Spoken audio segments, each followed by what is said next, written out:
Day 2 dawns at the 92nd Battle of the Saints with everything still to play for. St. Peter's won the toss and chose to bowl first, but the script didn't quite go to plan. St. Joseph's took control, powering their way to a commanding 281 for 5. 3 classy half-centuries led the charge, while only one Peterite bowler managed to truly make an impact. Now the big questions heading into Day 2. How much longer will the Jaws bat? And can the Peterites fight back and keep the total within reach? The battle resumes and it's perfectly poised for a thrilling day ahead.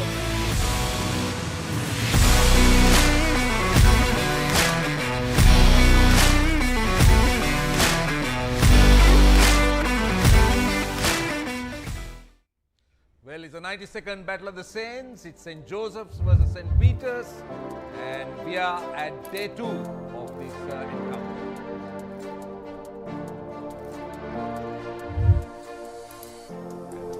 Very warm welcome to wherever you are, and let us first show you where the game is. 281 for 5 is what St. Joseph's got at the end of 90 overs, Day 1. Good batting at the top, Dantanarayana making 80 and Vekunagoda also making a very fine 88 with Samash making 53. And Peterite bowling, well, 4 wickets for Shavidu Silva 4 for 58, but no real joy for the rest of the bowlers of St. Peter's after they won the toss and put St. Joseph's into bat. Right, so that's where the game is at the moment, and a very warm welcome to all of you wherever you are. It's a lovely day at the SSC. The sun's shining and we're all set and ready. You could have asked for a better day actually to play cricket, because even yesterday we had lovely sunshine, a good surface, and well, St. Peter's won the toss and put St. Joseph's into bat. That was a point we discussed a lot. We got our 2 friends from yesterday, Rajiva and Sachin. Why am I forgetting your name? Rajiv and Sachin with us. So now, firstly, we got to accept that St. Joseph won the day. But Rajiva, from a Josephine point of view, were you happy at the way St. Joseph ended? I thought they won the day, but in the end, they lost their way a little bit. Yeah, I think, Roshan, what happened was losing wickets at the 3rd session, especially after tea, and 2 set batters who were among the runs. Senuja getting out, and then Samash got out in the 1st session, but Dantanarayana also played a lot of balls. He was batting well, but I think both the batters got out for 80s. It was a minus point for the Josephians. At that moment, if one of those 2 batters would have been there at the 3rd session, I think one of them would have gone to get a ton, the 100. And then the positive part was one of them should have been on Day 2 batting. Now it's Day 3, I mean Day 2, the tail is coming up next. So what I feel is now, in the end, the batting, they were just blocking the ball, a lot of balls being played, so I think a lot to come expected from Dalpadadu, the wicket keeper. You mean Sachin? No. The wicket keeper, Dalpadadu, and the young chap who is 14 years old, so much to expect from the youngsters. Right, before I go to Sachin, let's take a look at the highlights of Day 1. Now that will tell you the story, how the Josephians dominated at the start, but then lost their way towards the end, and last session was rather bad. 4 wickets lost, and this was the opening partnership, and I thought it was a good one. Yeah, indeed, I think the opening stand, they saw the new ball off. That was the first tower. What I saw, Roshan, was Peterites didn't expect to bowl onto the stump. They were bowling a little wider to the stump, and then got that start early on for 85 runs. And then the second wicket stand was key factor, 134 runs between Senuja and Dantanarayana. And so I think that is a key point in this commanding position, 281 for 5. Right, so St. Peter's came back. Those are the wickets of young Silva, the off spinner, but there were also some very good batting by the Joes, especially up to tea, and then that wicket, and then wickets, very tentative, losing wickets in the end. The 3rd session completely dominated by the Peterites. This was a fairly easy chance, some outstanding fielding also by the Peterites, outstanding catching, I must say. Yeah, this catch in particular. This is fantastic. So that was how the game ended. Those were the highlights. Sachin, you must be pleased the way St. Peter's came back, because by tea, it was just a one-way street. St. Joseph's looked like getting 300 plus. So what are your thoughts as to how the Peterites performed? And firstly, do you think still that the decision to bowl first was a mistake? Let's start from there. I mean, to be honest, it was a mistake. Captain mentioned that they have 3 fast bowlers, but the left-arm spinner started bowling the 14th over. Having 3 fast bowlers, they could have at least bowled around 15 to 20 overs. I mean, there they made the mistake, but a positive would be Josephians didn't capitalize on it. They got a good start, but they ended up at 281. They could have gone past 300. So on the positive side, yeah, at the end of the day, it was a 50-50 for both sides. Well, that's a big call, 50-50. I still feel on a completely, I'm wearing a neutral hat here, but I feel that the Joes are ahead. You must accept that. 281 for 5. Last session, yes, Peters came back strongly, but still runs on the board. Yeah, I mean, the toss we made a mistake. The Peterites made a mistake there. So looking at that, that's why I said it was 50-50. All right. All right, so we did have some good efforts by the Joes, and particularly young Vekunagoda, who batted extremely well, the left-hander. Now we can listen to him. Laksisi De Silva caught up with him a little while earlier, talking about the innings. So joining me right now is Senuja Vekunagoda, who scored 88 yesterday. Senuja missed out on that century, but overall thoughts on the knock? Yeah, I just stick to my basics and played my normal game and take the advantage of the first wicket partnership. So you went after the bowling straight away after coming out to bat. So was that the plan always? No, I just trying to play my normal game, that's all. And that partnership with Dantanarayana was a very good one that stabilized the innings after that first wicket partnership. After losing that early wicket after lunch, you needed that big time. So just talk about that partnership as well. Yeah, me and Enla wanted to get a good partnership there, and we are happy about that achievement. So now in a very strong position, St. Joseph's College coming into day 2. So what's the plan? Yeah, we'll bat in the morning and give a good total to St. Peter's College. Yeah, we will fight for the game. Thank you. All the best. Thank you. Right, that was young Senuja Vekunagoda. Now let's get a Peterites view about Vekunagoda. How would you rate him and the way he batted? Yeah, with the experience that he has at international level, he played for under 19s. He could have got a century yesterday. He batted really well. I mean, unfortunately, he got out at 80. So you think he's an impact player, Rajiv? I think he batted with ease when he arrived into the crease, Roshan, because he was getting all those balls into those gaps, getting a lot of boundaries, and I felt it was just, unlucky for him not to get that 100, because he was playing that late cut a lot, and then the moment he saw that he played very much away from the body, he would have gone for the late cut, he would have got a boundary, because he was playing behind the stumps. Yeah, no slips even either. So he was playing a lot of boundaries behind the stumps as well. Right, so we talk about Vekunagoda and how good he was, but then let's not forget Yenula Dantanarayana. Now, he was somebody who took his time. We were a little bit critical about the way he started, but then I thought he went in quite nicely and started accelerating. There was good intent shown. So again, what is your take? I mean, from a Peterite point of view, Yenula batted really well, but he gave 2 chances. I mean, You should have caught it. I know, but yeah, that's what I said. From a Peterite point of view, if he had caught one of those catches, he would have been in a better position. But afterwards, he really batted well. Yeah, indeed. A wonderful day. Thought he batted extremely well. And again, another player, pretty unfortunate to miss out on 100. I mean, 100 in a big match is so big, and that goes down, into the history. And well played, young Dantanarayana. But there was a shining light in as far as Peterites were concerned. The off spinner, right? Another off spinner here. Let's ask him. How did you see him? Tall lad, right? Yes, he did get some wickets of 1 or 2 loose deliveries. That can happen. But by and large, how do you see his potential? I think with the height, he got a little bit of bounce, because some of the batters played across the line trying to go over straight, but he was keeping the things really tight on outside the off stump, especially to get rid of Rishmali at that moment was a very key point because he bowled on particular areas where he could be little threat on the batters because from morning there was not much threat from the bowlers, a lot of loose balls came in, but I think Shami De Silva bowled pretty well and picked up those 4 wickets. Right, we've heard from the Josephian camp and now it's time to hear from the Pete Wright camp. Shamindu Silva is the one we spoke to and Laksisi has been very, very busy. He's been running around. Let's join Laksisi again. Shamindu Silva, the pick of the bowlers for St. Peter's College yesterday who took 4 wickets is here with me.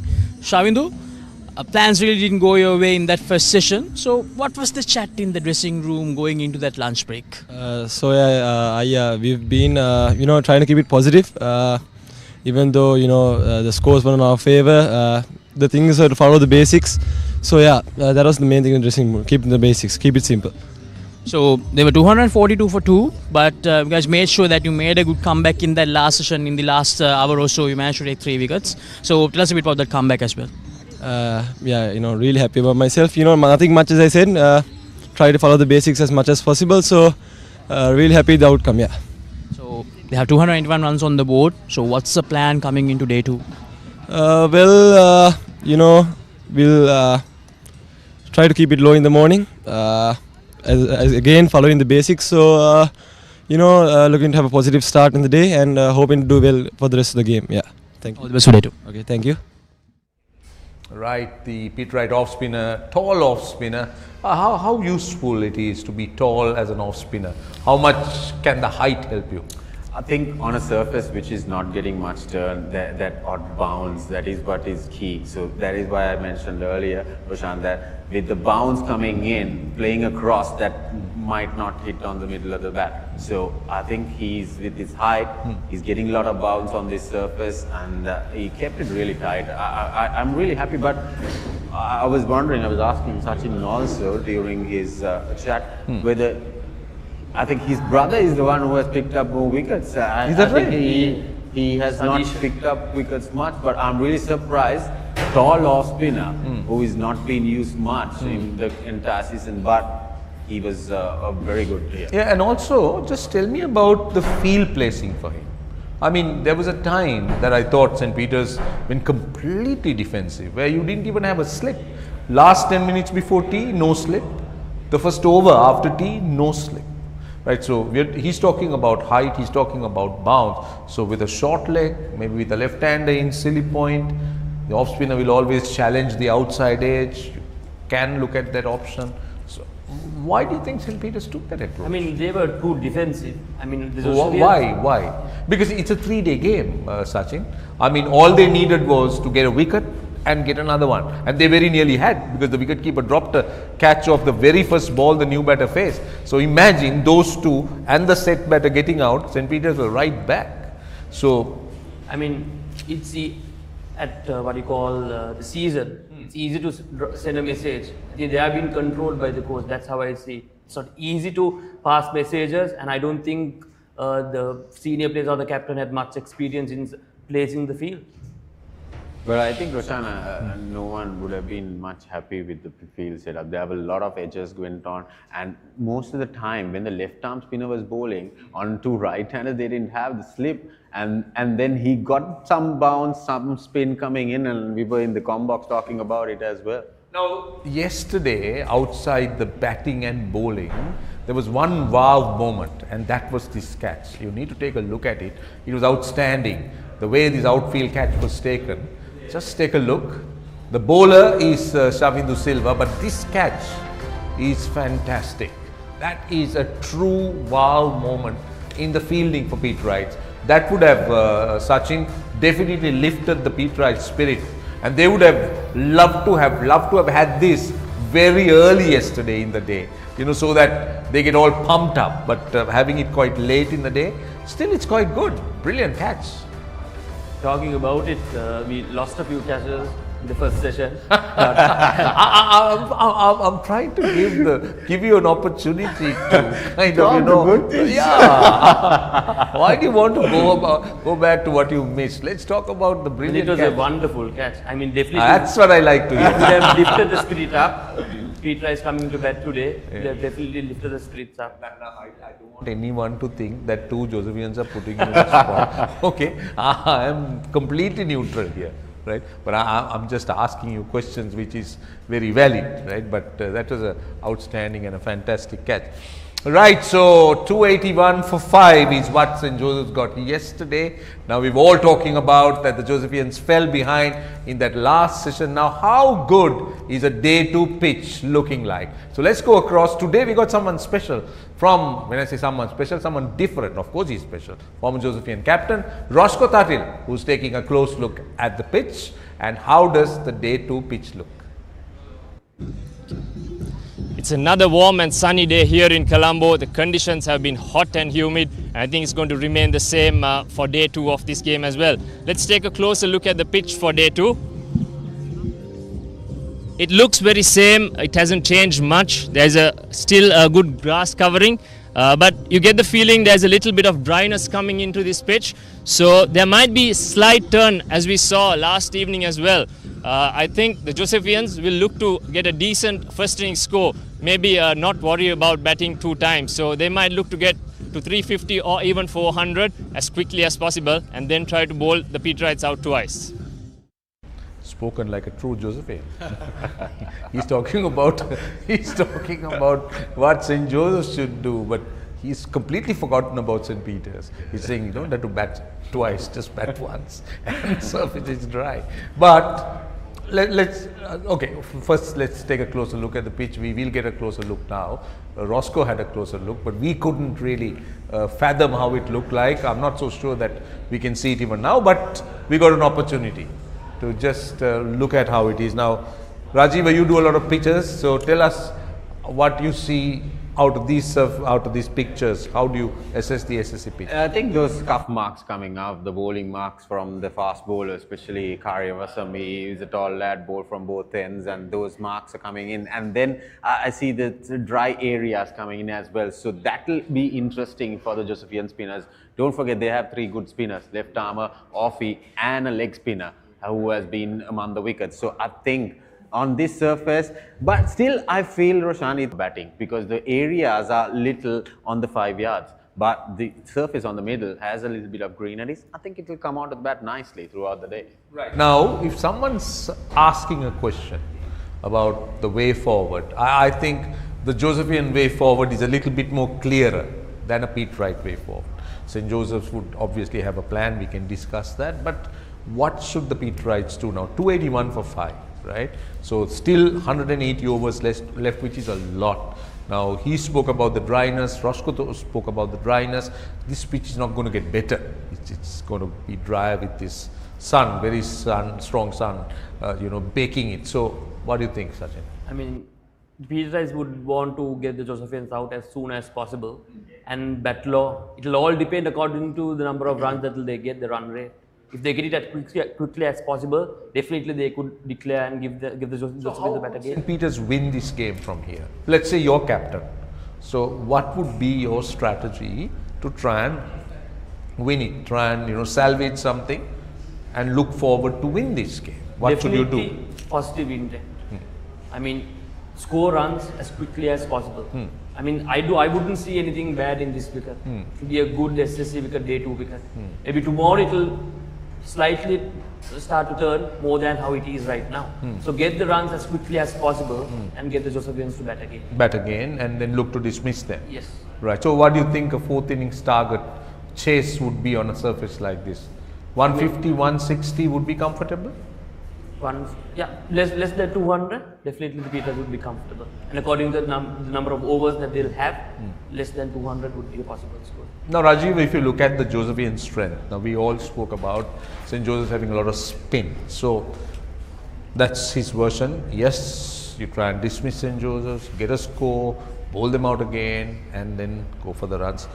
It's a little bit difficult than what it actually looks like. That's for St. Peter's. But St. Joseph's are in a far better position because they already got 280. So what should be the way forward?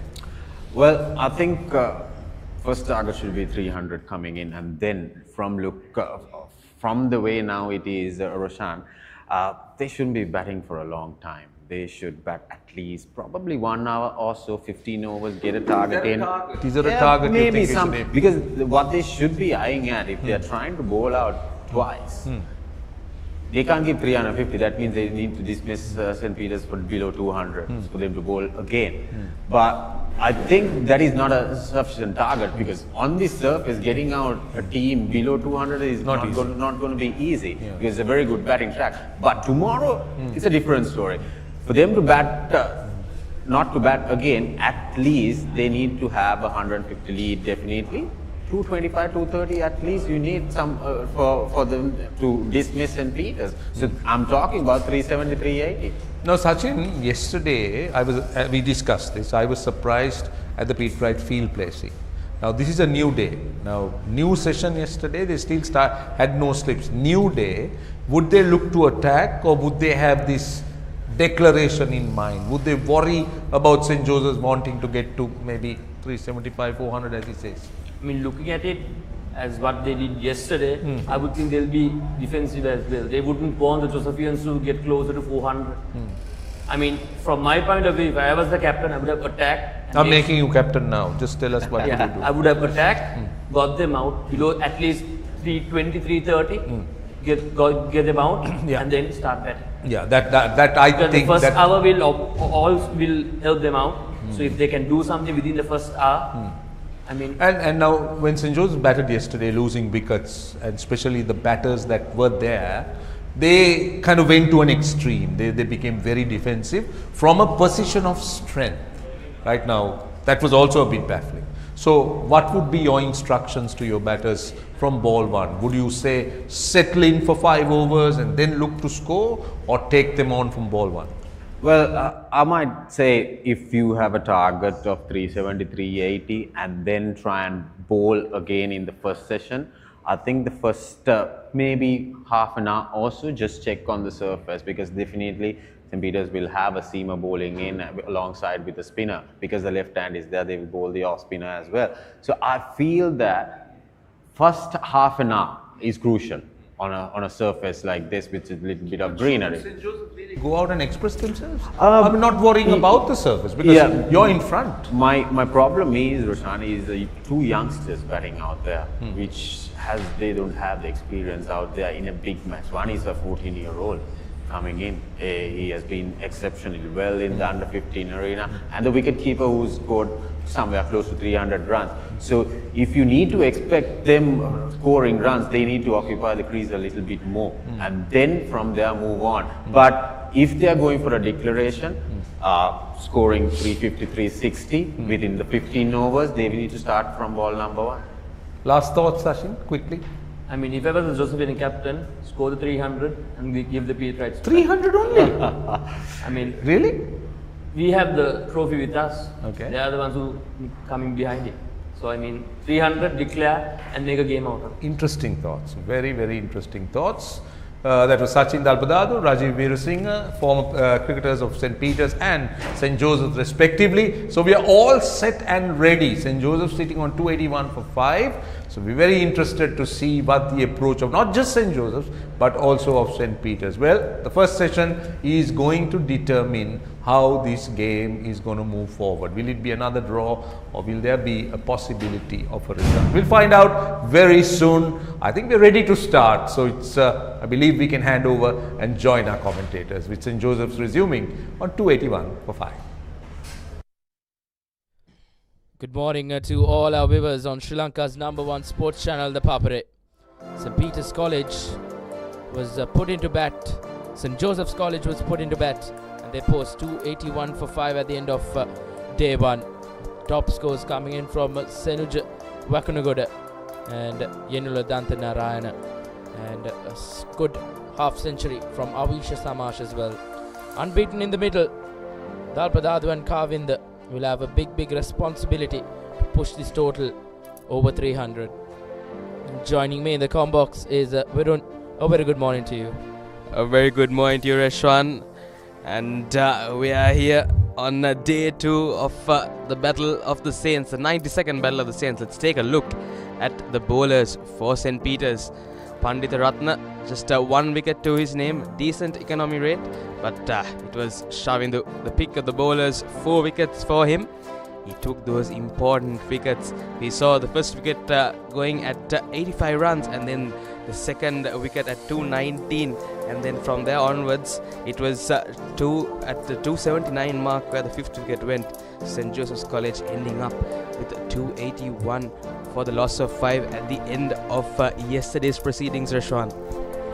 Indeed, St. Joseph's would have liked to get closer to that 300 run mark, but fall of wickets in that final session really dented their chances to go on and get that 300 on the scoreboard. But I think still a decent total. They'll have to bat well to cross 300 and possibly go up to 350 will be ideal. St. Joseph's are the ones who are chasing, and they really need to win. They haven't won this trophy since 2008, Virun, so it's all to play for St. Joseph's College.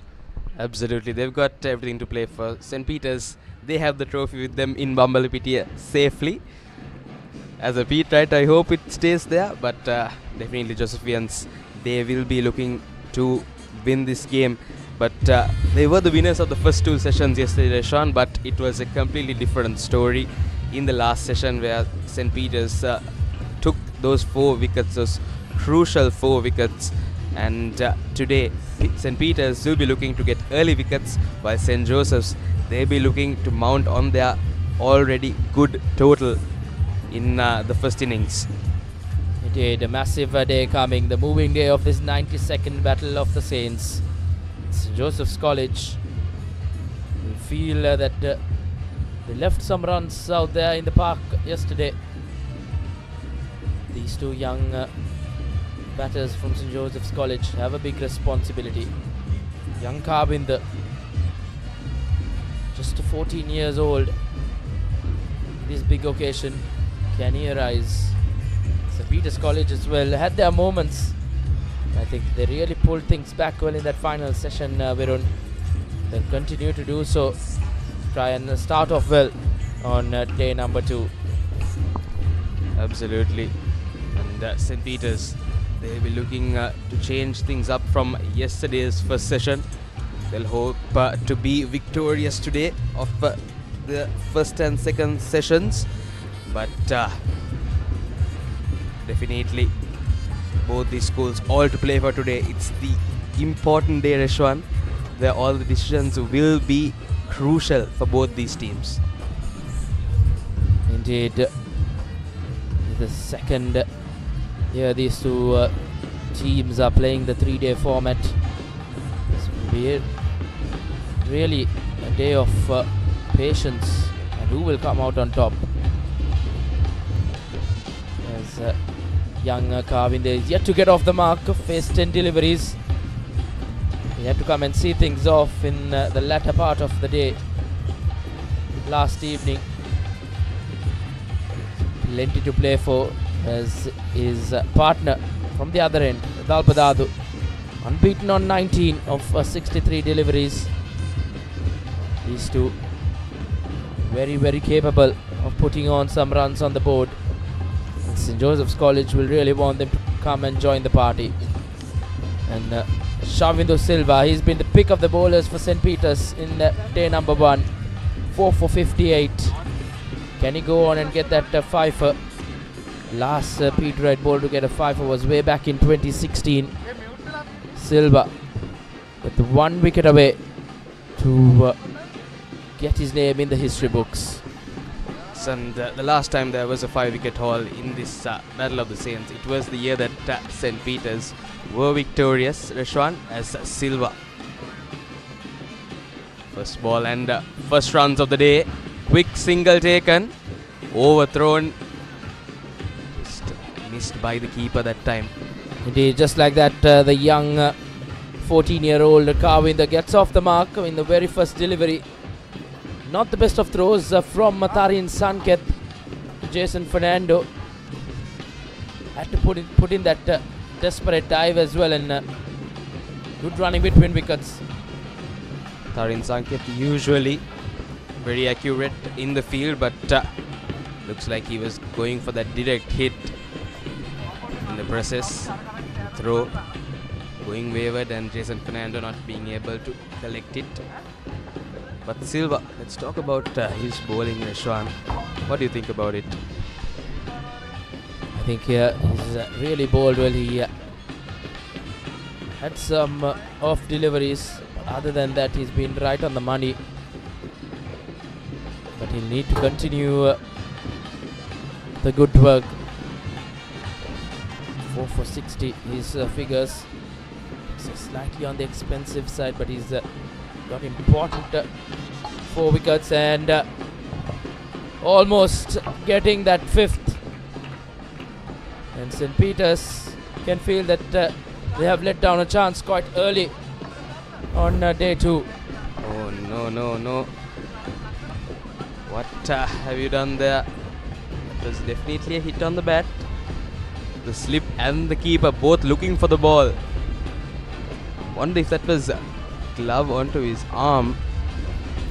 It will be interesting to see.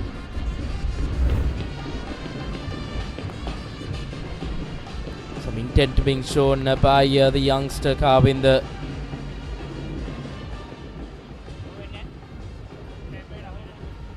Reshwan, they do have 5 wickets in hand. He was probably told by the think tank to go and play his shots and get some runs on the board for his school. Indeed, surely the license has been given for Kavinder to go at it. With the batting to follow. This time around, once again, well played for yet another single.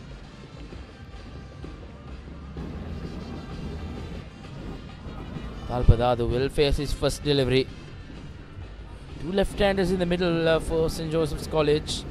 We did see how they went about their things yesterday. The right-hand, left-hand combination was there for a major part of that 90 overs.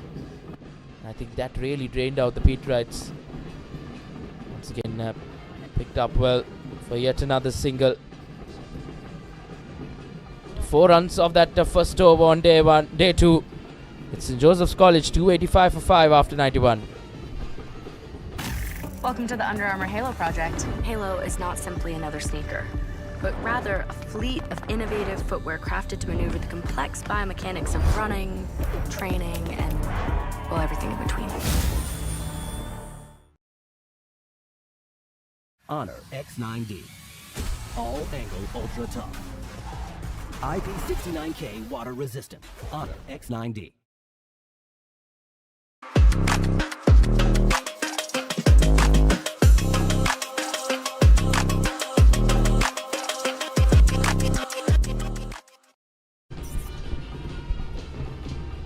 Brilliant conditions for a good game of cricket, Virun. I think the SSC has having some busy weekends. Definitely, Reshwan, but with all the big matches being played, the surface here, the ground is in a good condition still, and that's lovely to see. So kudos to the ground staff and the team at SSC as Joshua Sebastian takes over. He has bowled 12 overs, 38 runs. Was unable to get any wickets yesterday. Saw how crucial he can be. Last year he did get some important wickets, Reshwan. This year he's been having some trouble, but the surface is favourable for the batters as well.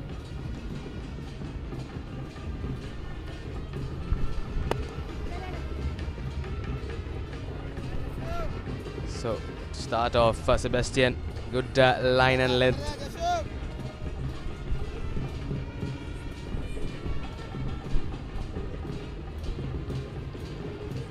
Sebastian hasn't been able to get anything off this wicket. He's a bowler who tries to bring it in, and yet another quick single. So things quite straight from St. Joseph. They're looking to get runs. They'll get runs from running between the wickets, because I'm sure whenever that happens, whenever that strike rotation continues, that boundary will follow. Definitely. See some clouds above the SSC today. Hopefully we won't have any showers even for a little while. Conditions look perfect so far. Throughout the morning it was really good, and now we just see a slight bit of clouds just going above the SSC, hopefully just passing, as Kavind, the youngster, pushes it for a single.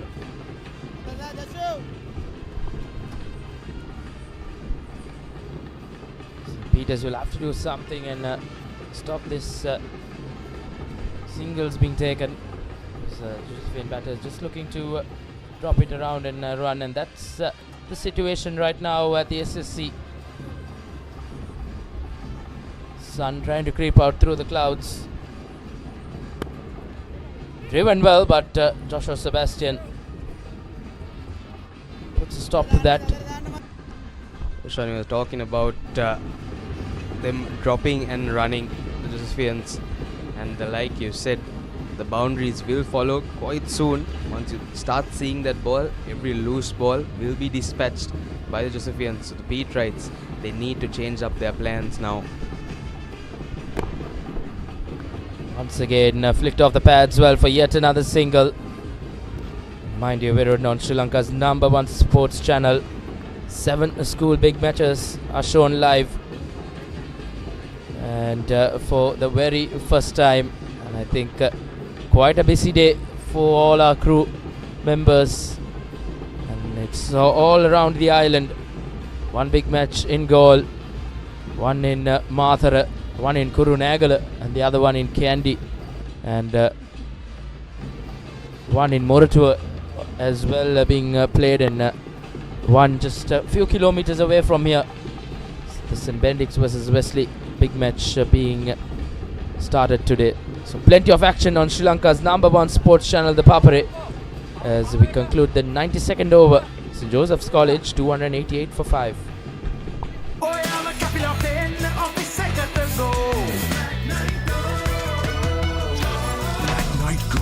Pocket perfume.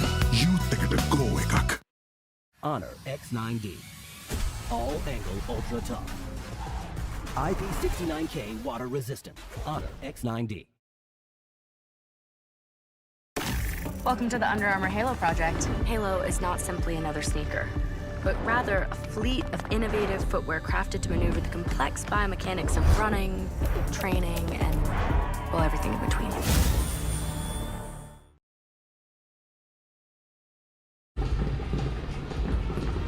I think Virun Papare has really put in all the hard work to bring all the viewers around the world, all the live action. 7 big matches in one day is no easy task.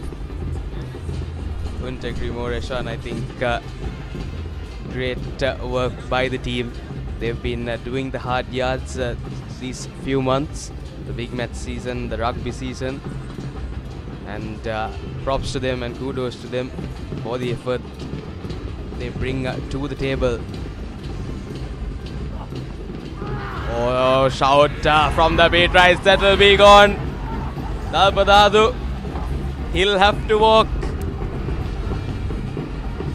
He tried to sweep that fine, and Silva gets his 5 wickets. Shavindu Silva, take a bow, young man. 5 for 62. Indeed, after 10 long years, the Peterite bowler manages to claim a fifer. And Shavindu Silva will go down in the history books as young Kavind has to walk back.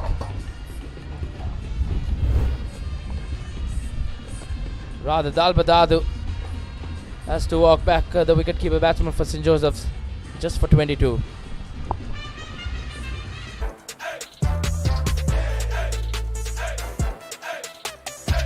දවසම fresh වෙන්න. O3 Spirit and Freedom perfumed body spray. The old Silva will go down in the history books after 2016. This is the first 5-wicket haul in the Battle of the Saints, Reshwan. So a moment for him, a moment that he will remember as the new batter walks in Pereira. Indeed, Noshan Pereira, known for his bowling, but really can produce the goods with the bat. Just the 154 runs throughout this season, a best score of 29.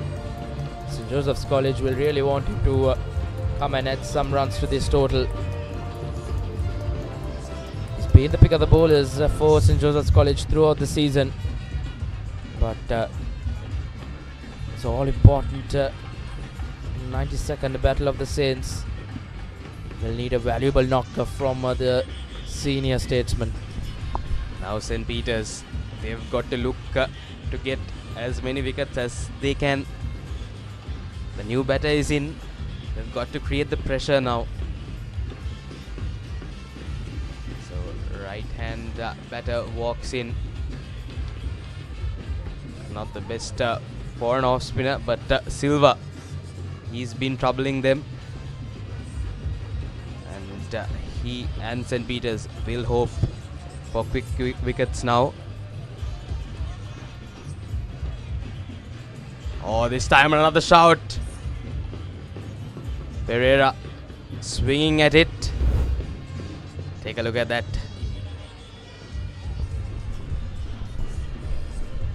It was much fuller. Pereira gave all he had at it and completely missing. He gets off strike. He wants to, but Kavinder says, I'll take strike.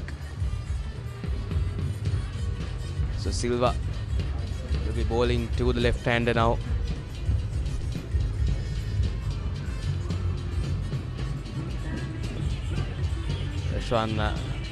St. Peter's be good if they bring another shot infielder. Yes, I think they need to attack St. Peter's College. They have nothing to lose. They need to try and restrict St. Joseph's to around 300, 320.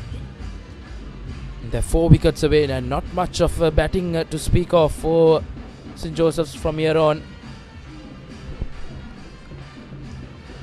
And, you can't be having loose deliveries at this stage of the game, St. Peter's especially. That was that first wicket on day 2. Silva puts his name in a very light panel of group for a 5 from a Peterite perspective. Virun, as we did mention, after 10 long years, a Peterite bowler being able to get a 5, so that's quite a milestone for Silva, as he can cherish that for a very, very long time. Once again, paddling that well, and that will run away to the boundary. The very first boundary on day number 2 of the bat of young Kavinder. And he will really look to take on the bowling.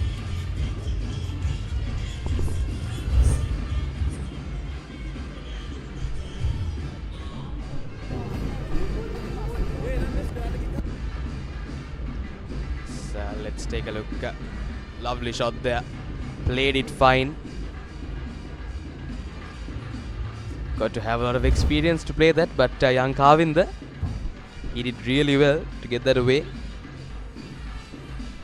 As the Josephians now 293 for the loss of 6. As Sebastian will continue from the tennis court end. Indeed, will be very interesting how St. Joseph's College will approach now. They lost that wicket of Dalpadatu, was going okay, but false stroke has really put St. Joseph's in a spot of bother, we could say. The late order, plenty of to do, because if St. Joseph's are to go on and post a total, I think this pair will be important. And Sebastian starting off with that outside off stump line. We see a bit of movement there, Ishwan, and Sebastian, he'll be looking to use that movement early on in the day. As we know, the pitch here at SSC. It's favourable for the batters as the day continues. St. Peter's have to get anything they can early on today.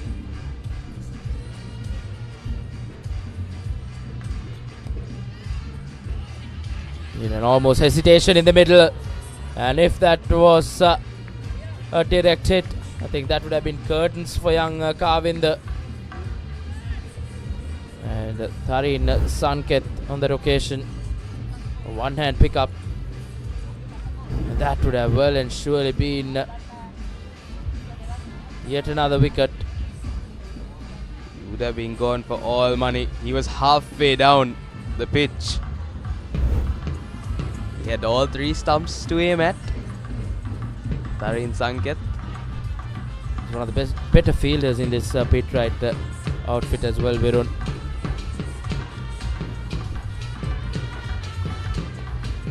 He's absolutely trying to drop and run. Pereira, dangerous as the beat rights. They bring in that field closer. That's good to see. Need to attack now.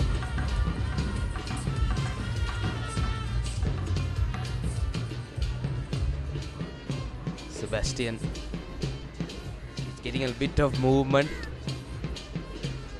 off the deck. Very good probing over from Sebastian, giving nothing away. Now this is the main umpire from the tennis court, Hemant Boteju, and his partner for the this game is Chamara de Souza.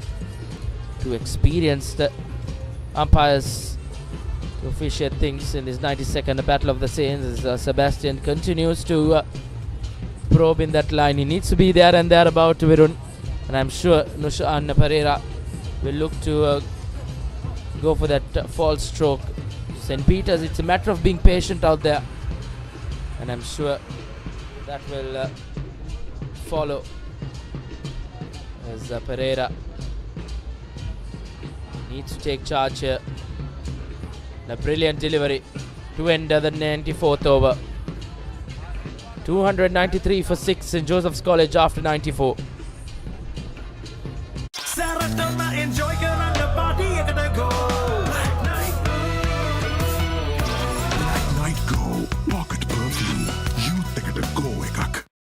ඉතින් එයා හොද්ද ඉතුරු ටික කියන්න spicy සේවරි මොන හරි ඕනේ. Spicy chat එකට spicy savory rasa munchy savory nuts ක්‍රීමා කොතුලි ෆන් තමයි. Maggie Papare rasa patu ena Maggie Papare blast From Nestle. So 94 overs done. St. Joseph's College 293 for the loss of 6. Joshua Sebastian, he had a good over. St. Peter's bowling much better line and length from yesterday. Yesterday's first session they were wavered, but today much better as Silva continues from Vidya Mavatha. Indeed, I think Silva will need to back that good over from Sebastian from the far end. And Silva will like to bowl at the youngster Kavinder, being a left-hander. Like to see another close-in fielder Vero to put some pressure. Runs haven't been coming easy for St. Joseph's College. On that occasion, he drops it short as a lapse in the field gives a single for Kavinder as he gets off strike. We were just talking about the consistency needed from these speed right bowlers. They really need to get their line and length right early on. Sebastian had a really good over. Good line and length. Silva has to continue that as the current run rate is at about 3.1. So dropped from yesterday. Oh, just missing the outside of that bat. Let's take a look at that once again. in two minds. And those are the half chances. One will just nick the outside edge. Did, and this time around, doesn't it, Nick? And that will probably run away to the fence as Nushan Pereira gets off the mark in that boundary column. And St. Joseph's College nearing that 300 run mark. 42 fours in this innings for St. Joseph's. It was a loose ball, Rishwan. It was outside, way outside the off stump and quite full. So he just threw his hands at it. No fear. Josephians, they've been given the green light for sure from their think tank to go out there and play that loose ball. Indeed, it's a matter of just expressing themselves out there now. St. Joseph's College. Nushan Pereira once again keeping that scoreboard ticking. And now one run away, Virun, from the 300 run mark, and that will be the first hurdle for St. Joseph's College to pass on to, and then probably from there assess and go on to put a good total, because I think that first innings total in a big match, especially at the SSC in a 3-day game, will always be important. Definitely. As we come to the end of the 95th over, St. Joseph's College 299 for the loss of 6. That was summer refresh when the train got to go. Night go, pocket perfume. Youth ekata go ekak. Honor X9D. All angle ultra tough. IP69K water resistant. Honor X9D. Maggie Papare. Rasa patu and a Maggie Papare blast. From Nestle. Prima Kotumi. Fantamai.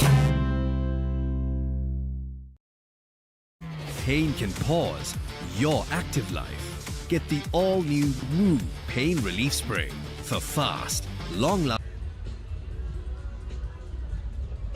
So 299 for 5 after 95 overs. Joshua Sebastian to continue from the tennis court end.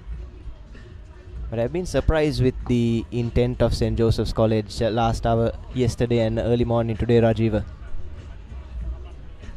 Well, 18 runs been scored in 5 overs so far with a loss of wicket.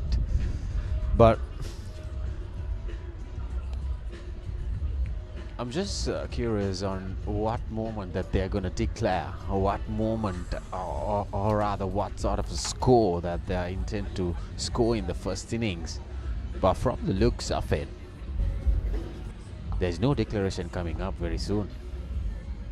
It looks like they're just trying to hold down an end, Rajiv, and it baffles me because the onus is on St. Joseph's College. The trophy currently sits with St. Peter's.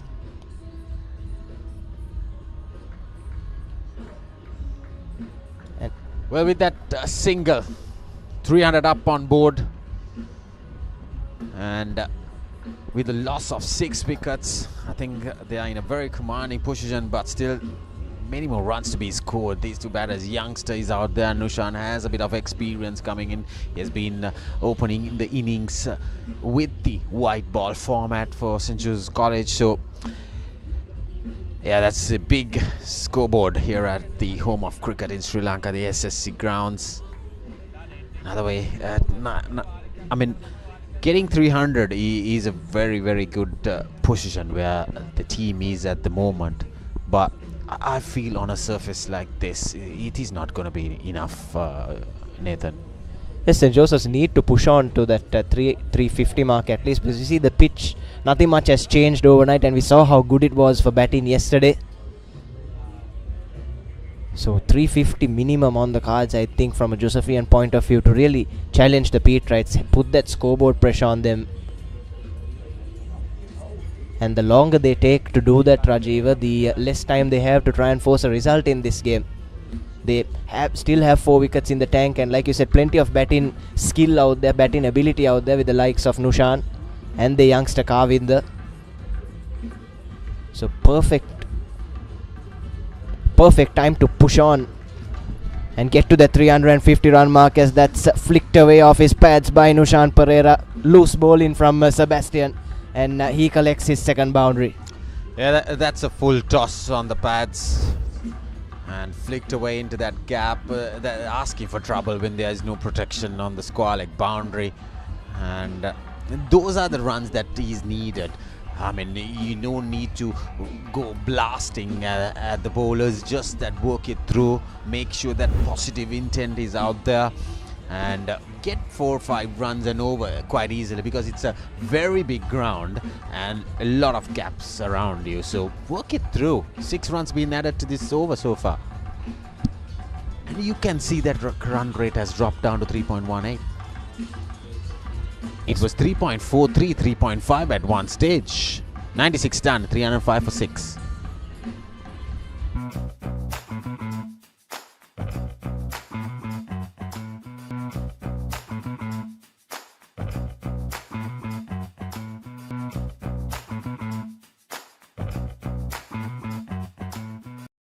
Honor X9D.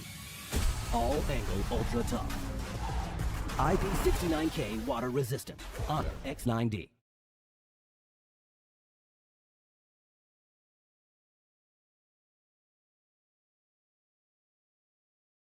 The future remembered it before it was built. Why go anywhere?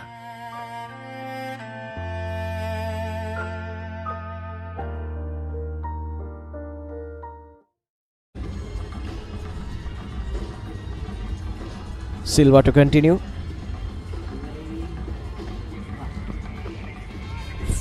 First speed rate to pick up a 5-wicket haul in this encounter since 2016, Rajiv.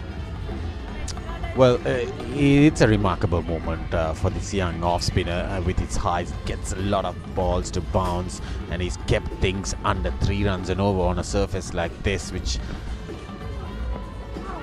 Oh, innovative. Lovely shot. Couple of runs, most probably. Yeah, pushing for the third. That is good running. That is the positive intent. Very, very good running. 3 runs being added to the score. 308 now. So I was talking about he has kept things really tired. And look at this shot from young Carvin, the 14-year-old who was among the runs in the under 15 Division 1 tournament, which St. Joseph's College won the tournament. And scored 100 in the finals as well against Devapatiraja College, and scored ample amount of runs. That is why he has that opportunity to represent the St. Joseph's College team, the first 11 team in the big match with the age at 14 years old. Yes, that's remarkable, Rajiv. Not often you see someone like that. He has the potential to push on and play maybe 4-5 big matches by the time he wraps up his schooling career, and certainly looks like he belongs. He's looked quite comfortable out in the middle. Was a bit defensive to start out with, but he's getting into his groove on morning of day 2. Well, a player who has represented 5 big matches for St. Joseph's College last was Sadira Samaravikrama. I was before that.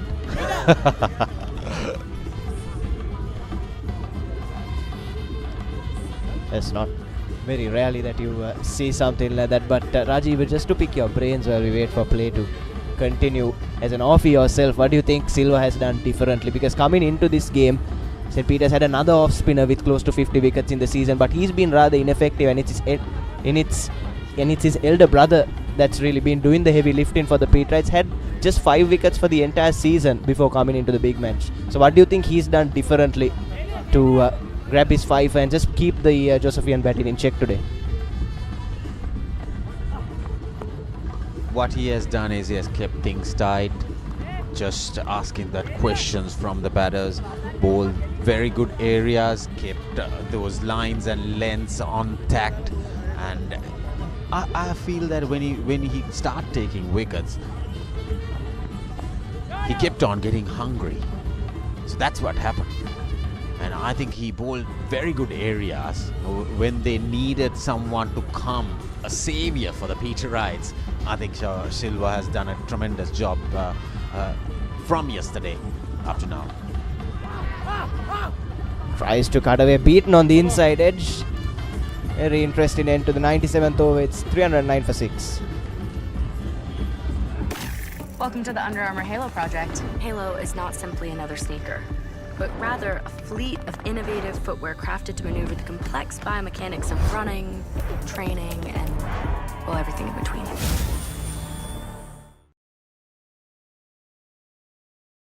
හඳුන්වාදන Keells Crest ultimate crispy chicken experience එක. Crunchy කටගැස්මකට crispy chicken තයි. Spicy vibe එකට spicy crispy chicken strip. Share කරන් කන්න crispy chicken popcorn. රස double කරන barbecue sauce සමග Keells Crest ultimate crispy chicken experience එක.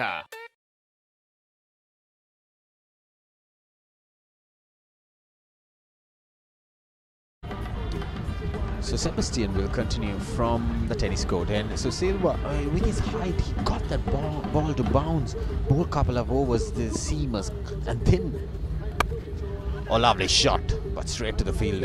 But then after the seamers, he shifted himself into bowling off spin, and then continued to take 5 wickets for St. Peter's College in the big match, like you said, after 2016. And what I feel right now, if St. Peter's needs to grab more wickets, I like to see Karyavasam coming in. He gets the ball to bounce, he has some pace. Test the youngster, the 14-year-old with the short ball. I don't see that coming through. Just trying to bowl dot balls is outside the off stump, not going to help them. Making sure that the batter does a mistake. But I like to see Karyavasam coming. What do you think about that, Nathan? Yes, certainly. I was also quite confused when I saw Sebastian open in the bowling. And like you said, for a team that's looking to attack the bowlers, it's quite friendly the way he bowls. Not much pace behind the ball. The batter has ample time to get behind it and try and force a stroke. Karyavasam, on the other hand, we saw him in session 1 yesterday, how many questions he asked of the Josephian batting. And St. Peter's College, with a bowler like that up their ranks, who's been amongst the wickets throughout the under-19 season, against a Josephian lower order, especially that extra pace on the ball always helps Rajiva. So if they want to wrap up this Josephian innings quickly, keep them within that 320, 330 mark, I think they need to get Karyavasam in from the tennis court end. Yeah, indeed. I think Sebastian is continuing to bowl maybe the 4th over or the 3rd over of his 4th over of his spell. I like to see Karyavasam coming in from that same end, give more pressure, test that youngster with a short ball, and then build more pressure, bring a new man in, and make sure Silva gets that opportunity to go at the right hand at the new batter. He doesn't turn the ball much, he gets that ball to bounce. Was that a nick? Is that another drop chance? Rajiv has certainly heard 2 sounds on. We'll take a closer look. Oh, very close to the bat. Maybe that sound coming in, popping out of the keeper's gloves, but there was a definite sound coming in. The ball definitely deviates so much away from the batter. Yeah, that's Karyavasam. It was very, very good yesterday. Not among the wickets, but he kept guessing. That's Upish and just away from the extra car field. I think it was dropped. Loose ball, but a missed chance from St. Peter's nonetheless. Difficult chance, but at this level, Rajiva, you would expect someone who's capable of enough of fielding in that extra cover position to dive to his right and take that. That will go down as a missed opportunity. 98 done, 309 for 6.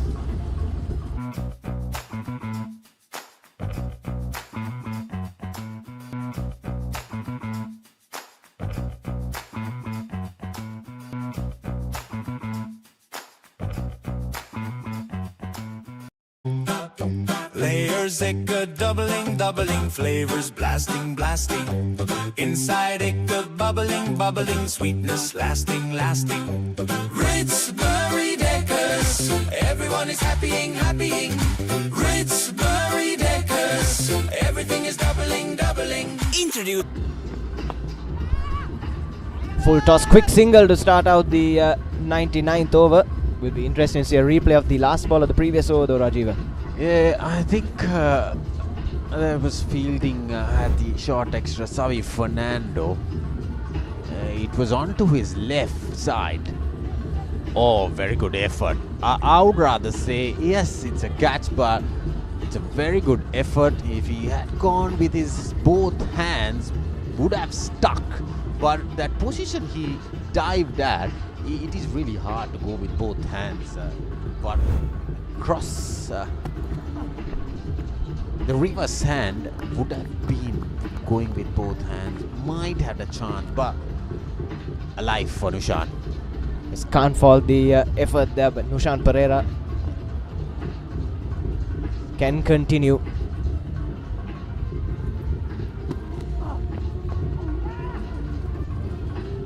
And I like this intent from the Josephians, Rajiv. We've seen that over the past few overs. They're looking for those drop and runs. They're looking to hit it to the field in the deep and run to really putting the Pete Wright fielders under pressure. And St. Peter's College, I don't understand why the close-in fielders aren't perhaps a little closer. Yeah, I guess that is what Josephians are capitalizing on, taking those singles. 30 runs been added so far. The follow 1 wicket into the 9th over, somewhere around 3 point something runs being scored in an over, even on day 2 first session. Maybe after the first hour things might change, Nathan. That is what everyone would like to know. At what point St. Joseph's are gonna declare how much they're gonna score. Look at this replay.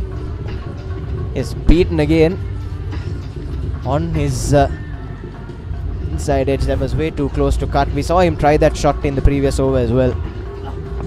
And one more thing, I'm really surprised. Your bowler has picked up 5 wickets on a left-hander. Where's the slip?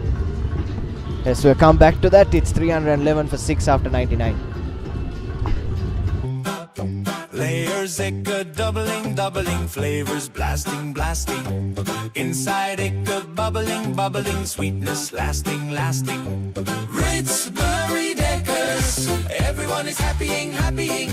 Ritz Berry Deckers, everything is doubling. Introducing Ritz Berry Deckers, Sri Lanka's first ever double layer delight. Everything doubling.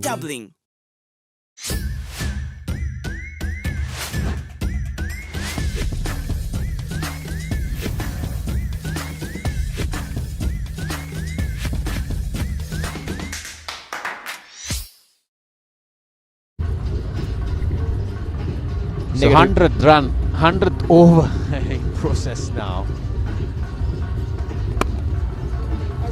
Sebastian will, yeah. No. What I'm really surprised. We had a chat in the morning with Sachin, who's also there alongside Roshan Racing. I mean, it is a mandatory position for a bowler.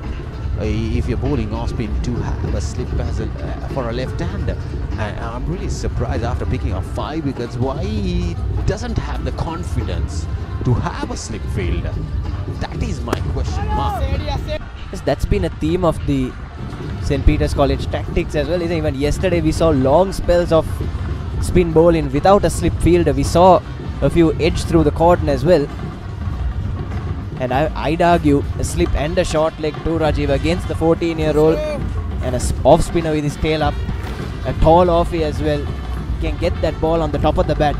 Yeah, you might not get that turn, but you might get some bounce that might fly past the wicket keeper's gloves, and that is why he needs that slip coming in.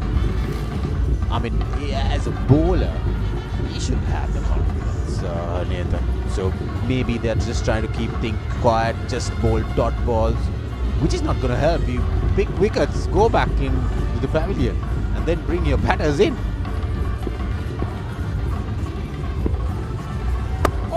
It's almost waiting on the Josephian batsman to make a mistake or give them that declaration. Not trying to force the issue. You have a side 6 down. Even the fielders close in, all of them, at least if this were a limited over game, they'd be on the 30-yard circle. They need to be a lot closer in. Now because again, low order batting pattern doesn't look like they have much power on them. And if they do manage to get one away, it'll be over the infield. So have to try and tempt them into that shot, Rajiva. Try and force them to make a mistake. If you keep bowling like this and allowing them to get those quick singles and just keep the scoreboard ticking with your boundary, it's not going to help the beat right cause, as Prashant missed out on a freebie there.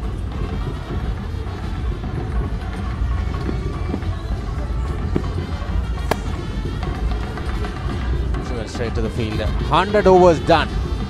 Jules College 311 for 6.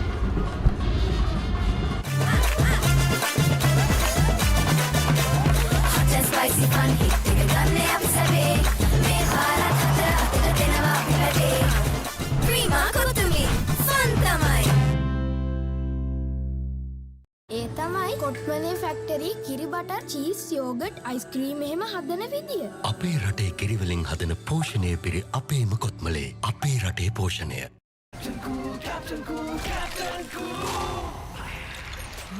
අවුව නිසා body එක cool නැත්තම් mind එකත් cool නැහැ. ඒකට තමයි Dettol Icy Cool. I'm afraid things are not really moving in any direction. That's my take on the game so far. St. Joseph's 311 for 6. And I'm honestly surprised at the approach of not just St. Joseph, but even the Pete Wrights. Now, let me qualify that, Roscoe. St. Joseph started at 281 for 5. And you would expect them, or you would have expected them, to go after the bowling, make a statement, play a few shots. On the other hand, here we got a bowler bowling with 5 wickets, left-hander, he's got nobody in catch. As a former Josephian captain, I like you to tell me what the thinking of the Pete Wrights are. Yes, indeed. I'm surprised by the tactics of both teams. Like you mentioned, the Pete Wrights not really looking for wickets but to contain with a bowler who has 5 wickets, like you mentioned. And also the Josephians just scoring around 22 runs in these first 10 overs of the day. So, not sure where this game is going from here, but I would like to see some intent. I think the Josephians have to take the onus from this stage. The Pete Wrights, understandably, trying to keep things down and trying to make sure that the Josephians don't get a big first inning score. But the Josephians not much to lose from here. They have 4 wickets in hand. The only way is for them to get a good score and make a game out of this, really. Well, sometimes I wonder what the strategies are, honestly. At 281 at 200 for 1, 290 for 1. So Jones would should have been 300 plus on day 1. Still 281 for 5. You take it. It's a good first inning score. Again for day 1. Talk about 312 for 6.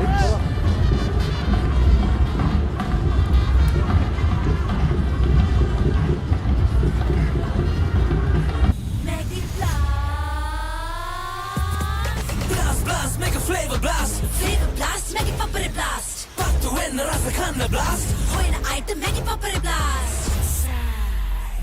Blast, make it Papare blast. Flavor blast, make it Papare blast. Blast, make it Papare blast. Flavor blast, make it Papare blast.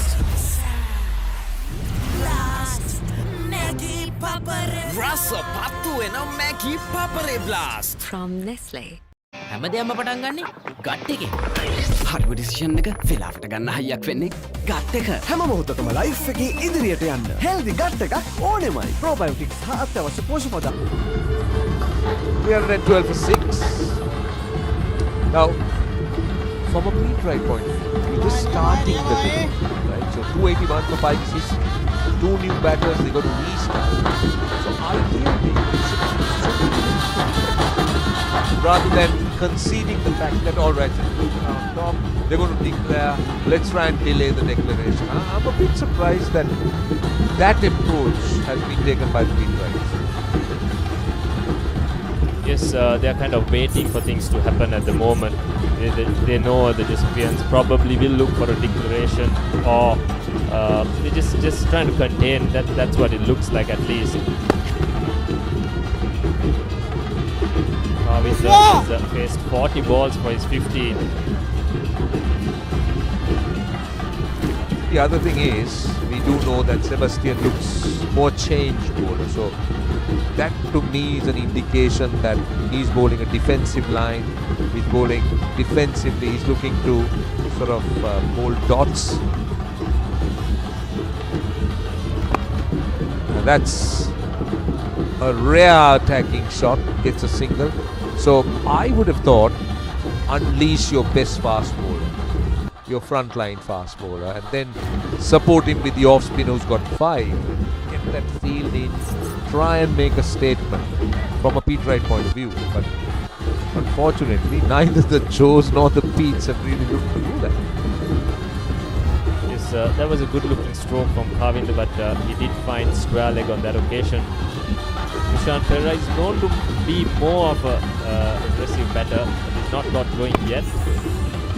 He's not even looking to score. That has been the issue. Not even looking to get those singles at least. You think he's playing under orders? You think he's been told that he needs to bat till lunch? Do you think that's the message? It feels like it from the way the Josephines are batting. It feels like they just want to take time out of the game for some reason.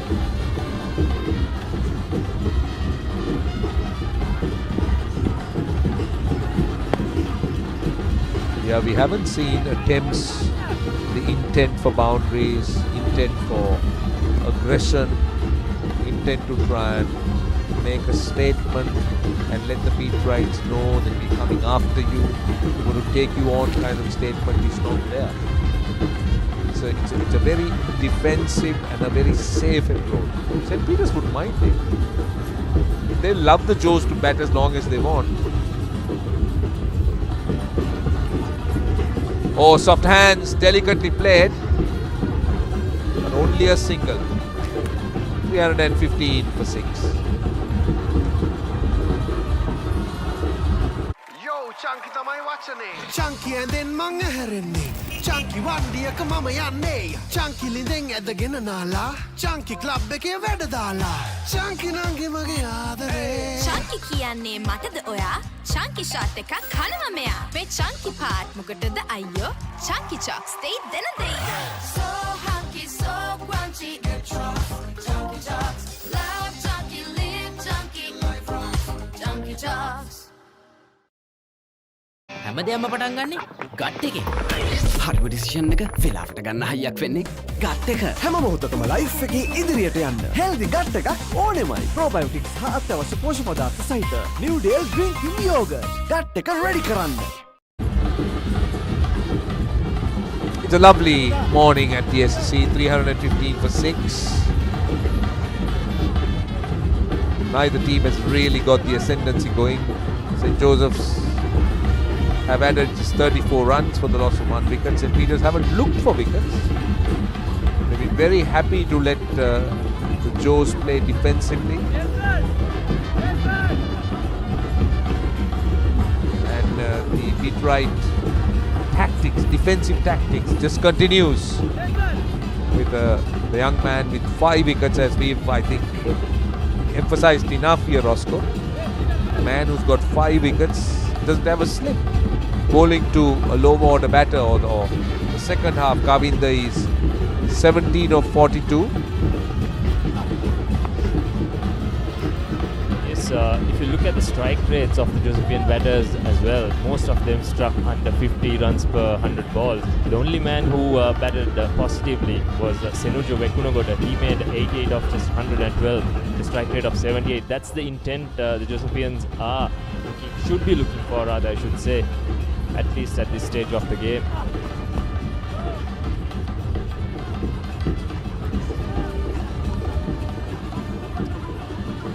So Roscoe, during your day and age, when you played the big match, how do you think you would have approached this? 281 for 5, you captain the side, and you're on top. And how would you approach day 2? Yes, slightly different for us since it was only 2-day cricket back then. However, if it was a 3-day game at a stage like that, we would probably have a plan of maybe, let's say, bat 1 hour, get whatever you can, and then declare and then look to put pressure back on the field rights before lunch. Bowl at them at least 30 to 40 minutes before lunch. That's sad. It doesn't seem to be the plan here. Half an hour before lunch would be very, very tentative, and then would be very dangerous from a beat right point of view, because that's always a little phase that an opener doesn't want to go out and bat. Given the opportunity to bat, say half an hour before lunch or tea or stumps, always those are the times, the nerves, and where you are bound to make a mistake, bound to kind of buckle under pressure.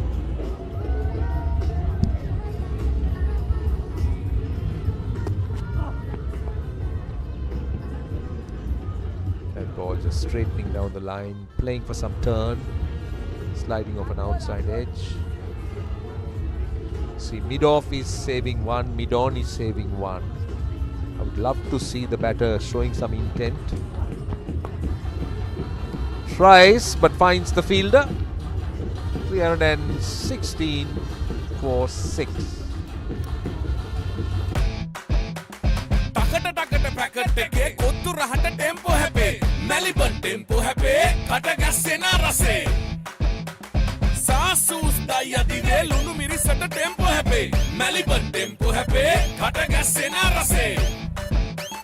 Wow, cheese max rase, cheese onion tempo happy. Melbourne tempo happy, Katagasena rase. Kothulu miris cheese and onion rosetta. Melbourne tempo happy, Katagasena rase. Maggie Papare. Rasa patu and a Maggie Papare blast. From Nestle. Prima Kotumi, Fantamai.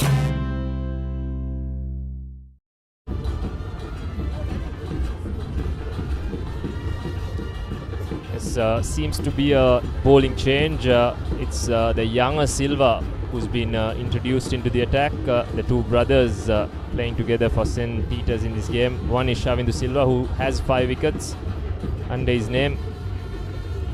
Interestingly, Shavindu Silva has bowled a 25-over consecutive spell starting last evening. And he's bowled only 81 overs all season, so it must be a big workload for him, especially playing as a batter. When it comes to his batting, I'm sure it's going to take a bit of a toll for his batting as well, since I don't think he's experienced that much of overs throughout the season. I think it's a very good point you make, because you got to be bowling a lot to suddenly come in and try and deliver that kind of spell. But this young man, he has been St. Peter's most successful bowler, the younger Silva, and he's also an off-spinner. And this is a battle between two young men. Now, the batter on strike, Kavinda, I believe, is also just 14. So that augurs well for the two schools. The younger cricketers coming through and making an impression. So how old were you when you played your first big match? I was 16. I had a couple of years where I didn't 16 play. And going on 17, were you?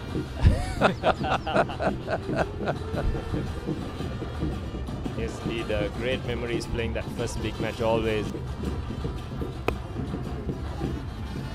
Struck nicely towards the leg side boundary. They should get back for a second.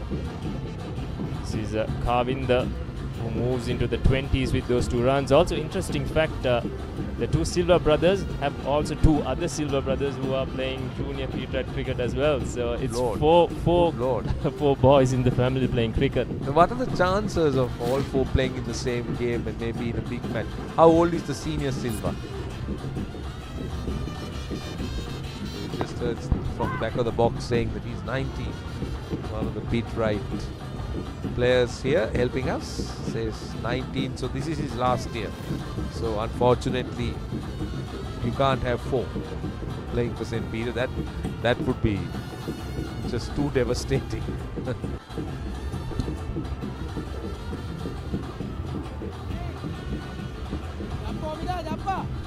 Now, just Roscoe, talk me through now. Deep backward square leg, deep mid wicket, and deep cover.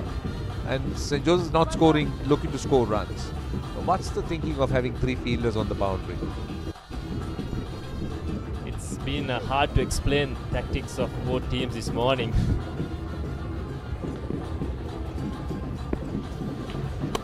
This time a bit of intent, but will he clear the fielder? It does just about. Don't think the fielder judged it properly. They get back for a second as well.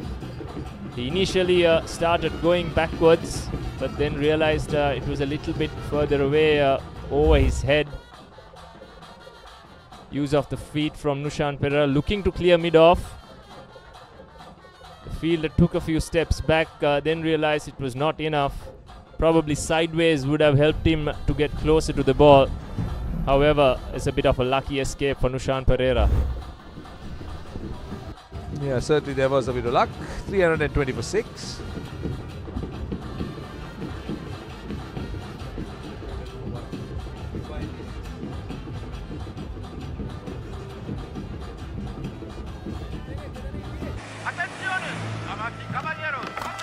Come join the people cheer.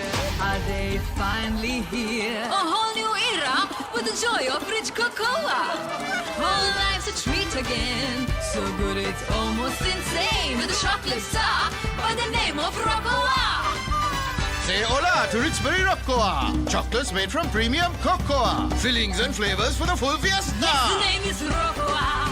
Go cherry clothes and bar. It's time for Roccoa. Come taste la vida cocoa.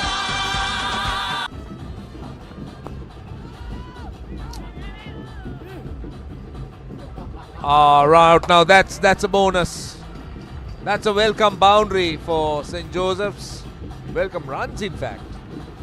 They've been searching for those, and St. Peter's have been kind enough to oblige with an overthrow.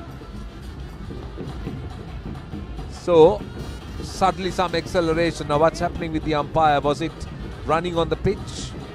Is that the concern? He's having a chat to the third umpire, supposed just to check, but he's obviously telling the batters that they need to keep away from the centre. Yes, that's what umpire Chamara Soisa seemed to suggest to the batter.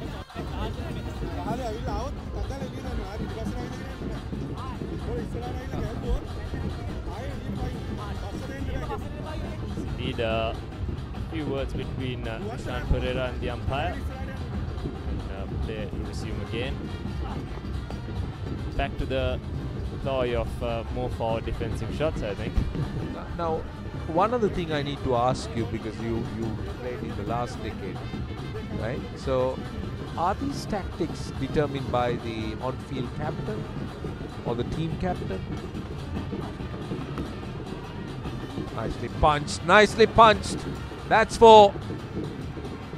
That is good intent. That's more like it. That's what we like to see. It's a quality stroke on that occasion from Kavinda, piercing that offside field, rocked back, waited for it, nicely got on top of it and found the gap as well, more importantly, to find that cover boundary. Well, what I've just been told, that a boundary off the bat, not the overthrow, has come after 52 balls, so that's almost 9.5 overs, or a little bit more than 9.5 overs. But my question to you very quickly, I'll let you talk about it. So who makes the calls? Now, for example, is it the Pete Wright coach that dictates the field? Is it the Josephian coach that dictates the approach? How did it happen during your time? I think it's a little bit of both. The captain on the field and the coach. Obviously, the coach has a bigger say when it's school cricket, I would think. But then again, the captain and maybe a few senior players as well, they get together, have a chat, and then decide how to go forward. I asked you that question. Quick single of the last ball, because the game doesn't seem to be going anywhere. So I was just wondering who actually were making those calls. 3:30 for 6 as we have drinks on the field.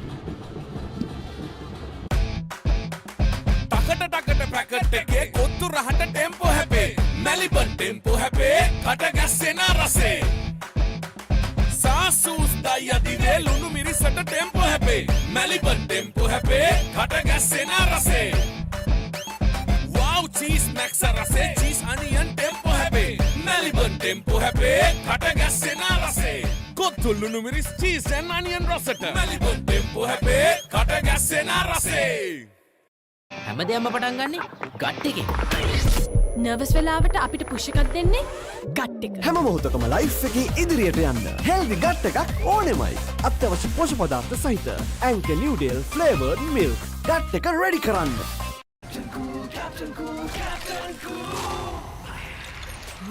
අවුව නිසා body එක cool නැත්තම් mind එකත් cool නැහැ.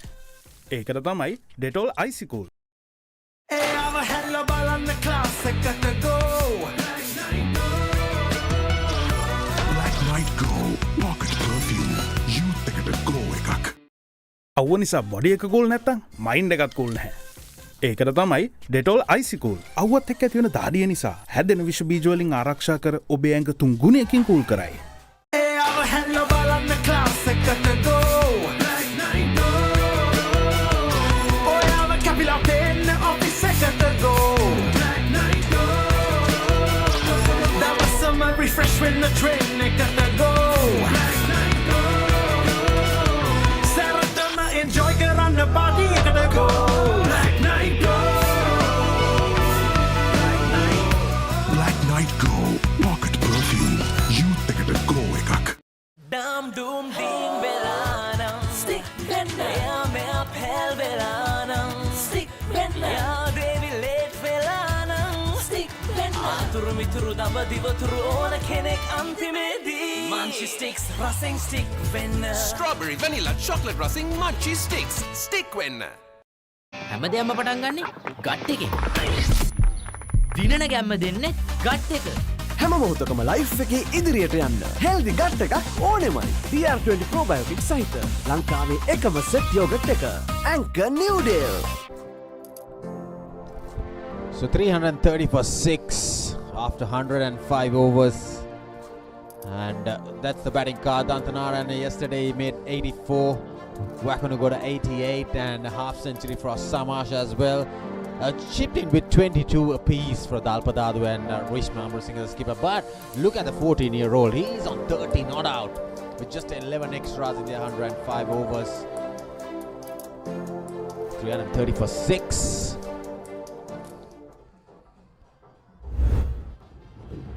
But this man, he stood himself up. A lot of bounce, a lot of turn coming in, and got a few loose deliveries of his bowling and some wickets as well, backed by some good fielding. But he kept really things tight. He has bowled 30 overs so far, 90 for 5. But this was the catch. That was SSC. What a catch last evening. Running behind, keeping his eyes on the ball. But his shot kept really guessing the batters. He bowled a very, very good spell for St. Peter's College. That's the bowling card. Apart from Shavindu Silva, 1 wicket for the left-arm spinner done. Pandita Ratna, 73 for 1. But standout performance. Fifer after 2016 for a Peter Wright. Tanisha Shavirakun was the fight. He gets his name in the books for next year. Congratulations to the young man.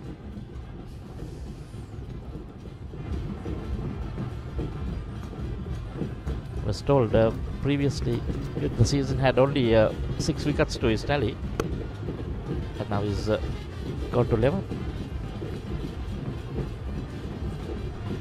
What I always tell with his height, I mean, he bowled a little bit of seam to start off his spell, and then coming in, or played uppishly, just a single, that sweep shot. And then coming into the second spell to bowl off spin. Now I'm pretty sure he will continue bowling off spin for the rest of his life after picking up a fifer in a big match. Well, it looks more of off spinner for me. I think he was just bowling some medium paces in the morning yesterday. Let's see. might be the new off spinner in the side. Yeah, very, very effective, isn't it? That height, that bounce coming in. So, brilliant effort. Well, the big question coming up, Michael. What time? Exactly. What time? And how many runs that St. Joseph's College will score in the first innings? The target was 350. But Rajiv, the other problem is Kavinda isn't on 31. Very well played from Nishan Pereira. That paddle sweep that got him for a couple of runs. Triple Nelson on board. A lot of 6 wickets. Yeah, you said Kavinda is on 31. Youngster, 14-year-old, has got plenty of runs in the under 15. So I think he will have plenty of years to go ahead. But he could be the youngest player to get into the trademark, remarkable moments, memories for him, as well as the record books for St. Joseph's College. But I think my opinion is bat just for the next half an hour. Just before lunch, you need to bowl on a surface like this. 333 for 6 after 106. Welcome to the Under Armour Halo project. Halo is not simply another sneaker, but rather a fleet of innovative footwear crafted to maneuver the complex biomechanics of running, training, and, well, everything in between. Pain can pause your active life. Get the all-new ViU Pain Relief Spray for fast, long-lasting pain relief. ඒ තමයි කොට්මලේ factory කිරි butter cheese yoghurt ice cream එහෙම හදන විදිය. අපේ රටේ කිරිවලින් හදන පෝෂණය පිරි අපේම කොත්මලේ අපේ රටේ පෝෂණය. So Silva will continue from this with the Amam at the end. So I think Michael, that half an hour with 10 minutes going in for the break, and then get the Peterites in for 20 minutes. There'll be a lot of pressure coming in to survive the 20 minutes before lunch, the openers, and get your good bowlers in who are among the wickets rather, and grab a wicket or two before lunch. That is positiveness, isn't it? Definitely. I think I'm sure they have a total in mind. Maybe the 350 may be the main point where they would look at, but then try to get it as quickly as possible. Just lost 6 wickets. Even if you're all out, get that 350 within the next 10-15 minutes. I think you've got work done. Oh, shot! Cut away nicely into the gap. I think he got a hand to it, but still, there's enough firepower to go into that boundary rope. And gets another boundary. Kavinda moves to 35. A rare shot delivery from Silva.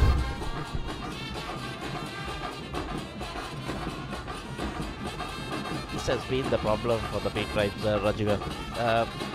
They have done well in batters, but most of the time, every over, ball has been bowled short. Bright future ahead of this youngster for sure. Look at the balance when he scored that boundary. And a lot of patience has been shown from this youngster. Very good technique. They have a 62 deliveries, so sink the ball well. There you see another full toss. I think he missed out on it.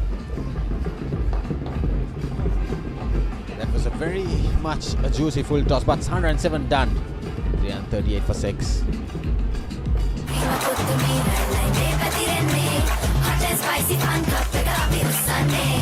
Cricket match fun. Prima kottumi tiyanakam. Prima kottumi fun tamai. The future remembered it before it was built. Why go anywhere?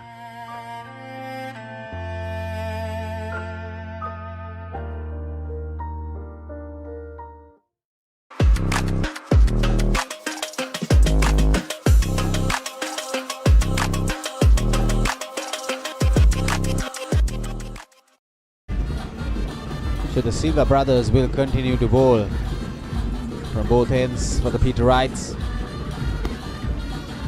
Well, I can't see that the batters intend, if there's an offer, yes, they will punch you towards the gaps, but I can't see that positive intent still coming in.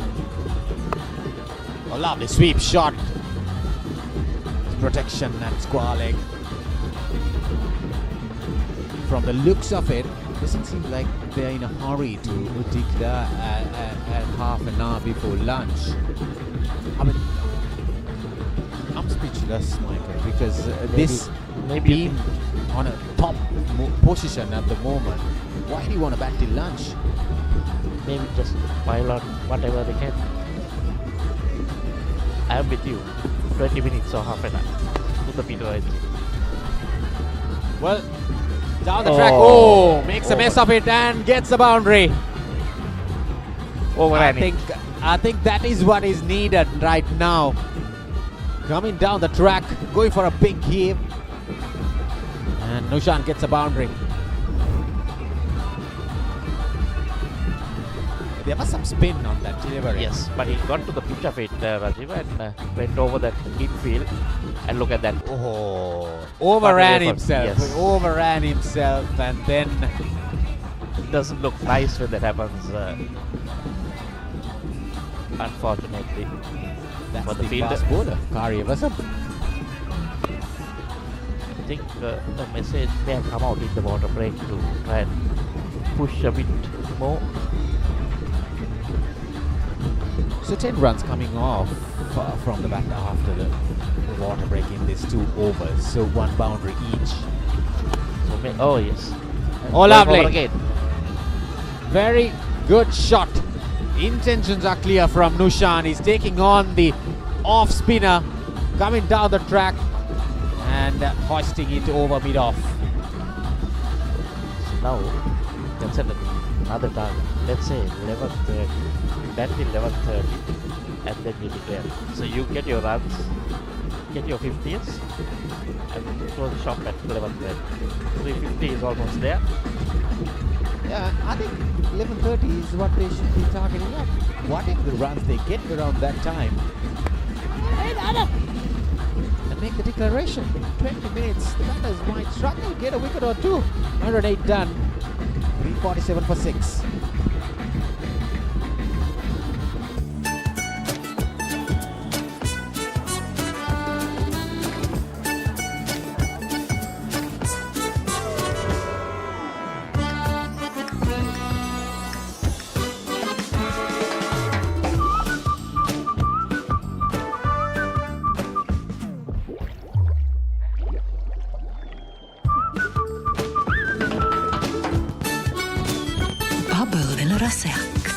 Maritsbury Bubbles. Prima Kotumi, Fantamai. Maggie Papare. Rasa Patu and a Maggie Papare Blast. From Nestle.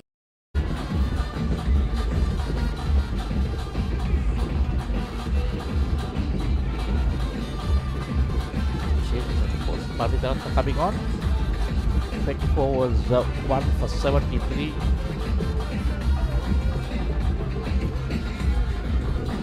You think maybe doing the chance of after they won the toss, putting to the field in? I think they would be thinking should have done otherwise. Well, Pandit Rath been introduced after a very long time from this end, the Vidyama at the end, because Silva was operating throughout yesterday evening and in the morning. But I haven't seen him after the second session yesterday.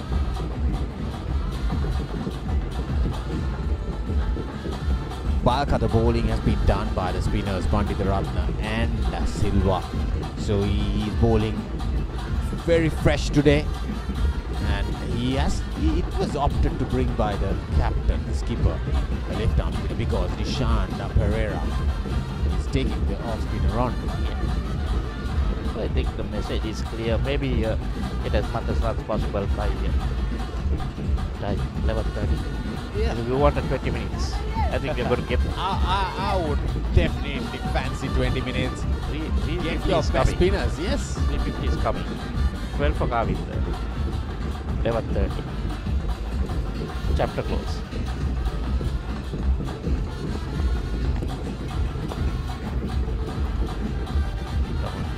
We can't get Kavinder on strike. No, Nishan might have other ideas. Very much capable. And mid on, mid off, maybe in the ring, in a ring. Oh, lovely. Innovative. Was going to play it before he bowled it. Yeah, definitely. 350 up for the Josephians. The loss One of box 6 stick. wickets. One box stick for the declaration. I would say even now is fine. We have half an hour to go. Lunch might be much more tasty if you can get the 2 wickets. Yeah, they will definitely have a very fancy lunch, a very tasty one if they can grab a wicket or 2 before the lunch in break. If they decide to declare iron ball. Never know. Well, we still got about 10 minutes for our target, 11:30. Up in the air, soft dismissal. That's the 7th wicket. And the second for Pandita Ratna.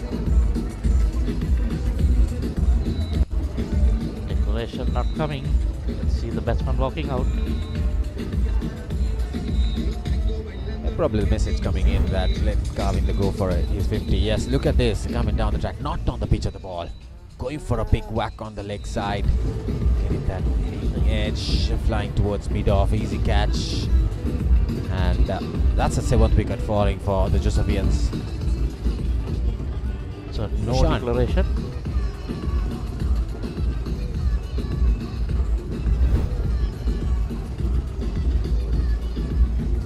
Nushan Peradi pass to 28. 357 for 7. අවුව නිසා body එක goal නැත්තම් mind එකත් cool නැහැ. ඒකට තමයි Dettol අයිසිකූල්. අවුවත් එක්ක ඇති වෙන දාඩිය නිසා හැදෙන විෂ බීජ වලින් ආරක්ෂා කර ඔබේ ඇඟ 3 ගුණයකින් කූල් කරයි.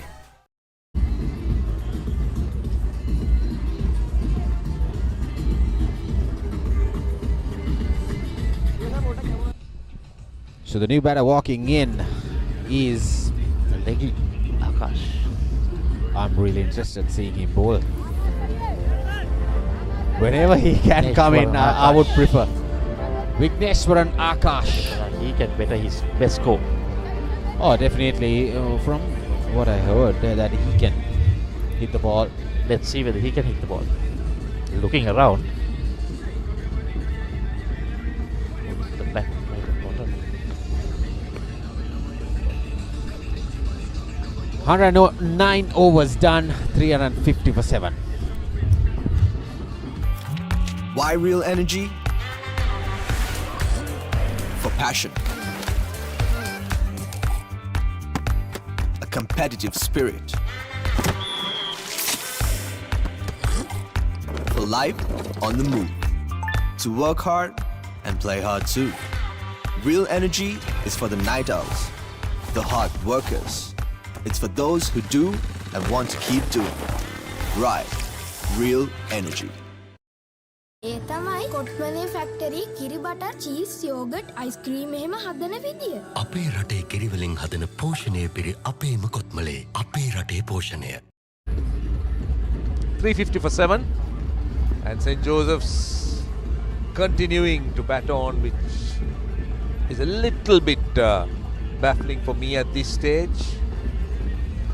And St. Peter's also, not surprisingly, taking a defensive line. I'm just wondering whether the declaration that I thought might come at any moment, Nathan, is delayed because of young Kavinder.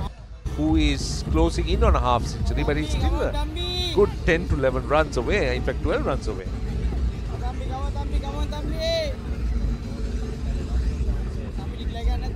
We see the next man already padded up, Roshan, so I don't think that they're even thinking about a declaration, but 350 runs on the board, that's probably what they would have wanted from 280 for 6 at stumps yesterday.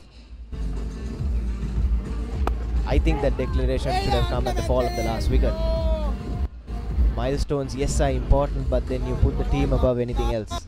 Absolutely, you could have said it more correctly, but the thing is, I can understand 350, 375, 200, you can set yourself targets, but you also need to add a timeline to it. It's not about you take your time kind of approach. Okay, you just say you're going to bat 1 hour after in the morning session. We want to get the maximum in that 1 hour. So that's what I thought you might want to do now. Young Akash defending here at this stage is just baffling me because he's just playing time. Now, ideally, you should be throwing St. Peters into the ring and make them play.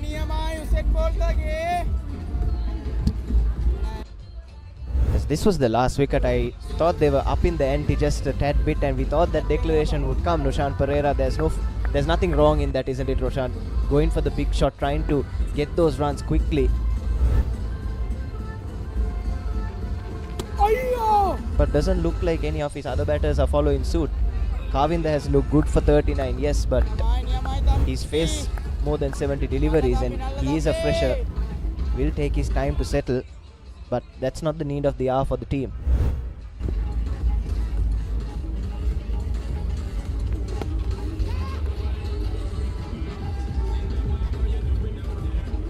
Knocked into the leg side for a single to close out the 110th over. It's 352 for 7. හැමදේම පටන් ගන්නේ gut එකෙන්. දිනන ගැම්ම දෙන්නේ gut එක. හැම මොහොතකම life එකේ ඉදිරියට යන්න හෙල්දි ගට් එකක් ඕනෙමයි. DR20 probiotic සහිත ලංකාවේ එකම සෙට් යෝගට් එක. Anchor New Deal.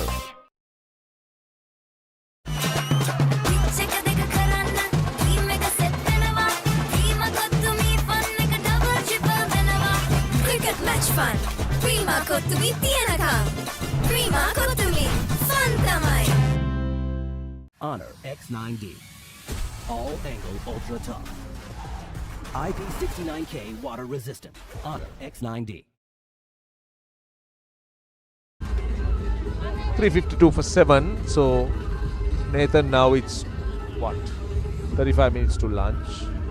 And at the end of the game, that's tomorrow evening, whatever the result will be, it's interesting to see how much of an impact a change in the Josephian approach would have caused in that final result, because we still don't know. There's a lot of cricket left, a lot of time left.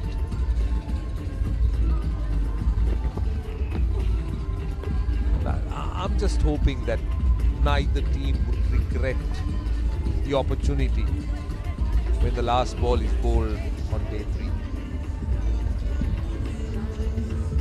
Yes, certainly the Josephian approach in the last session yesterday and this morning, taking 2 sessions out of the game, Roshan, you get only 9 across the 3 days to make a difference, to make an impact. Now, if you ask me the pertinent question of if Kavinda's half century is an objective, then yes, Akash, you need to do that. You need to look for runs, but he's consumed 9 deliveries for just 1 run.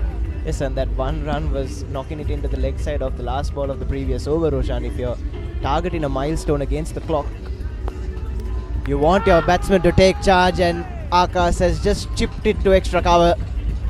His shot stains, he goes for 1 of 10, and that's the 8th wicket for the Pete Wrights and the 3rd wicket for Pandita Ratna, who's wrapping up the tail quite quickly after coming back into the attack.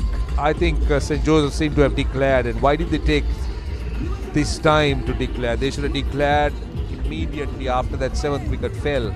So they consumed some important time, and now they'll have 25 minutes to bowl at the Peterites. But 40 minutes could have been better. Vigneshwar and Akash out for 1. It's 352 for 8. Yes, that's 3-4 overs that they've taken out of that Peterite resistance, you could call it, before lunch. And we've discussed this numerous times. Never a time you want to come in as an opening batter. Always difficult, especially when it's close to a break in play. Peterites managed to grab 3 Josephian wickets this morning, but were far too defensive for my liking. Could have shown a bit more intent. Their field placements have to come under the microscope, Roshan. Inexcusable bowling without a slip or a short leg in 3-day cricket when you have a couple of bowlers with their tails up. Well, I think I blame both teams. Neither team appeared to have wanted to take the initiative. St. Joseph had the chance. They put it to bat on a good pitch. They were looking really good at 219 for 1. And at 352 for 8, I think that's a rather average return from where they were. Peterite, on the other hand, you win the toss, you insert the opposition in, so you're looking for wickets, but you didn't see that from a Peterite bowling attack as well. But let's take a look at the Josephian card. 352 for 8, 84, 53 and 88. Tantanarayana, Samash and Rakunagoda, they were very good yesterday. But just look at the number of balls the rest of the batters have consumed. 39 of 68, 28 of 50 today, and 1 of 10. And Dalpadadu 22 of 69. So precious time that has been taken by the Josephian batters. Yes, certainly, Roshan. And most of those wickets were ones that fell in that last session yesterday, where we felt the Peterites were getting a sniff. As we take a look at the wickets to fall, just the first one, Avisha Samash going after the bowling after reaching his half century, chipped it to point. And then this is a ripper from Shavindu Silva to get rid of Vakunagoda, who was batting on a different track to the rest of his team, and that's unfortunate from Yanula. On 84, a full toss chipped it straight to extra cover. This is the captain. Again, probably played the wrong line off that ball. A good catch running back by Tejana. And this was an even better catch from Asadisa Tejana. Running back, managed to get both hands to it to reduce the Josephians to 5 wickets. And this was this morning, Shavindu Silva picking up his 5th, becoming the first Peterite to grab 5 wickets since 2016. And this was just a couple of overs ago. Nushan Ferreira and then Vigneshwar and Akash chip in straight to extra cover, and those were the 8 Josephian scalps to fall. Right, the Peterite bowling, 5 for 95 for Shavindu Silva and Pandita Ratna 3 for 76. The only 2 bowlers who have been amongst the wickets.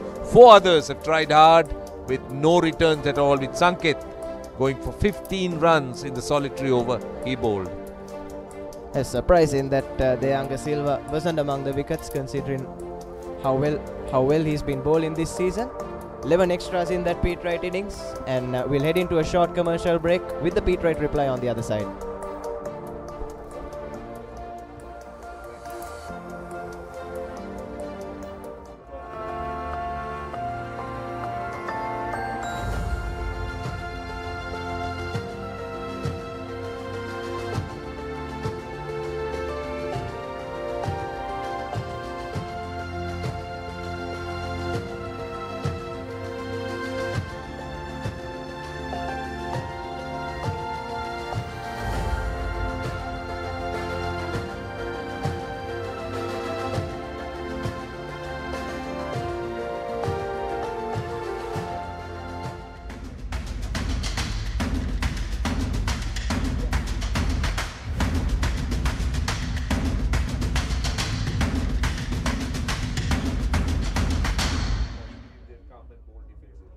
The future remembered it before it was built. Why go anywhere?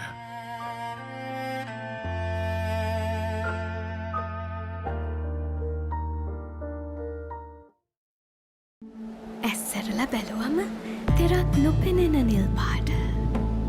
හුළඟටත් මුසුණු සීතල නිල් පාට. පුංචි පුංචි දේවල් වල නිල් පාට නිල් පාට නිල් පාට. සැහැල්ලුව සතුටගේන ඉවරයක් නැති නිල් පාට. මේ හැම නිල් පාටකම හැංගුණු රසවත් හැඟීම අල්ලන්න පුළුවන්ද? ජීවිතය රසින් පුරවන රසම රස නිල් පාට.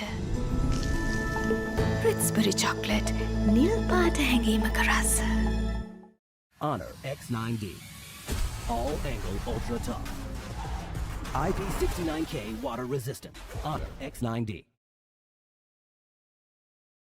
Yo, Chunky තමයි වචනේ. Chunky ඇඳෙන් මං ඇහැරෙන්නේ. Chunky වණ්ඩියක මම යන්නේ. Chunky ලිඳෙන් ඇදගෙන නාලා. Chunky club එකේ වැඩ දාලා. Chunky නංගි මගේ ආදරේ. Chunky කියන්නේ මටද ඔයා? Chunky shot එකක් කනවා මෙයා. මේ chunky part මොකටද අයියෝ? Chunky Ch stay දෙන දෙයි. So hunky, so crunchy, get trust. Chunky Ch, love chunky, live chunky, Chunky Ch. Welcome to the Under Armour Halo project. Halo is not simply another sneaker, but rather a fleet of innovative footwear crafted to maneuver the complex biomechanics of running, training, and, well, everything in between.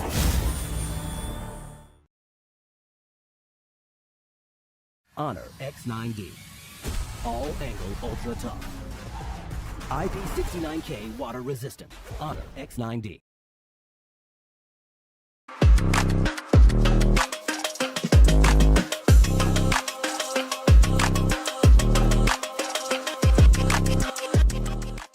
The future remembered it before it was built.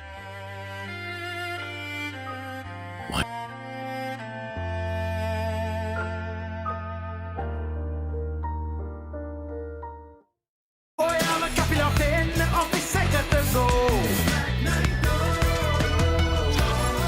Night Go Pocket Perfume. Youth එකට go එකක්.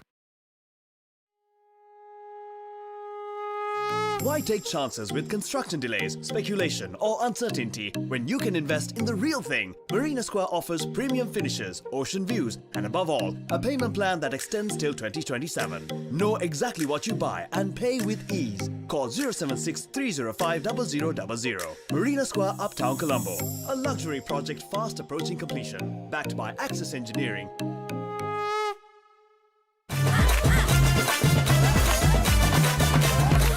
Spicy fun hit එක ගන්නේ අපි සැවේ මේ පාරත් අතර අතට දෙනවා අපි වැඩේ ප්‍රීමා කොතුමි ෆන් තමයි Honor X9D. All angle ultra tough. IP69K water resistant. Honor X9D. දෙන එක සෙට් වුණාම මං එයාට දින එක චැට් එක දාන අතර ළඟින් තියන් කන එක ටේස්ට් එක එකින් එකට වෙනස් වෙලා එන එක චිල් වෙන හැම තැනකම බයිට් වුණා මේක චුටියක මෙන්න මේක දැන් අලුතෙන් එන එක ඒක තමයි මේක හැමෝම අතර ටේස්ට් එක මංචි කොමේක හැම වෙලාවකම හැම තැනකම හැමෝම අතර ටේස්ට් එක මංචි කොමේක ඒක තමයි මේක try කරන්න අලුත් Munchee කොමේක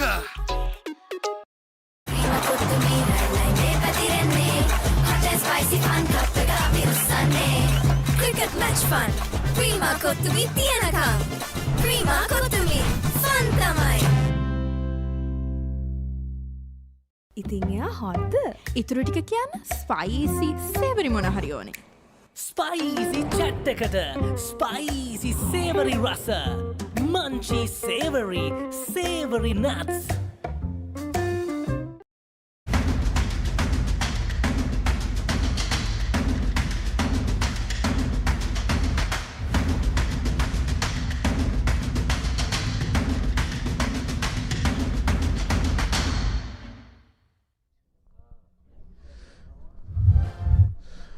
Right, 90-second battle of the Saints, St. Joseph's versus St. Peter's. St. Joseph's finally closing their innings on 352 for 8. Let's take a quick look at the Josephian batting card. Well, that's how they look. 84 at the top from Dantanarayana. Samash made 53. Very attractive. Vekunogoda 88 of 112. But the rest of the batting really struggled. Kavinda making 39 of 68. So 352 for 8 declared. Yes, now take a look at how the bowling went. Shavindu Silva, the pick of the bowlers, 5 for 95 off his 31 overs. A tireless spell from the tall off spinner. Managed to get something out of a very docile surface. And Pandit Ratna with his left arm orthodox, 3 for 76, the only two successful Pete Wright bowlers. And if you take a look at the bottom of your screen, from 219 for 1, St. Joseph's College lost their way somewhat in the last couple of sessions and ended up with 352 for 8. Right, so we got what? 25 minutes left for the Pete Wrights to bat before lunch, and it will be very interesting. I'm interested to see not very much about the Pete Wright strategy or the way Pete Wright would look to play, but how St. Joseph's will set about looking to attack. Now this is the familiar huddle. Yes, they're in a good position. They got runs on the board. Now let's see how the bowling plans get executed. Now, two openers, Nathan. Just tell me a little bit about the two Pete Wright openers. I'm sure you know a lot about these two guys. Just talk us through. Yes, De Silva and Savi Fernando. Savi Fernando especially has been quite impressive. He's playing his last year. Very experienced, has more than 500 runs this season. Had a high score of 150, I think. He's been the better of the two openers, but De Silva has been supporting him from the other end. Hasn't got the runs that he would have liked, but he is someone who can bat time and is someone that can innovate if the situation requires it. But of course, I feel the plan for them is just to see this through until lunch, and they definitely have that defensive technique to do so. Well, interesting whether it should be a defensive technique or whether it should be a typical, not an aggressive technique, but you've got to approach it in a way where you don't try to be overcautious and then play right into the Josephian hands. But again, I'm keeping an eye on the Josephian approach. How will they look to attack? They got what? They'll have about 22 minutes left. Ideally 6 overs, 7 overs. Can they get a wicket or two? That's the big question that everyone's going to ask them. And this is, I'm sure you will agree that openers hate and they dread this time, especially coming in just before lunch or just before a break. It's not easy. You're always under pressure. Yes, sometimes even in good batting conditions, it's just the mental pressure that might come on to a batter. 2 slips and a gully. Interested in no other close-in catchers, Roshan. That's what makes me also a little bit surprised. They got a fine leg, they got a mid-wicket and a mid-on. Right, so let's see what 2 slips and a gully to me is not attacking enough. I would like to actually, I'm a big believer in having somebody under a helmet at short leg, at least earlier on, just under the eyes of the batter, just to create some pressure. Right, here is the first ball of the Pete Wright innings. Now, wide of the off stump, so no movement. It's not really rushing the batter at all. And a dot to start. This is Samarasinghe, fresher, played for the Josephians. As we take a look at the Pete Wright opener, Savi Fernando, 10 games, over 500 runs, and like I said, that best score of 150, and he's someone who can bat really, really long if he settles into the crease. It's a decent average, 40. That's quite good.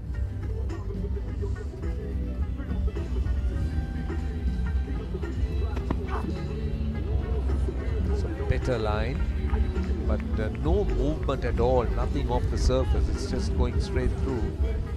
What the Joes would like to see is that the ball's swinging or moving, but Samarasinghe hasn't still found that movement.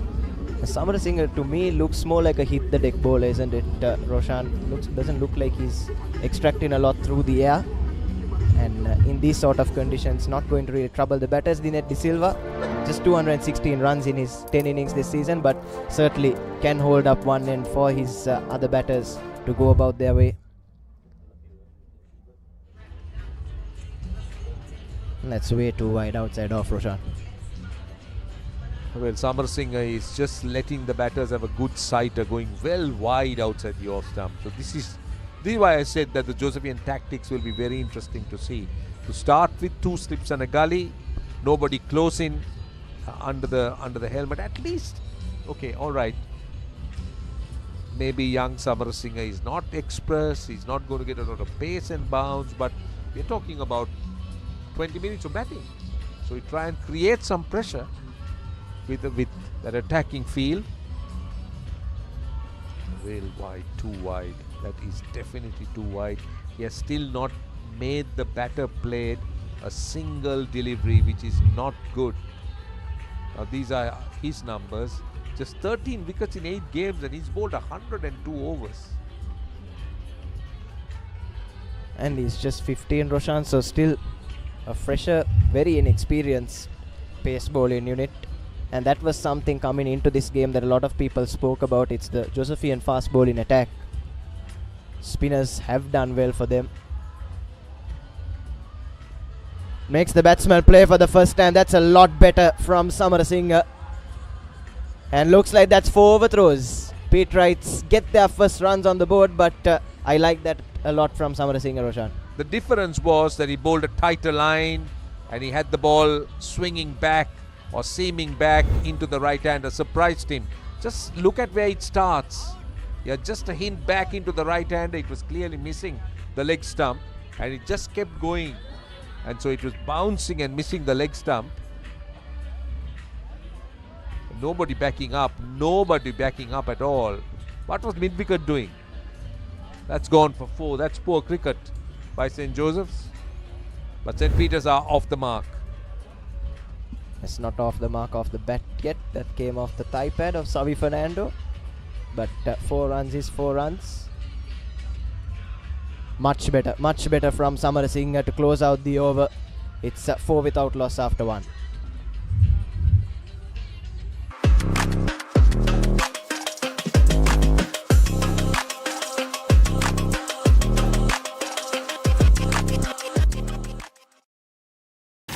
Welcome to the Under Armour Halo project. Halo is not simply another sneaker, but rather a fleet of innovative footwear crafted to maneuver the complex biomechanics of running, training, and, well, everything in between. Saratama enjoy kerana body ekata go. Night Go Pocket Perfume. Youth ekata go ekak.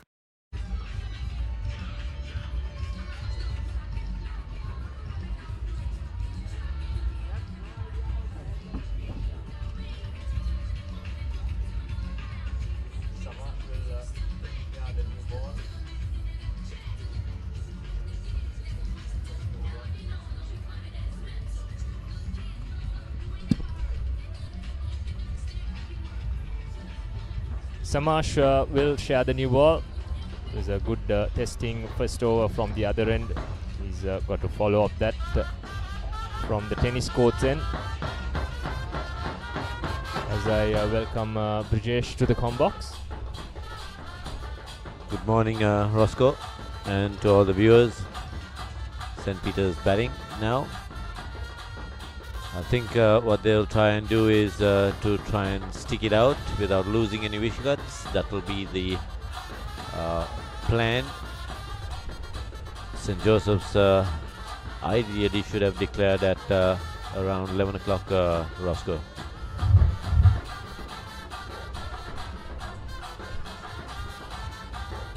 So we've seen a little bit of movement even when the Pete Wrights bowl, the seamers bowl rather. So the recipients will look to extract these conditions. It's a bit too wide on that occasion.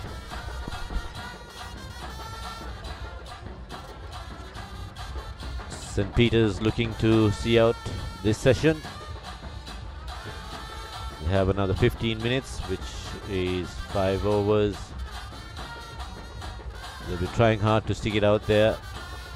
Whatever runs come their way will be a bonus, but not to lose any wickets in this session.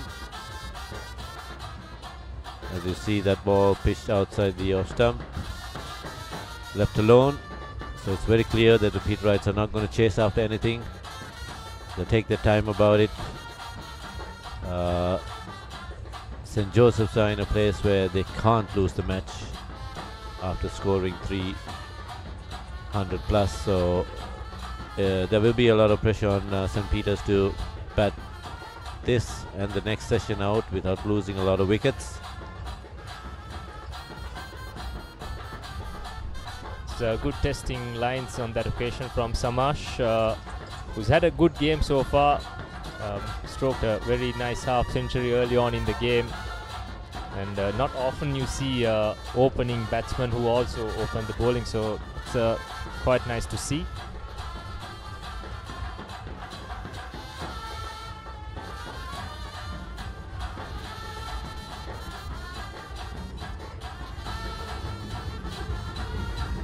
That's a better line, gets the batsman driving. A very good line there.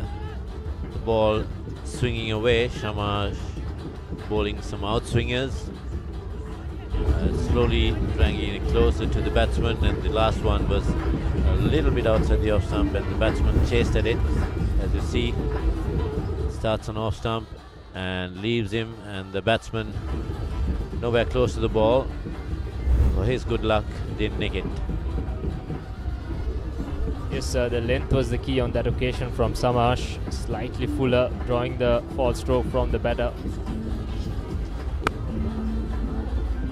Good looking stroke in the gap. The fielder races behind it, but he can't reach it. A welcome first boundary off the bat for St. Peter's. And De Silva opens his account with a nicely stroked boundary. 2 overs completed now. St. Peter's 8 without loss. Why real energy? For passion. A competitive spirit. For life on the move. To work hard and play hard too. Real energy is for the night owls, the hard workers. It's for those who do and want to keep doing. Right. Real energy. That was summer refresh when the train gotta go. Night Go Pocket Perfume. Youth එකට go එකක්. The last shot that we saw.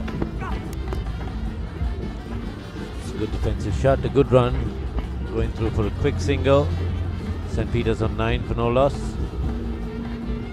When the ball is put in the gap, the outfield is lightning fast, so all that you need to is to time the ball into the gaps, and you will get value for your shots. Anything which has passed the 30-yard circle through a gap has always ended up at the boundary. As you see, that was the check drive which was played. The ball was always running away from the fielder. So it's a good batting track, and the outfield is also quite quick, so it's not that St. Peter's will have to work hard. It's all about commitment and mental strength to stay out there and pick the right balls to hit them into the gaps. And then obviously St. Peter's also can put up quite a big total if they bat well.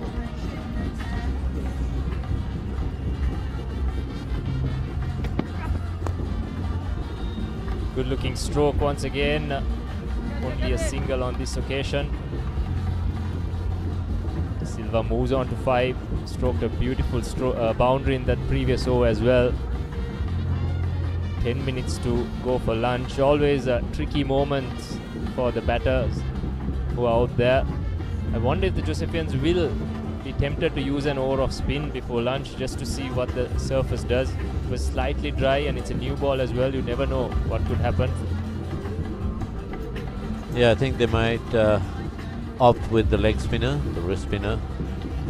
Give him an over or 2, but just got 10 more minutes, which means 3 overs. That's a very good ball, just short of a length. The batsman letting it alone, rightly so. Doesn't want to. You see there, the ball comes in, places it, but watches it through as well. It's good lines by St. Joseph's.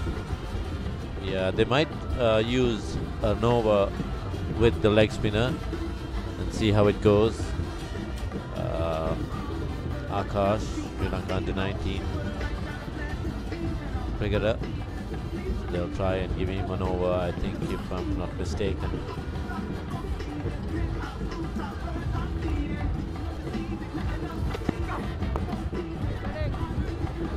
Good testing lines and lengths from Disinu Samarasinghe. The good thing about this Josephian side is they are a very young side.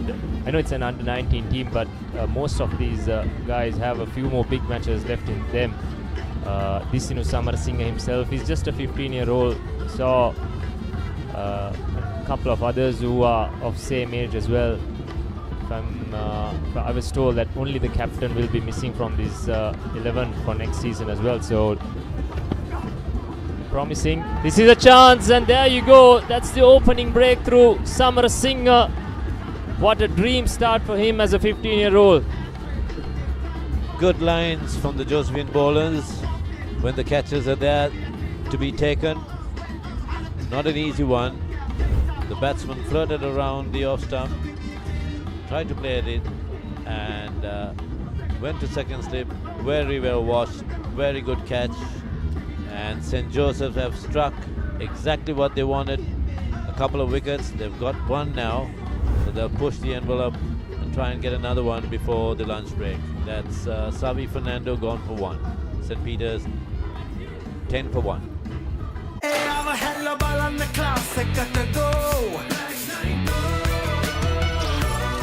Knight Go Pocket Perfume. Youth එකට go එකක්.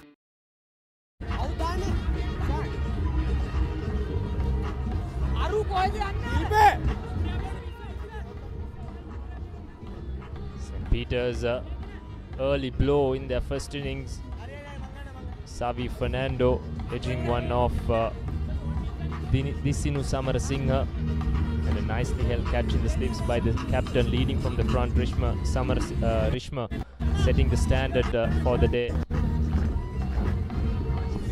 Now St. Peter's are under the pump, exactly where St. Joseph's wanted to be. Ideally not for St. Peter's.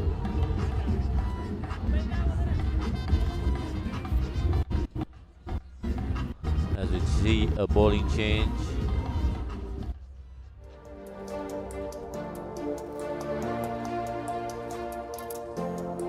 Yeah, as you see there, he's got good it's a Pete Wright batsman, pretty good average. Hajana.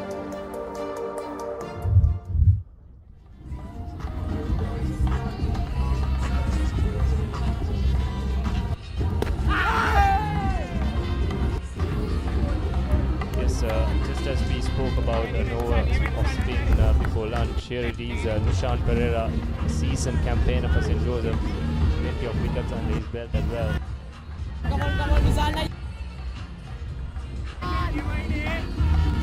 They might even opt the last over with leg spin from our end, the commentary box end, as he bowls very straight. Batsman lays it down, no run. Quite an attacking field by the Josephians. A slip, a leg slip, and a silly mid-on for the off spinner. No one in the deep, just one, at deep square leg. Very good lines. Making the batsman play. Looking for a mistake by the batsman. Yes, this was the wicket to fall. It was beautifully set up. He was hovering around that outside off stump line. The batter played for the in swing, but it just held its line and found the edge.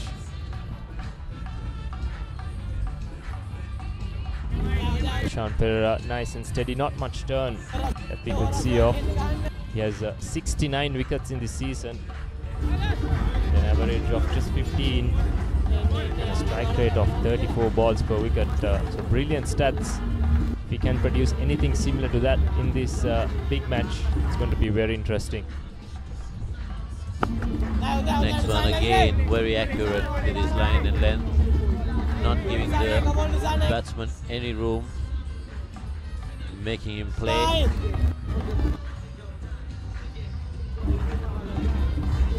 St. Peter's are in a bit of bother. He goes the next one again, just short of length. Well bowled. That's a maiden over. St. Peter's 10 for 1. Why real energy? For passion. A competitive spirit. For life on the move. To work hard and play hard too. Real energy is for the night owls, the hard workers. It's for those who do and want to keep doing. Right. Real energy. Samarasinghe with his tail up to continue from the Vidyama at the end. He played 8 games this season with 13 wickets. And, he got his 14th in that previous over. And, he'll be bowling to Asadisa Tejana, who held on to some nice catches in that Peterite fielding innings. One great grab over his head running backwards late on the first day.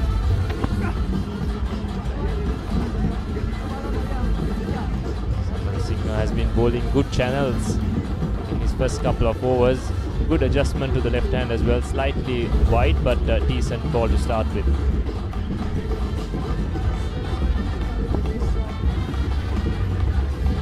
Swung the ball away from the right-hander.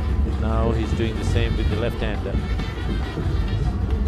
Bowling a very good line. St. Peter's ideally do not want to lose any more wickets. This is the penultimate over. Before lunch. And Peterite batsman taking his time, slowing things down.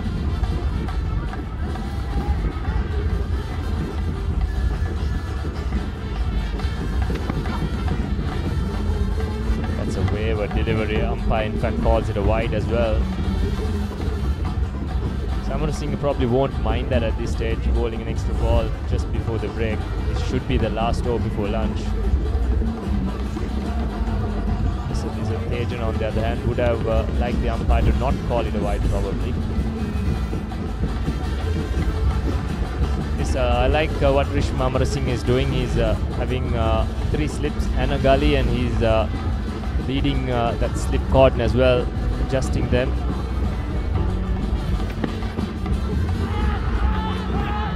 Big appeal. No response from the umpire. He wasn't too happy with the excessive appealing from the slip cordon.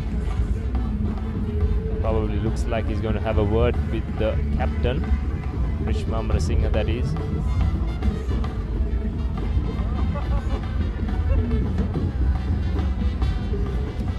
Plenty of excitement for the Josephians. They know the Peterites are under the pump.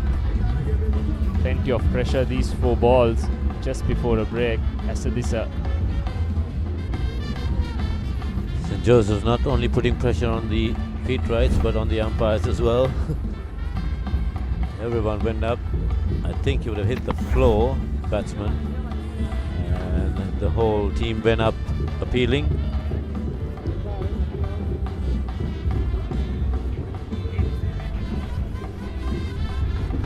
The umpires having a look at, I think he's asking the captain and the bowler. I don't think it's an official warning, but not to run on the danger area, the bowler.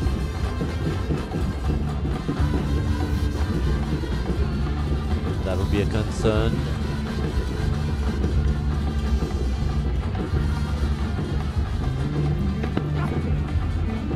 This time goes for the in-swinger to the left-hander, doesn't get it right. You can understand the excitement from the Josephians rather, to get this big scalp of Asadisa Tejana. He has had 3 centuries this season. He has scored 687 runs at an average of 52, so they know it's a big wicket. If they can get him out before lunch, it's going to be quite easy going forward in the day as well. Yes, Roscoe, that will be like a dream start for them, the Josephians.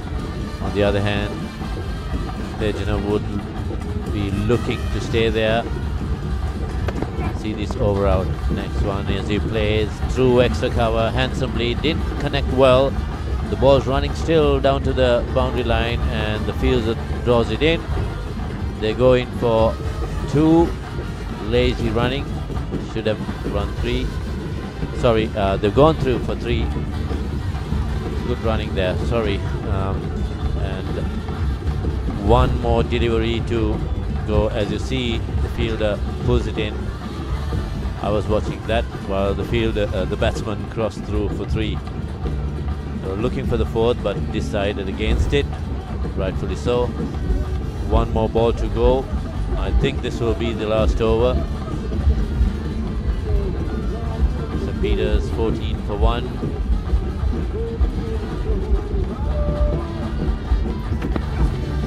The next one, ball wide, very wide outside the off stump. The batsman has nothing to do with it. And I think that will be lunch, yes. So St. Peter's 14 for 1. Faced 5 overs before lunch and are in a bit of trouble, but good for St. Joseph's. They've done their job to get a wicket and they'll be very happy going in for lunch. Yes, of course, things have gone according to plan for St. Joseph's, though we would have liked the declaration to come a little bit early, but I think they'll take 1 wicket before the break. A nicely held catch by Rishma Amarasinghe off the bowling of Samarasinghe.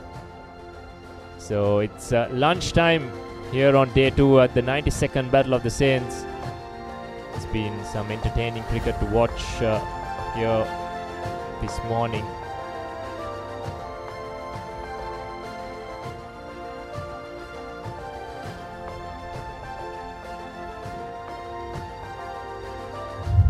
This is the Peterite effort so far. Not much to speak of as yet. Fernando was the batsman dismissed of the bowling of Samarasinghe. And the 2 batters, De Silva and Tejana, safely negotiating that tricky session before lunch. Plenty of batting to come. Silva, Peterson, the 2 Silvas I should say. Sebastian is a good batter as well. Joshua Sebastian, that is. Sanket is pretty good as well with the bat.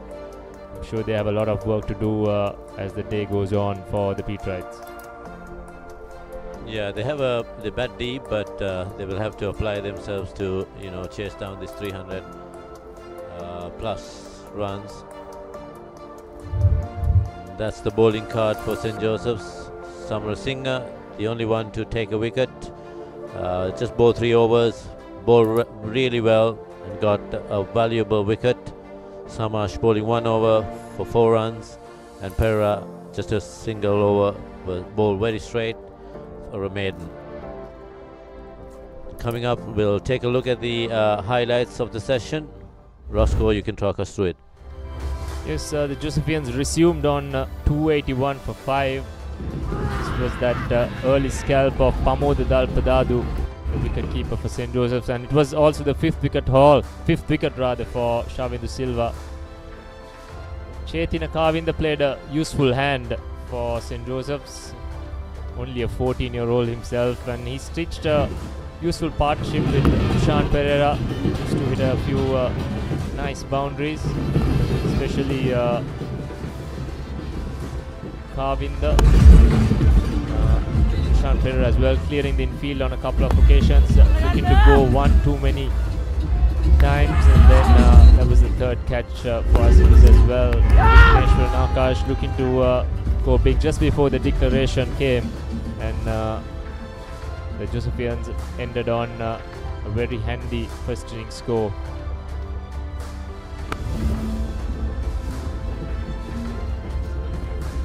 Savi Fernando is the man dismissed just before the break.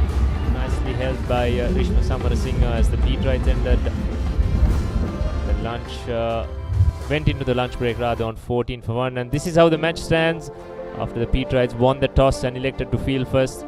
Josephians made 352 for 8. Bekunogoda with 88, Dantanarayana with 84 and Samash with 53.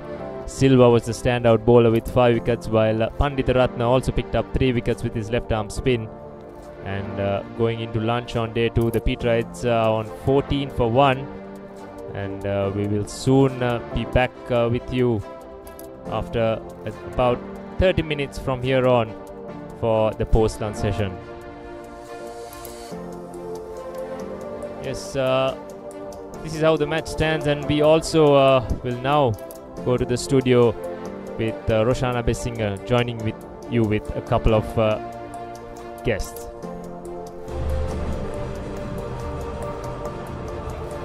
Right, welcome back. It is the lunch time on day 2 of this 92nd big match between St. Joseph's and St. Peter's.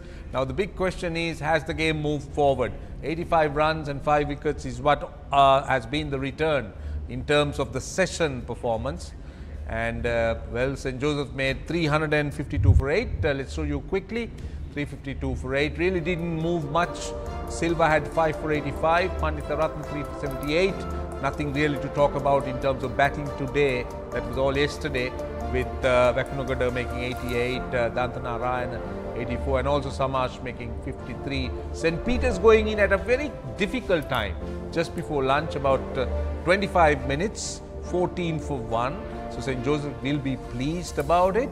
But the question is, have they missed an opportunity? Now I got 2 wonderful personalities joining me. Hans Fernando, former Peterite skipper, 5 years of the big match, 5 years of one-day cricket. We'll talk about that record.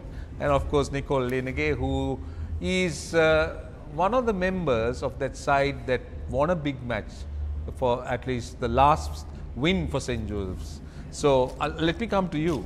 Now you guys won a big match, right? So it was a 2-day affair, and you need to do a lot of things right.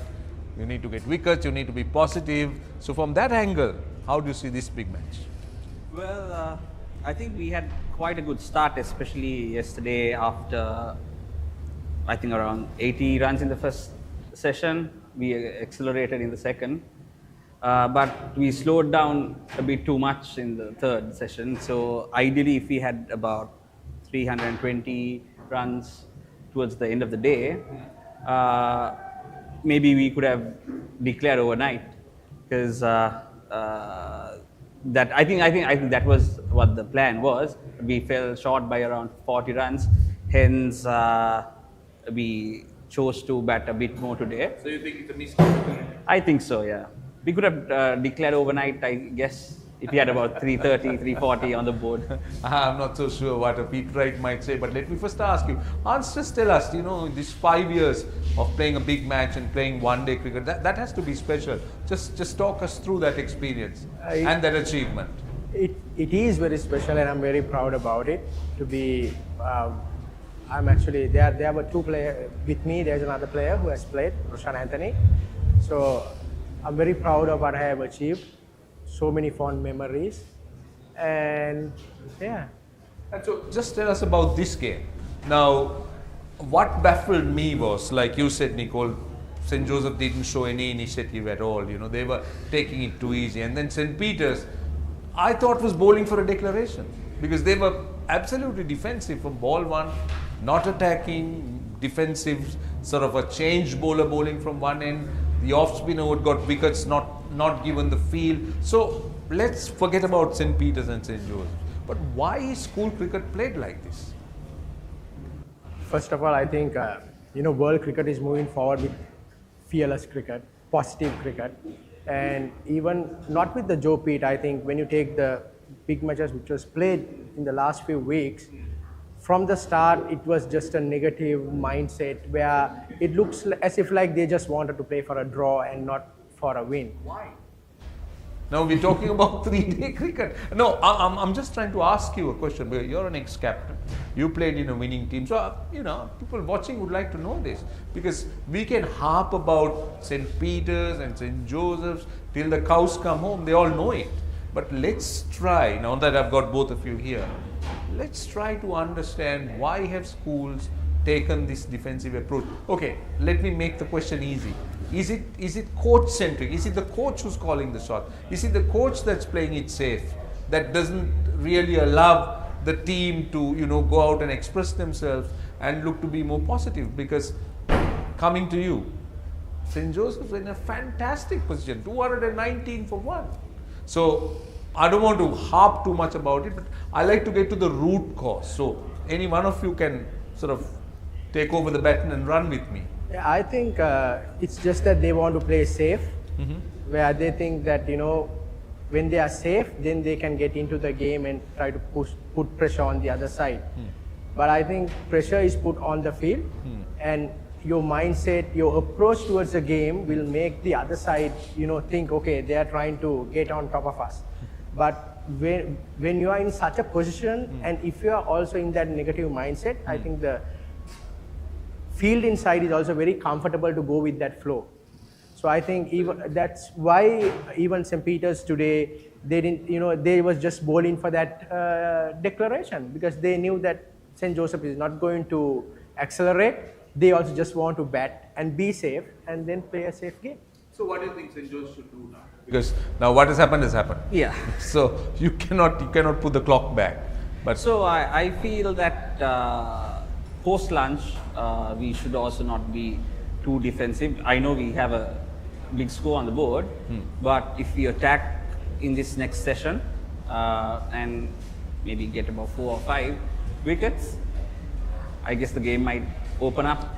So, okay, good point. I also agree with you. You need to attack, you need to make things happen. So now we had a little session of about 6 or 7 overs before lunch. So did you like the way St. Joseph set their field to a fast bowler with 2 slips going wide, nobody under the bat at short leg? So where is the attack? Yeah. How do you attack?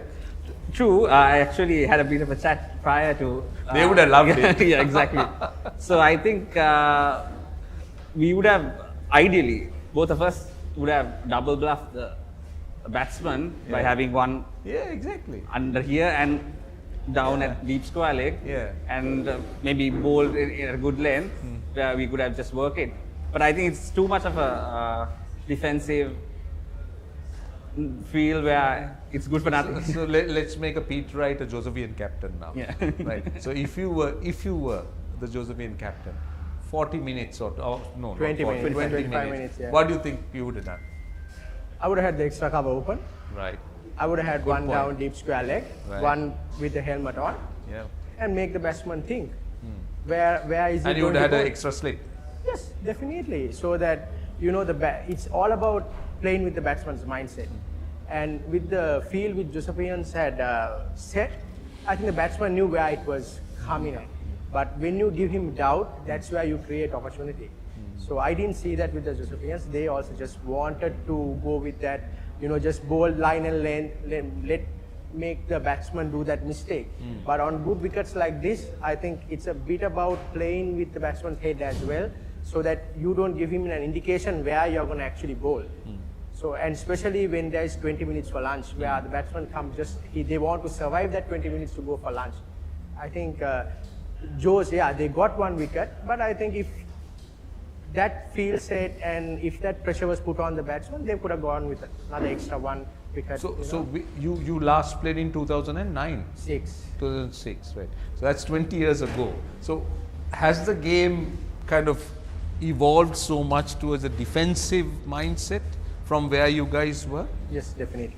And why, again, it's a root cause of a bigger problem, right? So why is that? I mean, what is actually the problem? I've asked a lot of people who have come here. I've asked not just the Joe Page, I've asked the people from, reps from Rohito and Anand and Aland. It's a very common problem. But what is the solution? How do we get more interest? Because see, a big match, you get the crowds coming in, you get the excitement, the entertainment, but it's dying. I mean, they know from ball 1 it's a draw. But why? How do you sort of change this? You don't have an answer.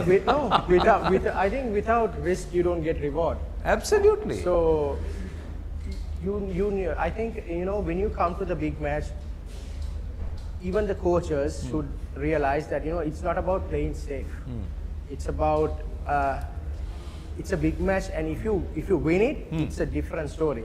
You win and lose games. But I always believe that you need to play positive cricket, And if you do that right, the end result will be good. But this is, like you said, Roshan, cricket is like big match cricket. When you start watching, you know, they are just playing for a draw. And as a cricketer, I find it very boring. As a captain, you will find it very boring, and as a player who was part of a winning side, you will find it very boring. So I was a part of the squad for 5.5 years back then, same era. I'm proud to say that the cricket that both the schools played during that time was very, very attacking. We would go at each other, but we end up being the best of friends. And in the 5.5 years that I can vouch for, I know I was a part of the squad for 28 outrights during that time. Oh, is that right? Yeah. That's a lot. That's quite a lot. Under coach Harsha De Silva, who I would like to remember. We had great captains. From 2005, it would be Hashan Gunatilaka, Angelo Matthews, Rajiv Veerasinghe, Ruwantha Fernandopulle, and Shamira Veerasinghe, all known cricket identities in the schools and the international career. So we used to play that brand of cricket. So having been a part of this setup now for a couple of years, we also have been very sad about the way that the game is being played. Right, so let's move away from cricket now. Let's get into, we got about a minute or two left. So you're part of the organizing committee? Yeah. Yes, we are, and we are a part of the grounds committee. Right. From the joint committee. So what would you do as a grounds committee? What would be your responsibility? So practically all logistics to do with the ground, game, food, to sponsors, to getting the passes sorted, and a whole load of things. Yeah, a lot of things. Yeah. How challenging is it, Hans? Is it easier to go out there and face the new ball and score runs, or being part of the ground committee is tougher? I prefer going facing the new ball. I think we challenge us to get this right, get this going, and behind the scenes, it's a lot of hard work put into, you know, to have an event like this, to make it successful. So as a joint committee, we work really hard, and you know, we always want to take this to the next level, and we are working hard on it. And yeah, it is not easy to get in the crowds, especially when cricket is played like this. So hopefully, you know, things might change. Indeed. So right, we've just had the former Pitrite captain Hans Fernando. We also had Nicole Lienige, right, who was part of the winning team, the last winning team of St. Joseph's under Ruwantha Fernandopulle, talking to us during the lunch break. So a quick reminder, St. Joseph declared at 3:52 for 8. St. Peter's went into lunch at 14 for 1. So we're going to take a short break, and when we come back, you can watch the Pitrite first innings.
When the train they got to go.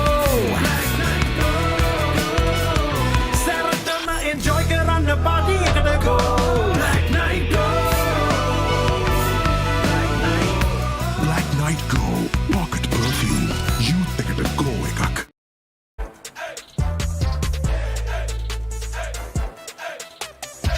දවසම fresh වෙන්න. O3 Spirit and Freedom perfumed body spray. Why take chances with construction delays, speculation, or uncertainty when you can invest in the real thing? Marina Square offers premium finishes, ocean views, and above all, a payment plan that extends till 2027. Know exactly what you buy and pay with ease. Call 076 305 0000. Marina Square, Uptown, Colombo. A luxury project fast approaching completion. Backed by Access Engineering. Welcome to the Under Armour Halo project. Halo is not simply another sneaker, but rather a fleet of innovative footwear crafted to maneuver the complex biomechanics of running, training, and, well, everything in between.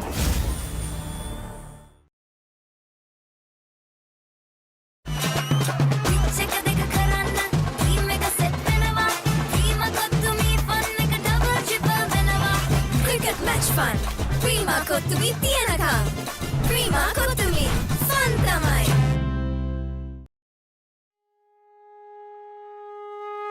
Why take chances with construction delays, speculation, or uncertainty when you can invest in the real thing? Marina Square offers premium finishes, ocean views, and above all, a payment plan that extends till 2027. Know exactly what you buy and pay with ease. Call 076 305 0000. Marina Square, Uptown, Colombo. A luxury project fast approaching completion. Backed by Access Engineering. හැමදේම පටන් ගන්නේ gut එකෙන්. Nervous වෙලාවට අපිට push එකක් දෙන්නේ gut එක. හැම මොහොතකම ලයිෆ් එකේ ඉදිරියට යන්න හෙල්දි ගට් එකක් ඕනෙමයි. අත්‍යවශ්‍ය පෝෂක පදාර්ථ සහිත Anchor New Deal flavored milk ගට් එක රෙඩි කරන්න. Welcome to the Under Armour Halo project. Halo is not simply another sneaker, but rather a fleet of innovative footwear crafted to maneuver the complex biomechanics of running, training, and, well, everything in between.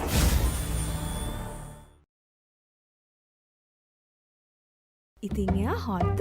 ඉතුරු ටික කියන්න spicy සේවරි මොන හරි ඕනේ. Spicy chat එකට spicy සේවරි රස. Munchy savory nuts. Why real energy? For passion. A competitive spirit. For life on the move. To work hard and play hard too. Real energy is for the night owls, the hard workers. It's for those who do and want to keep doing. Right. Real energy. හැමදේම පටන් ගන්නේ gut එකෙන්. දිනන ගැම්ම දෙන්නේ gut එක. හැම මොහොතකම life එකේ ඉදිරියට යන්න හෙල්දි ගට් එකක් ඕනෙමයි. DR20 probiotic සහිත ලංකාවේ එකම සෙට් යෝගට් එක Anchor New Deal. දෙන එක සෙට් උනාම මං එයාට දින එක චැට් එක දාන අතරේ ළඟින් තියන් කන එක ටේස්ට් එක එකින් එකට වෙනස් වෙලා එන එක චිල් වෙන හැම තැනකම බයිට් උනා මේක චුටියක මෙන්න මේක දැන් අලුතෙන් එන එක ඒක තමයි මේක හැමෝම අතරේ ටේස්ට් එක මංචි කොමේක හැම වෙලාවකම හැම තැනකම හැමෝම අතර ටේස්ට් එක මංචි කොමේක ඒක තමයි මේක try කරන්න අලුත් මංචි කොමේක හැමදේම පටන් ගන්නේ ගට් එකෙන්. නර්වස් වෙලාවට අපිට පුෂ් එකක් දෙන්නේ ගට් එක. හැම මොහොතකම ලයිෆ් එකේ ඉදිරියට යන්න හෙල්දි ගට් එකක් ඕනෙමයි. අත්‍යවශ්‍ය පෝෂක පදාර්ථ සහිත Anchor New Deal flavored milk ගට් එක රෙඩි කරන්න. ටකට පැකට් එකේ කොත්තු රහට ටෙම්පෝ හැපේ මැලිබන් ටෙම්පෝ හැපේ කට ගැස්සෙන රසේ සාසූස් දයිය දිවේ ලුණු මිරිසට ටෙම්පෝ හැපේ මැලිබන් ටෙම්පෝ හැපේ කට ගැස්සෙන රසේ wow cheese max රසේ cheese onion ටෙම්පෝ හැපේ මැලිබන් ටෙම්පෝ හැපේ කට ගැස්සෙන රසේ කොත්තු ලුණු මිරිස් cheese and onion රසට මැලිබන් ටෙම්පෝ හැපේ කට ගැස්සෙන රසේ හැමදේම පටන් ගන්නේ ගට් එකෙන්. දිනන ගැම්ම දෙන්නේ ගට් එක. හැම මොහොතකම ලයිෆ් එකේ ඉදිරියට යන්න හෙල්දි ගට් එකක් ඕනෙමයි. DR20 probiotic සහිත ලංකාවේ එකම සෙට් යෝගට් එක Anchor New Deal. Dam doom ding belana stick penna ya me apel belana stick penna ya devi late belana stick penna වතුරු මිතුරු දඹ දිවතුරු ඕන කෙනෙක් අන්තිමේදී Munchie sticks රසෙන් stick වෙන්න Strawberry, vanilla, chocolate රසින් Munchie sticks. Stick වෙන්න. හැමදේම පටන් ගන්නේ ගට් එකෙන්. හරිම ඩිසිෂන් එක වෙලාවට ගන්න හයියක් වෙන්නේ ගට් එක. හැම මොහොතකම ලයිෆ් එකේ ඉදිරියට යන්න හෙල්දි ගට් එකක් ඕනෙමයි. ප්‍රෝබයෝටික්ස් හා අත්‍යවශ්‍ය පෝෂක පදාර්ථ සහිත New Dale Green Tea Yogurt ගට් එක රෙඩි කරන්න. දෙන එක සෙට් වුණාම මං එයාට දින එක චැට් එක දාන අතර ළඟින් තියන් කන එක ටේස්ට් එක එකින් එකට වෙනස් වෙලා එන එක චිල් වෙන හැම තැනකම බයිට් වුණා මේක චුටියක මෙන්න මේක දැන් අලුතෙන් එන එක ඒක තමයි මේක හැමෝම අතර ටේස්ට් එක මංචි කොමේක හැම වෙලාවකම හැම තැනකම හැමෝම අතර ටේස්ට් එක මංචි කොමේක ඒක තමයි මේක try කරන්න අලුත් මංචි කොමේක හැමදේම පටන් ගන්නේ ගට් එකෙන්. හරිම ඩිසිෂන් එක වෙලාවට ගන්න හයියක් වෙන්නේ ගට් එක. හැම මොහොතකම ලයිෆ් එකේ ඉදිරියට යන්න හෙල්දි ගට් එකක් ඕනෙමයි. ප්‍රෝබයෝටික්ස් හා අත්‍යවශ්‍ය පෝෂක පදාර්ථ සහිත New Dale Green Tea Yogurt ගට් එක රෙඩි කරන්න. Why real energy? For passion. A competitive spirit. For life on the move. To work hard and play hard too. Real energy is for the night owls, the hard workers. It's for those who do and want to keep doing. Right. Real energy. හැමදේම පටන් ගන්නේ gut එකෙන්. Nervous වෙලාවට අපිට push එකක් දෙන්නේ gut එක. හැම මොහොතකම ලයිෆ් එකේ ඉදිරියට යන්න හෙල්දි ගට් එකක් ඕනෙමයි. අත්‍යවශ්‍ය පෝෂක පදාර්ථ සහිත Anchor New Dale Flavored Milk ගට් එක රෙඩි කරන්න. Epic rivalries reignited. The big match season is here. Iconic showdowns from Colombo to Kandy, from Mathura to Jaffna. Battle of the Blues, Maroons, Saints, Brothers, and so much more. Witness history as the future stars clash for glory. Big Match Season 2026. Big Match Season 2026. Live on Sri Lanka's #1 sports channel. Sri Lanka's #1 sports channel.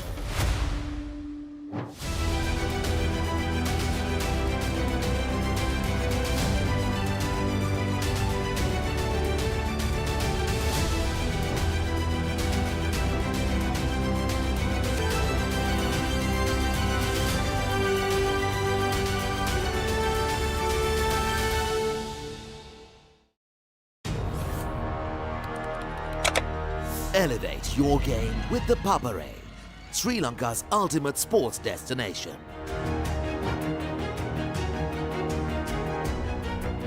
Together, we unite a nation through the love of sports. Tune in to the Papare, your home for all things sports. Live the action, feel the excitement.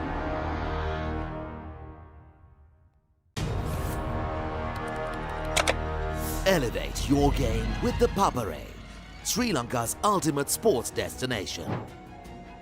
Tune in to the Papare, your home for all things sports. Epic rivalries reignited. The big match season is here. Iconic showdowns from Colombo to Kandy, from Mathura to Jaffna. Battle of the Blues, Maroons, Saints, Brothers, and so much more. Witness history as the future stars clash for glory. Big Match Season 2026. Big Match Season 2026. Live on Sri Lanka's #1 sports channel. Sri Lanka's #1 sports channel.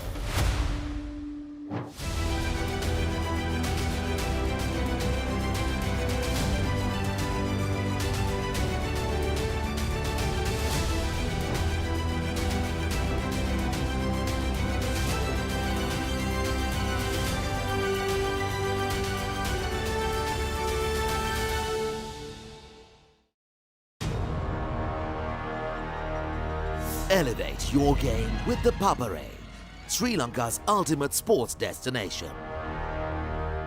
Schools Rugby is back. The Dialog Schools Rugby Knockouts 2026 ignites the season. Defending dreams or shattering rivals? Who's claiming glory in 2026? Watch the action live on Dialog Television, Dialog Play, and ThePapare.com. Schools Rugby Unleashed. Elevate your game with the Papare, Sri Lanka's ultimate sports destination. Experience every heartbeat and every goal like never before. From cricket to football, rugby to athletics, we capture the spirit of every sport that ignites our passion. Relive legendary moments, exclusive interviews, and expert commentary, all in one place. Join us for live coverage of thrilling matches and events, bringing you closer to the action. Together, we unite a nation through the love of sports. Tune in to the Papare, your home for all things sports.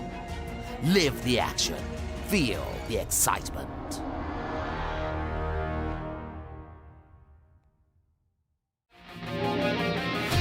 Epic rivalries reignited. The big match season is here. Iconic showdowns from Colombo to Kandy, from Mathura to Jaffna. Battle of the Blues, Maroons, Saints, Brothers, and so much more. Witness history as the future stars clash for glory. Big Match Season 2026. Big Match Season 2026. Live on Sri Lanka's #1 sports channel. Sri Lanka's #1 sports channel.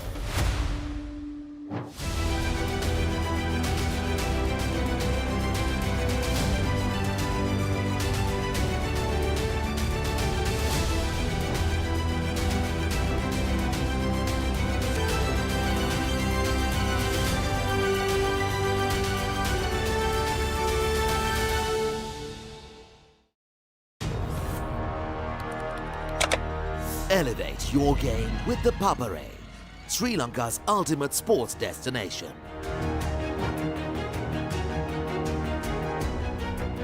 Together, we unite a nation through the love of sports. Tune in to the Papare, your home for all things sports. Live the action, feel the excitement.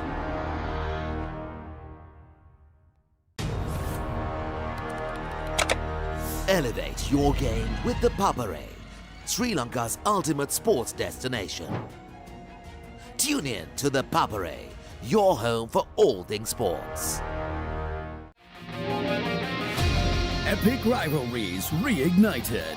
The big match season is here. Iconic showdowns from Colombo to Kandy, from Mathura to Jaffna.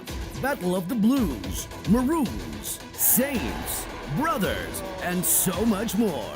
Witness history as the future stars clash for glory. Big Match Season 2026. Big Match Season 2026. Live on Sri Lanka's #1 sports channel. Sri Lanka's #1 sports channel.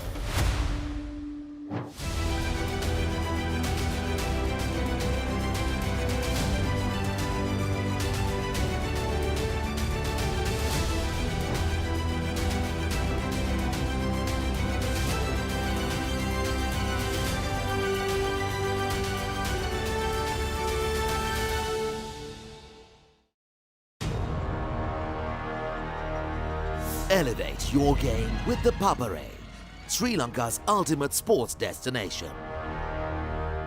Schools Rugby is back. The Dialog Schools Rugby Knockouts 2026 ignites the season. Defending dreams or shattering rivals? Who's claiming glory in 2026? Watch the action live on Dialog Television, Dialog Play, and ThePapare.com. Schools Rugby Unleashed. Elevate your game with the Papare, Sri Lanka's ultimate sports destination. Experience every heartbeat and every goal like never before.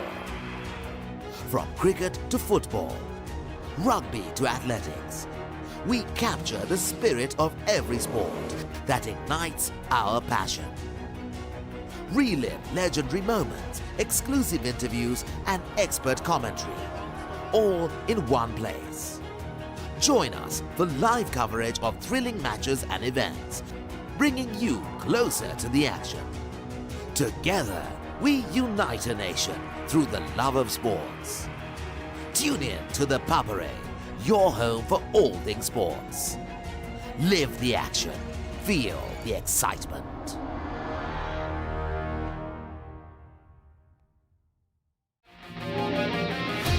Epic rivalries reignited. The big match season is here. Iconic showdowns from Colombo to Kandy, from Mathura to Jaffna. Battle of the Blues, Maroons, Saints, Brothers, and so much more. Witness history as the future stars clash for glory. Big Match Season 2026. Big Match Season 2026. Live on Sri Lanka's #1 sports channel. Sri Lanka's #1 sports channel.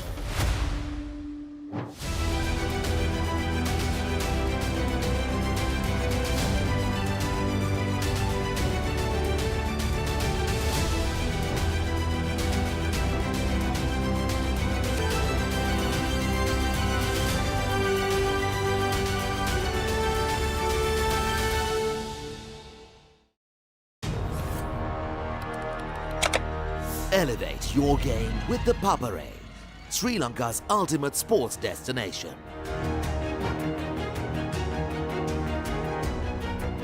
Together, we unite a nation through the love of sports. Tune in to the Papare.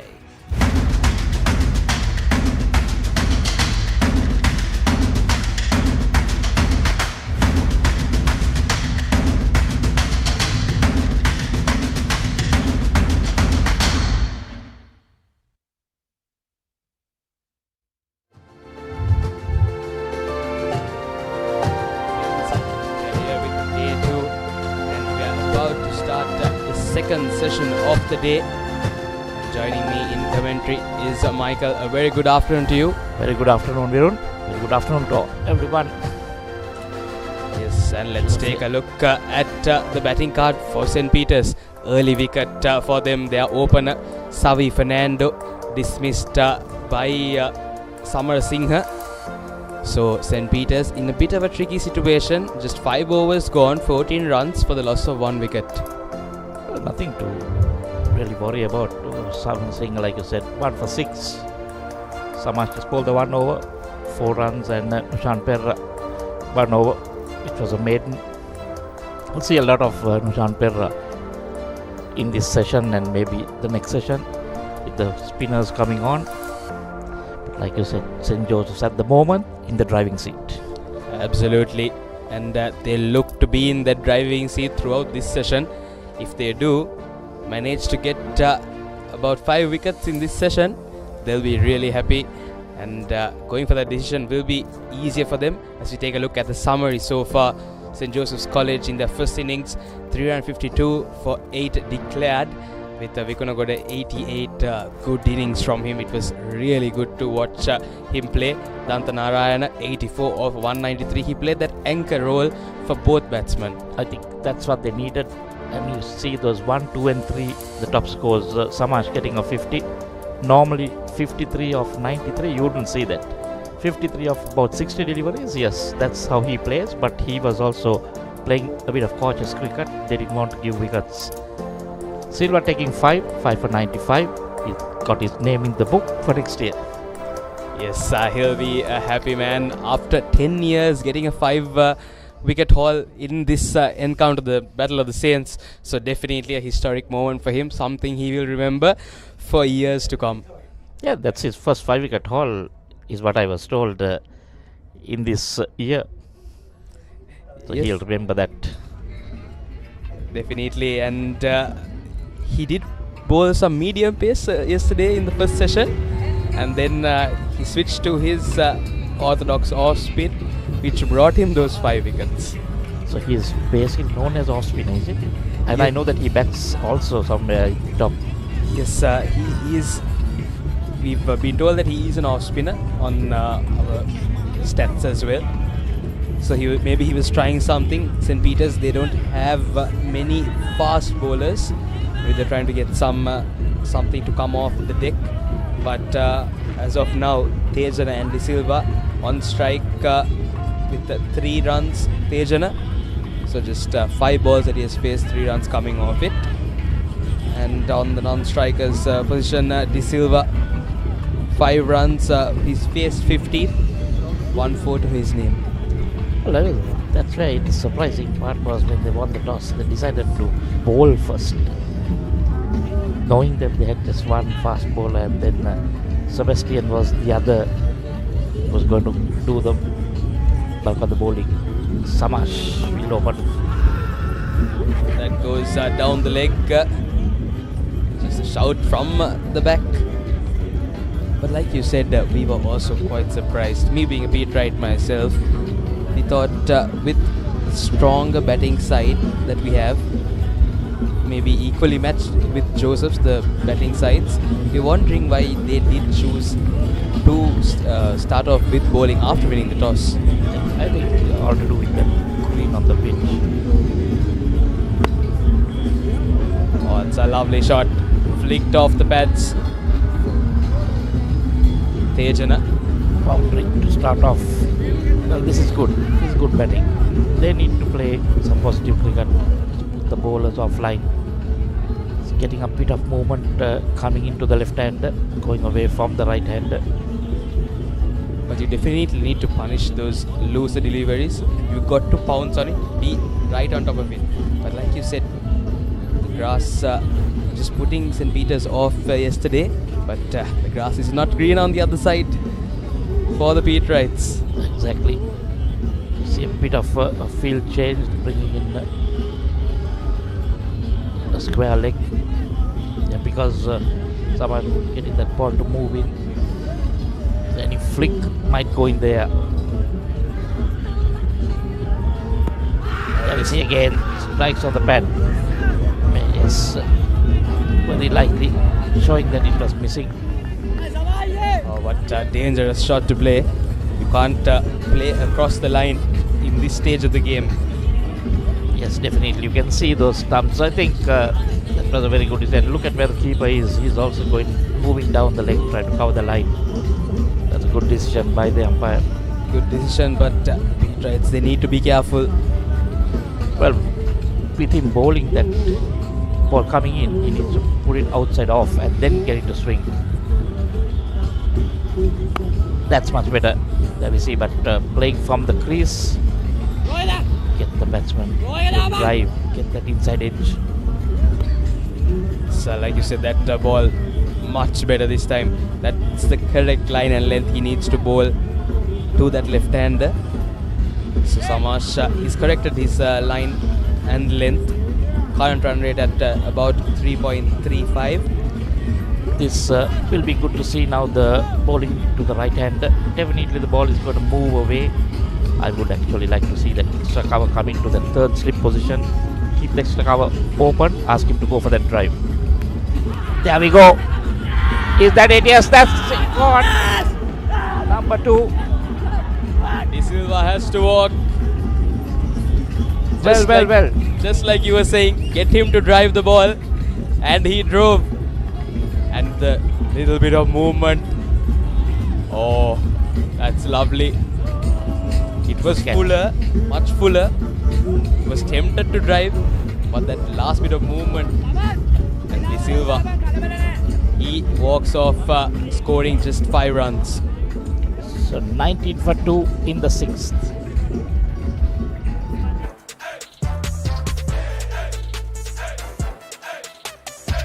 දවසම fresh වෙන්න O3 Spirit and Freedom perfumed body spray.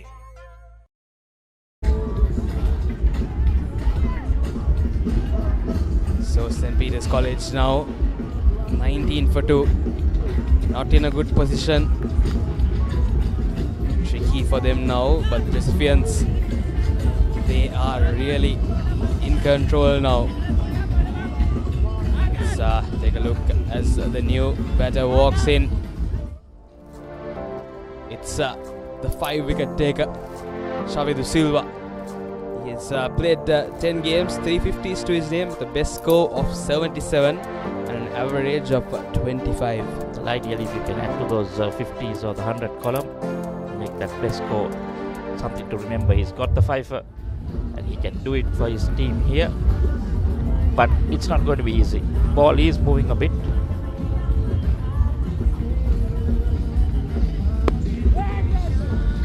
I think that's where you need to keep bowling, make him play middle and off just there and hope the ball moves. Batsman has to play. End of the 6th, it's 19 for 2. Why real energy? For passion. A competitive spirit. For life on the move.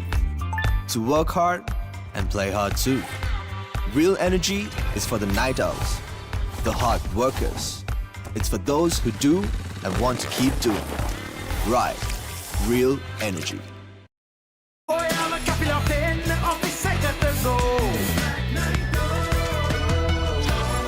Night Go Pocket Perfume. You take it a go, ekak. St. Peter's College 19 for 2 at the end of 6 overs. So Tejana is still in the crease as the new batter walks in. It's Silva, who took the 5 wickets earlier, but St. Joseph's, they've got their plan right as Samar Singha. This time on the pads, just flipped away for a single. Not the line you want to be bowling, you want to bowl it outside or some, get those slips into play. Seen both wickets going behind the wicket. Yes, definitely there was a thick edge. Yes, you've got to keep the batsman second guessing on that 4th stump line, and that's where you get those 2 slips coming into play. And like you said, maybe if there was one more in for Samash on the other side. Even for Samar Singh, when you have some score like 352, you don't mind leaking a few runs. There we see. That's the line you need to bowl. What I always say is get that extra cover into the 3rd slip, open extra cover, ask him to go for the drive. That's where you're going to get the batsman. Oh, definitely. You've got to get the batsman to play, and that's where you get those wickets. Just a little bit of movement as well. Both these bowlers. For lunch, getting one to jack back in and hit him on the pads. So that's why he was playing that line, hoping that if it comes in, he's trying to cover that line. Oh, that one comes in. It's cramping him up. Samar Singha. A little too short, I would say. He had time to go on the back foot. See that ball swinging in. Still young. Will learn a lot. Shavidu Silva still to get off mark. It's phase 3. But he's come at a difficult position for the beat rights. 20 for 2. That's too wide. You can't be bowling in that line and length, especially when you built up so much pressure on your opponents. Spot on. Don't just need to give them freebies, just leaving it. Then the batsman has to play. I think that makes the batsman comfortable. Play and miss. Not letting him leave. He gets a sight of what the pitch is offering, what pace is coming at.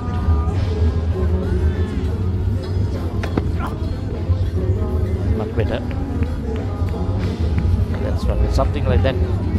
Have that extra cover open to tempt the batsman to go for that drive.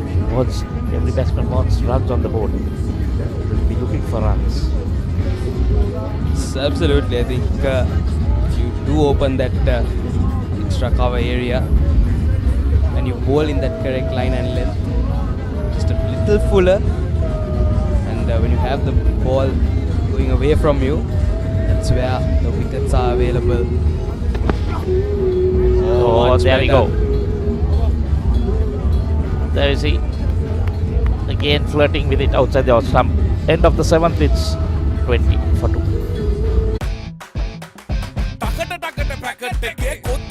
Tempo है पे Melbourne tempo है पे घट गसेना रसे सासूस दाया दिवे लुनु मेरी सट टेम्पो है पे मेलबर्न टेम्पो है पे घट गसेना रसे वाओ चीज मैक्स रसे चीज अनियन टेम्पो है पे मेलबर्न टेम्पो है पे घट गसेना रसे कोत्तु लुनु मेरी चीज एंड अनियन रसट मेलबर्न टेम्पो है पे घट गसेना रसे Saratona enjoy kerana party ekata go. Night Go Pocket Perfume. Youth ekata go ekak. St. Peter's College 20 for 2. Samash will continue from tennis court end. This time straight.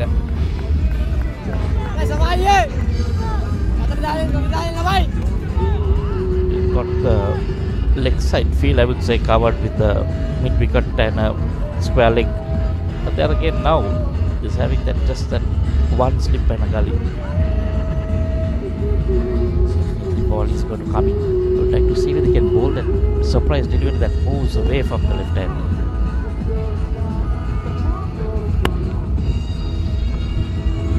Shot that was unwanted. Wants to be aggressive straight away. It's young guys. They want to have that mental advantage as well over. Yeah, but you don't want to just keep throwing the ball around and giving a single for nothing. So that by having a slight word with him. That's true, definitely.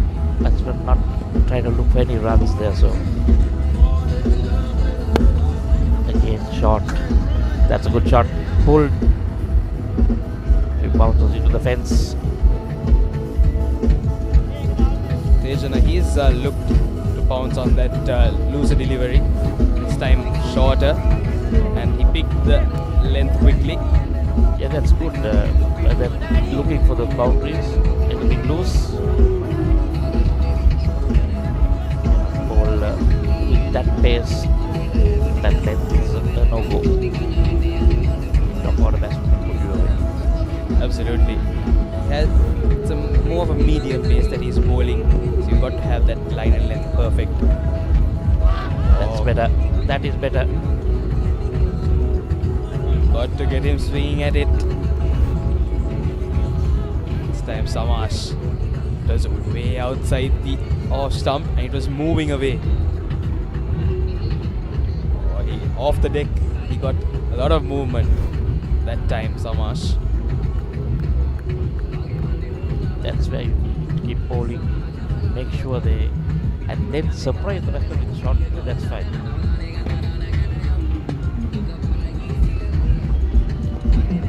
That's too wide. Called a wide.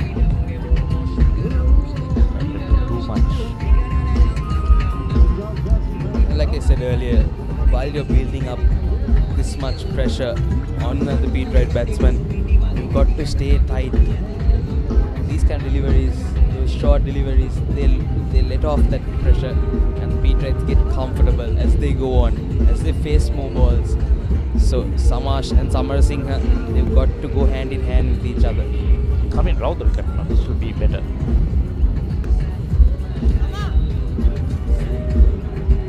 Wide outside the off stump.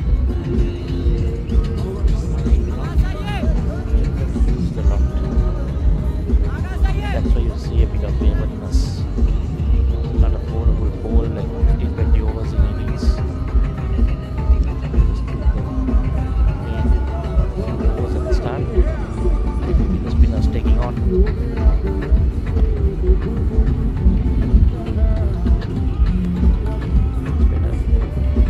Still too wide, but that'll end the 25 25 for 2. Honor X9D.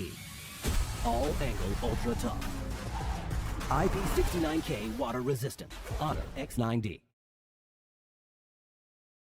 ඒ තමයි කොට්මලේ factory කිරි butter cheese yoghurt ice cream එහෙම හදන විදිය. අපේ රටේ කිරිවලින් හදන පෝෂණය පිරි අපේම කොත්මලේ අපේ රටේ පෝෂණය.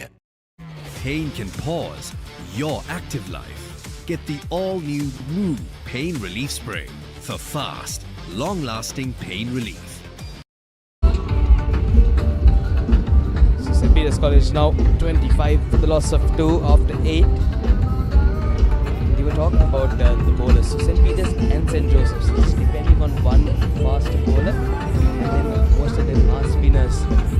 But St. Joseph's, I heard, have a couple of really good spinners with them, the leg spinner as well.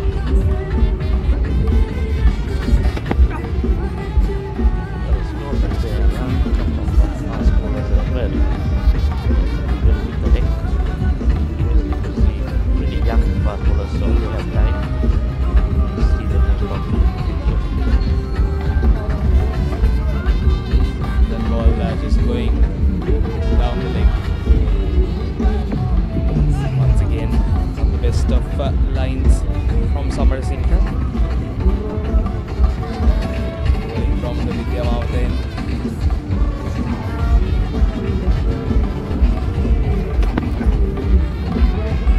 This time, too wide off the leg stump.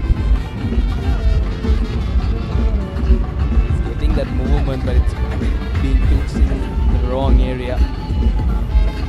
Also feels a bit effective after lunch, not that. This one is yet to move quite a lot. So the crowds are slowly but surely building up here at the SSC. It's Friday today. Hopefully we'll see more tomorrow. Oh, this time it's a sent away. Absolutely punished by Silva. He gets off the mark with a boundary. That was smashed. He threw everything at it. Way wide outside of stump. Short delivery. Ask it to be hit. It was a cracker of a shot by Silva. Peters didn't have to move.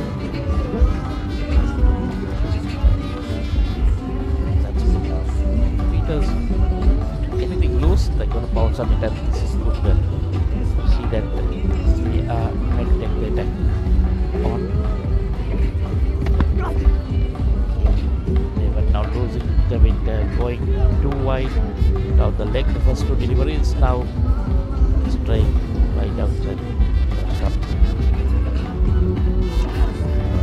He could get closer to the stumps and more, but I think there's a bit of a worry because umpire had a chat to him before lunch. He was running on the wicket, so maybe trying to avoid that psychologically. Can have an impact on a bowler psychologically if you just move a step, a foot or two to your right or to your left of where you're bowling. Or this time much better. Straight at the batter this time. Samarsingha, he needs to find his line and length quicker from a position that he can bowl without disturbing the wicket. So St. Peter's and Silva after that boundary as well, he'll feel confident, getting off the mark with that cracker of a shot. So maybe everyone look at small break and bring him from the other end, because psychologically he might be wondering where he's landing.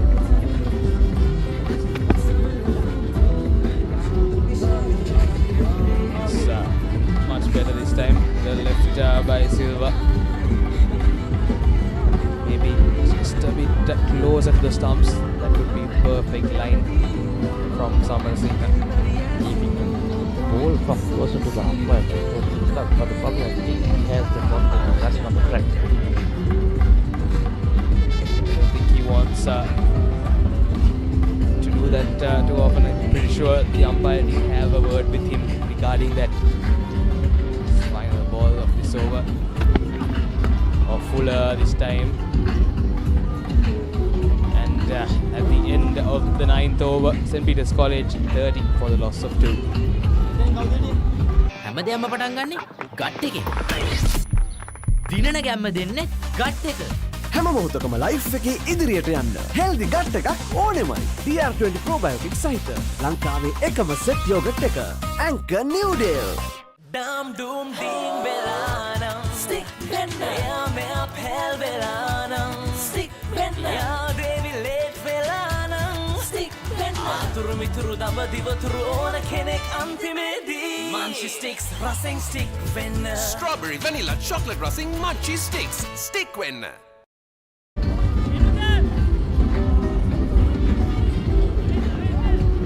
For 2 St. Peters, having the vice captain Teja and Savisha Silva, Shamin Silva on strike with Savi Fernando and Nina Silva back in the pavilion. A great start, Rashawn. What do you think about the start for St. Joseph's? Indeed, a couple of wickets with the new ball for Avisha Samash and Disunu Samra Singh. Just what the doctor ordered for St. Joseph's College. They need early wickets to put pressure on St. Peter's. And I think this man, as this Tejana, will be a big one. St. Joseph's will be really eyeing his wicket because he's been Pete Wright's leading run scorer in the season. That will be no-brainer, but St. Joseph's will really want to see the back of Asadis Tejana. Asadis Tejana, the big fish of the St. Peter's batting lineup, has an interesting field, Rashawn. Look at this field, deep square leg, deep mid wicket, and fine leg, and mid on, just off the yard circle. I mean, this is an interesting field, tempting for short balls. Avisha Samash had a great day yesterday with his bat and continuing to have a great day from his ball. Just the one wicket for today. Indeed, it's always not easy, Vishay, to open the bowling and open the batting. We have seen those kind of players, especially in this Joe Pitt encounter. So these are going for that expensive drive. Just beats the outside edge. And talking about that aspect, Vishen, opening the batting and opening the bowling is never easy. But we have seen the likes of Santosh Gunathilaka for St. Peter's, who have opened the batting and the bowling as well. And for St. Joseph's, I remember Johanna De Silva as well, who captained St. Joseph's College, did open the batting and opened the bowling as well. So it's always not the easiest of jobs. It's a big responsibility. Very true, Rashawn. Asadis Tejan, the big fish of Pete Wright, should keep his temperament. He's trying to score some rash shots here and there, Rashawn. I mean, it's not needed at the point of this game because Asadis Tejan has a lot to do today for St. Peter's. Here's St. Peter's coaching staff and the think tank is eyeing a lot on him, and Savi Fernando back in the pavilion for now, and the only one left is Asadis Tejan. Indeed, I think Fernando's wicket was a big wicket for St. Joseph's College. They needed to see the back of him. That's well picked away for yet another single. Savi Fernando was a big wicket. He scored over 500 runs in the season for St. Peter's College. I think St. Joseph's really would have wanted to see the back of him, so that box has been ticked for the Josephians. Always when it comes to the big matches, Vishen, you would know that the players who score the bulk of the runs in the season just don't turn up. It's always one of those players ever don't think of come and put on a big show in the big stage. Josephs will really need that wicket of Tejana. He's been one batsman who's really caused some headaches over the last couple of years. 10 overs completed, just the 1 run in it. St. Peter's College 31 for 2. Blast, blast, make a flavor blast. Flavor blast, make it Papare blast. Pattu enna rasa kanna blast. Hoina item, make it Papare blast.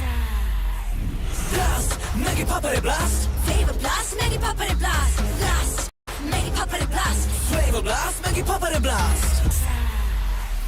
Blast, make it Papare. Rasa pattu enna Maggie Papare blast. From Nestle. That was summer refreshment, the train gonna go. Night Go Pocket Perfume Youth එකට go එකක්.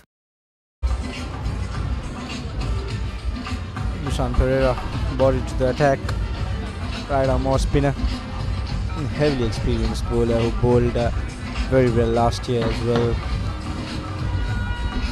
I mean, the spin combination of St. Joseph's is a brilliant spin combination.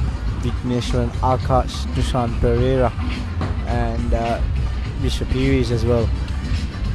I mean, Vishapiri is a youngster, Dushan Pereira, an experienced player. Vigneshwaran Akash has played the highest level of cricket for schools and represented the Sri Lanka Under-19 World Cup and the highest wicket taker for Sri Lanka, the Under-19 World Cup as well. A lot on him as well, a lot depending on him here for them to clinch this day. Indeed, Vishen. St. Joseph's need wickets. They have a spin trio who can really cause some trouble. Dushan Pereira with 71 wickets this season. Maybe the key man with the ball in hand. Asadisa Tejana greets him with a maximum. And that's the first 6 of this 92nd Battle of the Saints. And that's come out of the bat of Asadisa Tejana. Comes down the track and hoists it over the fielder. That's a good cricket shot. Here you go, the foot movements in that shot. Look at that shot, Rashawn. A beautiful shot. And the first ball of Dushan Pereira. Here you go. I take it over you, Dushan, says Asadisa. Brilliant by the vice captain of St. Peter's. I mean, that's what you need. That's the intent St. Peter's would need from him as well.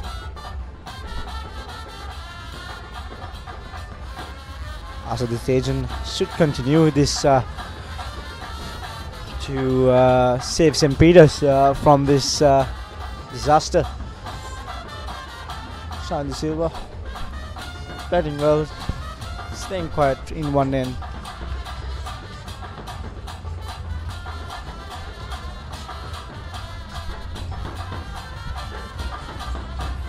So this really has put a lot of pressure on Dushan Pereira.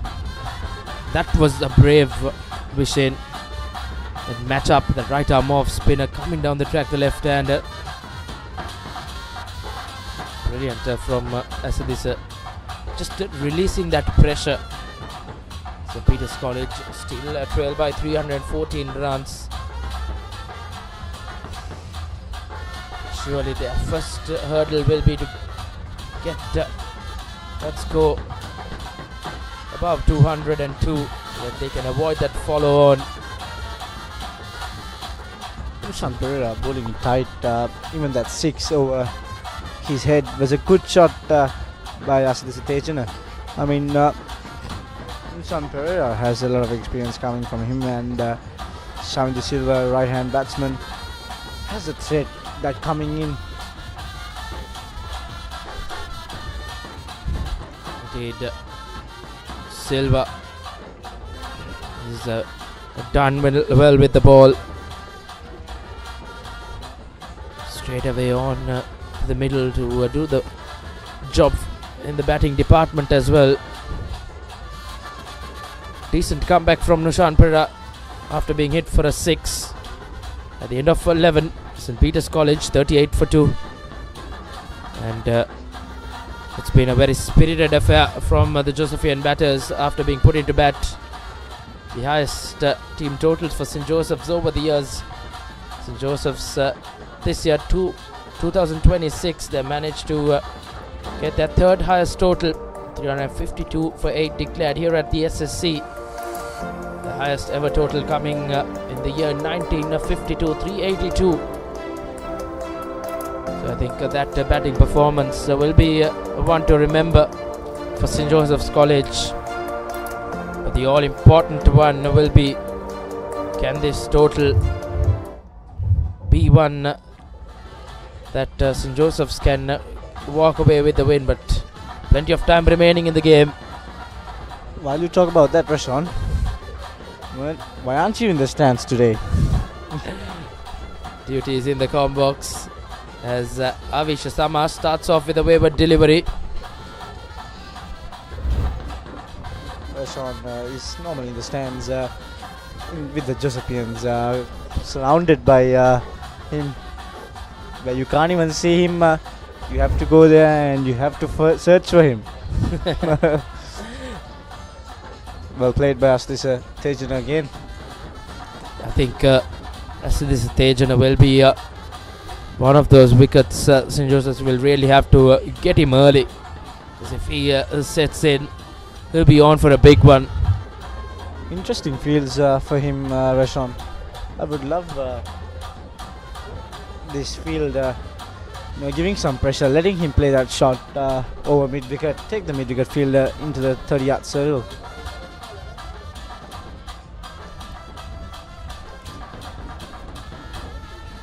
Normally Asdisa Tejana is known to be not a stroke player. He's known to be someone who can keep that touch and take the innings towards the end.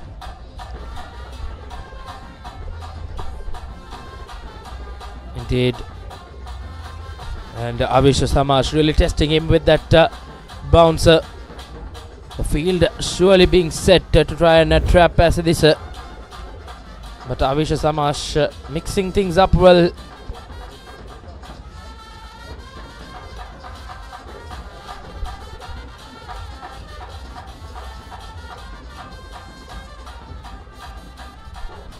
Very, very good bouncer from Avish Samash. Follows it up with a fuller delivery. Protection in the deep, but that won't matter, as that races away to the fence. And well guided by Asdisa De Silva. He guides St. Peter's, he guides himself, and he guides that to a boundary. Asdisa Tejana, that's a good shot. Good timing there, Rashawn. What do you think about that shot? Look at that, just on the leg stump, and he flicks it very fine, Rashawn. Indeed, brilliant from Asdisa. He's been really tested out there. Avish Samash is mixing things up, but Asdisa Tejana has answered all those deliveries well.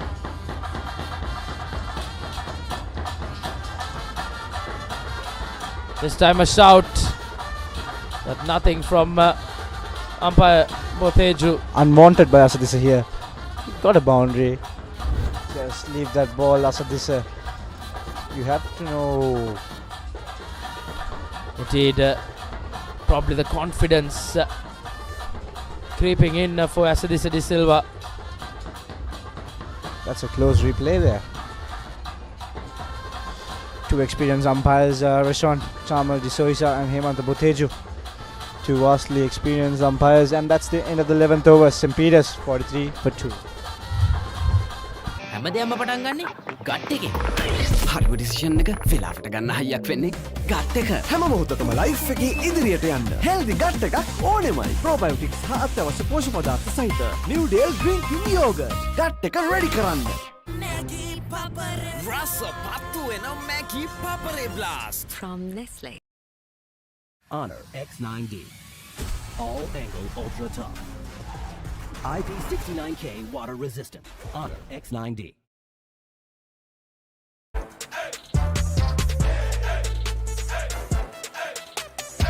දවසම fresh වෙන්න. O3 Spirit and Freedom perfumed body spray. The elder Silva brother, the one who took the 5 wickets, and the man of the St. Peter's from the bowling.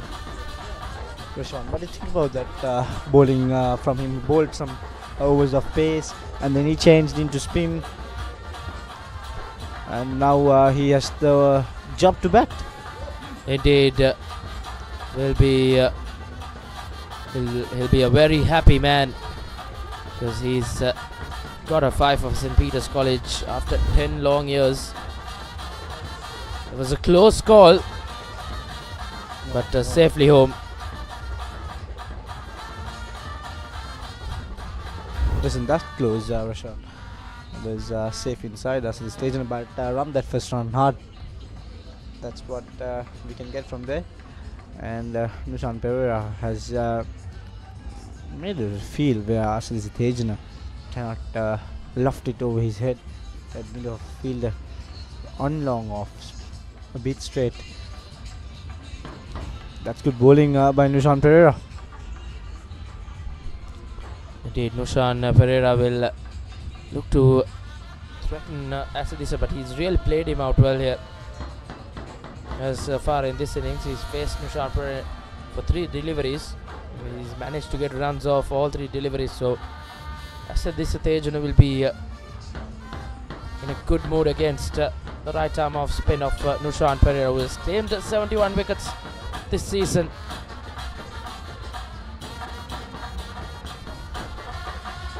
And there you go, Shamindu Silva comes down the track and advances that for a boundary. Indeed, these 2 batsmen are not shy away from coming down the track against Nushan Pereira, trying to play with the bowler's mind, and surely the Patriot batsman winning at the moment. Positive cricket at its best. There you go, scoreboard sticking, runs flowing. St. Peter's are on top. Indeed, surely that pressure just releasing. Positive cricket at its best. This is what you need from players. This is what you need from everyone. The game is fast. You play quick. Indeed, you would know a lot about that.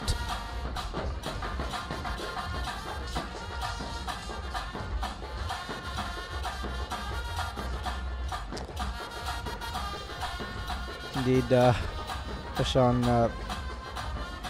Nushan Pereira bowling it tight, but SSC Tejana and Shamindu Silva making it easy for them to go play out in this sunny middle. I mean, here at the SSC, crowds coming in. It's a lifetime opportunity for any player, and you will miss it after you have played this out, Rashawn. I mean, this is a lifetime opportunity, a one-time opportunity for you, and after your age goes, you will have these moments to remember with you and take it away. Indeed, massive occasion for all these players. As yet another over ends. Nushan Pereira yet to get into his groove though. 13 overs completed. St. Peter's College 49 for 2.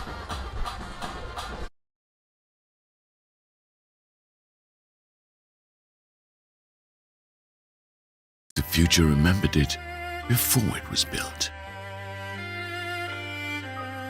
Why go anywhere?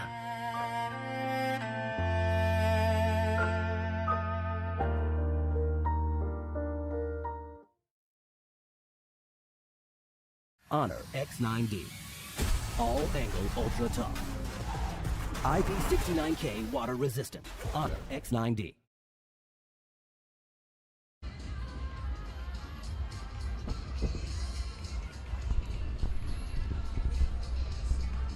I wish Samash to continue. A change of the field. Only one slip portion now. Going out to a deep covers there. Interesting field, Rashawn. Fine leg in the line, square leg in the line, deep mid wicket and long one. I mean, you can say it's a long one. There you go, very well played by SSC once again. That's quality cricket, Rashawn. Indeed, he's been really positive this afternoon. He's going at a rate around 80 as well, so very healthy strike rate for SSC Tejana. Vekunagoda of St. Joseph's had a brilliant innings last day as well.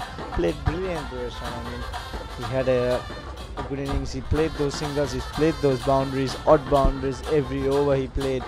I mean, that's what you need from an experienced player.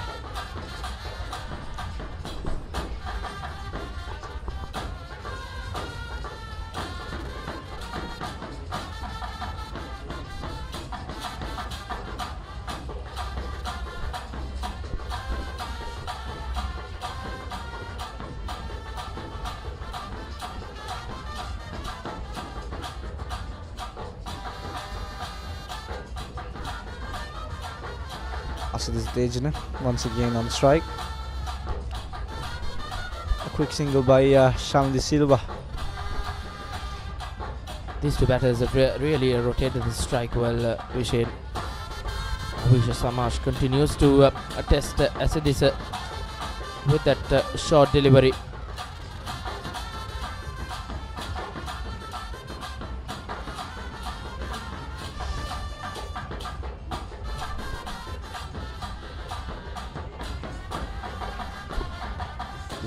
And right hand combination can always be tough for the fielders as well, Vishen.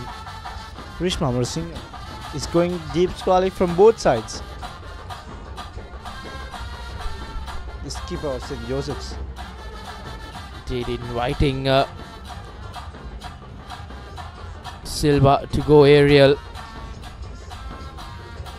So take a look at the field.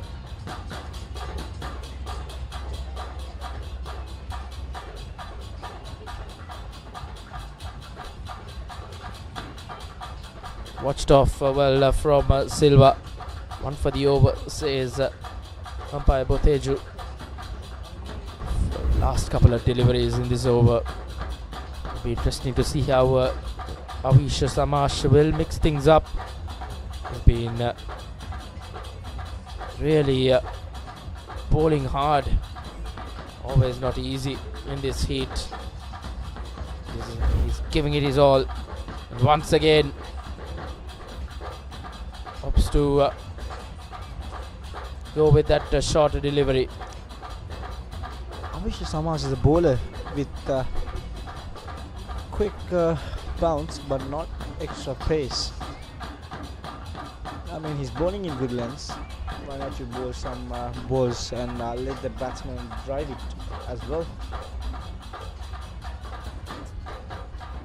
And that's the end of the 13th over. St. Peter's 52 for 2. හැමදේම පටන් ගන්නේ gut එකෙන්. Nervous වෙලාවට අපිට push එකක් දෙන්නේ gut එක. හැම මොහොතකම ලයිෆ් එකේ ඉදිරියට යන්න හෙල්දි ගට් එකක් ඕනෙමයි. අත්‍යවශ්‍ය පෝෂක පදාර්ථ සහිත ඇන්කර් නිව්ඩේල් ෆ්ලේවර්ඩ් මිල්ක් ගට් එක රෙඩි කරන්න. ඉතින් එයා හොද්ද? ඉතුරු ටික කියන්න ස්පයිසි සේවරි මොන හරි ඕනේ. ස්පයිසි චට් එකට ස්පයිසි සේවරි රස. මන්චි සේවරි nuts. කොතුමි ෆන් තමයි. Rasa patu and a Maggie Papare blast from Nestle.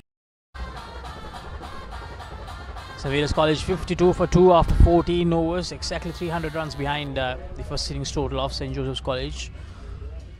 Going at a very good rate. Tejan, of course, is on 28 of 32, so playing sort of a very similar role to what Vekunagoda did yesterday.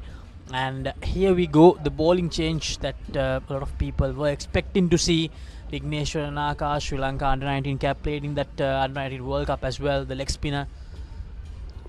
What he does here, Rajiva, will definitely give us an idea on what the outcome of this encounter is going to be. I was looking forward to him, and I think a perfect time to come into the attack. Well, two set batters in out there, especially Tejana. He's going at a very good rate. Akash, his Battle of the Saints debut here. Not the best of deliveries to start. Easy single for Tejana. Well, what interests me is from his action seems to be with a hurry on action, and he is He has played 3 games, picked up 12 wickets, best being 3 for 36. And very good economy rate, and the average in his 3 games didn't been a part of the first 11 team because of the under 19 duties. So now it is interesting because it's a right-hander on strike, Shamin Silva. But as you can see, Reginald looks very confident. He's a positive batter, who's kind of aggressive. On the very first ball, came down the track to Nishan. Get that 6. Well, there you see. Like I mentioned, I like to see him bowling more often on the right-hander. Here's the replay. Brilliant delivery. Very good delivery. Now, Akash is not someone who turns the ball a lot. He's someone who varies his pace quite a lot. We'll see those quicker deliveries quite a lot from him, and there are certain times that he will slow things up a lot as well. So it's really important for the batters to be aware of that, especially that slow delivery that he will bowl. Well, interesting is that that poor throw. What's going on? There's no protection at deep square leg, and a wild throw concedes a boundary, a freebie for Peter Wrights.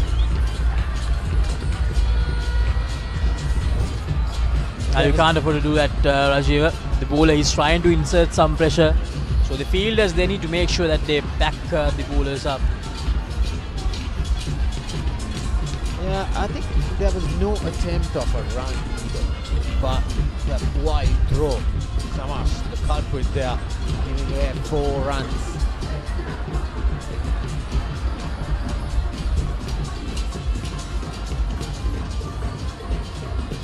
What interests me is that his square leg fielder is more often towards very fine, towards the fine leg area.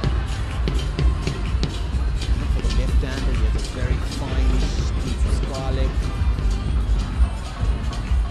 Now there's a change in the field again.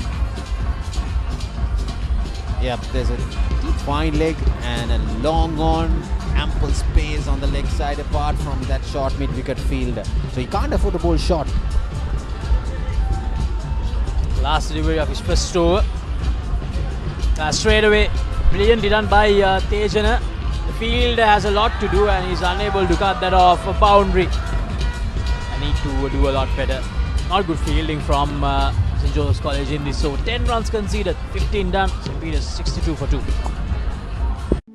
ඇස්සරල බැලුවම තෙරක් නොපෙනෙන නිල් පාට.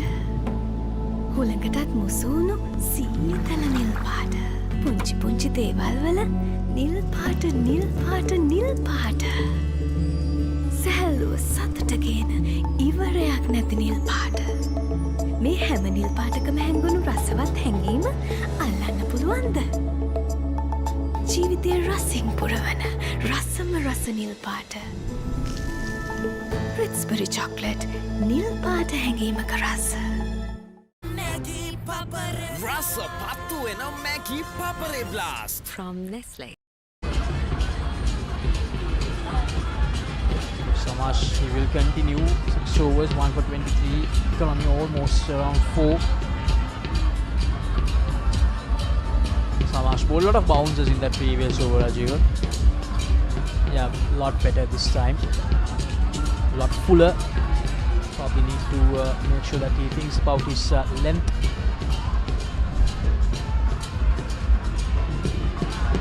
He bowled a little short in the previous over. Well, so talking about Kier's Crest Spicy Crunchy Pasta Cup, which is out here.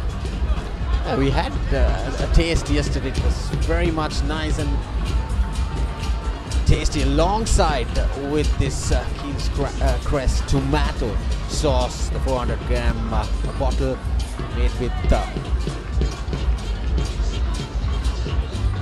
it's a halal certified, mind you, no added MSG, no preservatives added into this. It's one of the perfect times for the big matches out here, and it's kids might enjoy this much. And then a short is delivery. There's protection out there. As you said, the Keel's crisp, spicy crunch pasta cup. The kids will definitely enjoy it as much as Silva enjoyed that loose delivery from Samash. Unfortunately, couldn't get the boundary, of course. And so, perfect as an in-between meal, the Keel's crisp, spicy crunchy pasta cup. It's available at all the leading supermarkets in Island wide. Rasai Gunai Pahasui.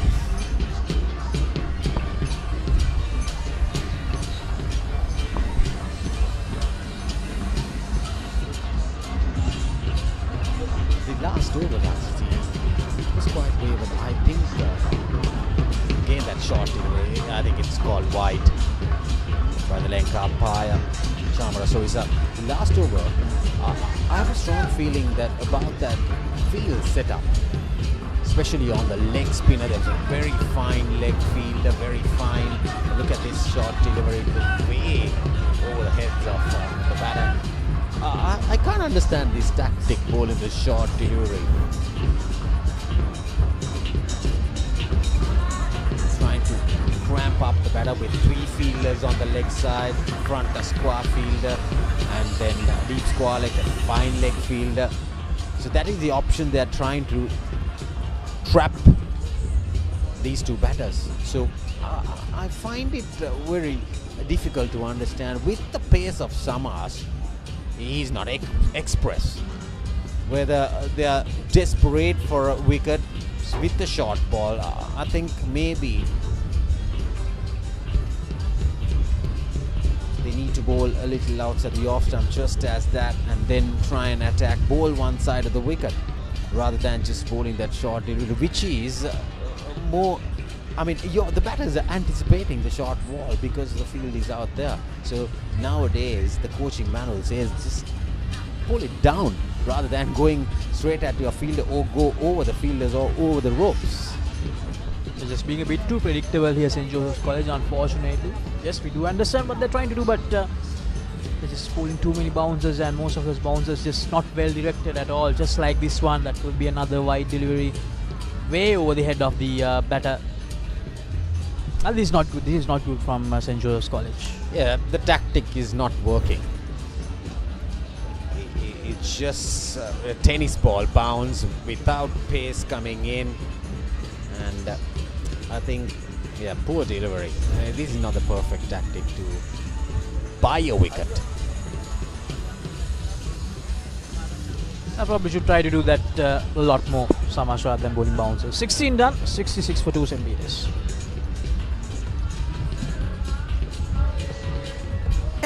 Hello, ball on the classic and go. Black night go. Oh, yeah, I'm a capital pen of the second ago. Black night go.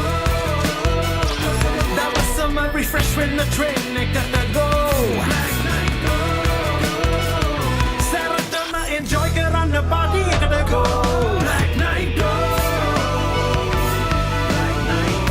Black night go.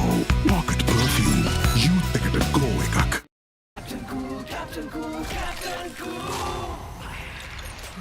අවුව නිසා body එක cool නැත්තම් mind එකත් cool නැහැ. ඒකට තමයි Dettol Icy Cool. So Akash will continue from Vidya Amawata, and he was expensive, especially that the throw cost him a boundary, but the field set up now, that field is coming towards Kwalik. Yeah, that's the line. Ball stump to stump. The spinners hold a big key for St. Joseph's College in this game. The 3 spinners, Nushan, Vishwapiris haven't bowled yet, and Akash. A lot better this time. Akash. It's a bit too loose, and the fielders really didn't help as well in that first over. A lot better against the left hand that time, Akash. This will be an interesting battle. Tejana will of course try to bat in the same manner, and he goes after Akash. That will be a boundary. Taking that risk, Akash. Tejana, and Akash gets hammered for another bound. A slightly fuller delivery. There's no protection after that short mid-wicket fielder which I mentioned earlier. And then he took it from the middle of the stumps. But he knows the gaps. He has been out there for a long time. He sees the ball well. Once you pass that fielder, it's just a freebie for the batters. So, needs more protection. Oh, brilliant delivery. There's bows in it. A good comeback. Very good comeback from Akash. Now that earlier stroke that Tejana played, I think he's confident that Akash won't turn the ball. We talked about it earlier as well. Rajiva is not someone who will turn the ball. This time he did manage to get some movement away from the left-handed batter. It was the wrong one. He has a sweeper fielder on the offside, 5 on the off with point and extra cover with the slip and the mid-off, but less protection on the leg side. Now that short mid-wicket fielder is pushing back a little towards the ropes. But that makes it very easy for the left-hander to work it through on the leg side, just as it is. 17 done. St. Peter's College, 71 for 2. Black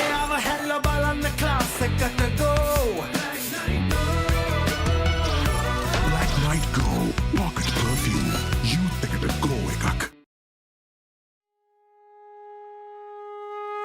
Why take chances with construction delays, speculation, or uncertainty when you can invest in the real thing? Marina Square offers premium finishes, ocean views, and above all, a payment plan that extends till 2027. Know exactly what you buy and pay with ease. Call 076 305 0000. Marina Square, Uptown Colombo. A luxury project fast approaching completion. Backed by Access Engineering. Rasa patu ena Maggi Papare Blast from Nestle. Prima Kotumi, Fantamai.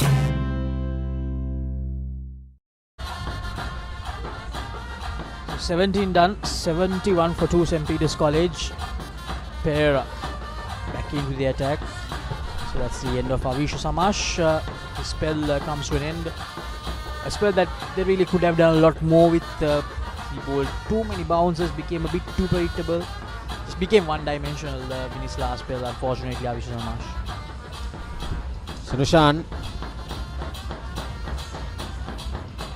into his second spell. Bowled 1 over prior to the lunch. Maiden over after that. He got a bit of beating from SSC because he came down the track, got a 6 off the very first ball in his after lunch.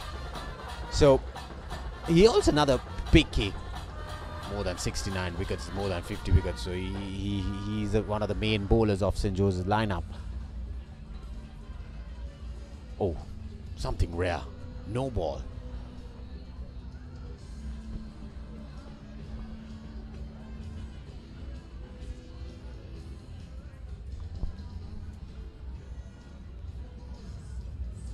Suddenly, the surface, Laxisi is turning out to be more batting friendly.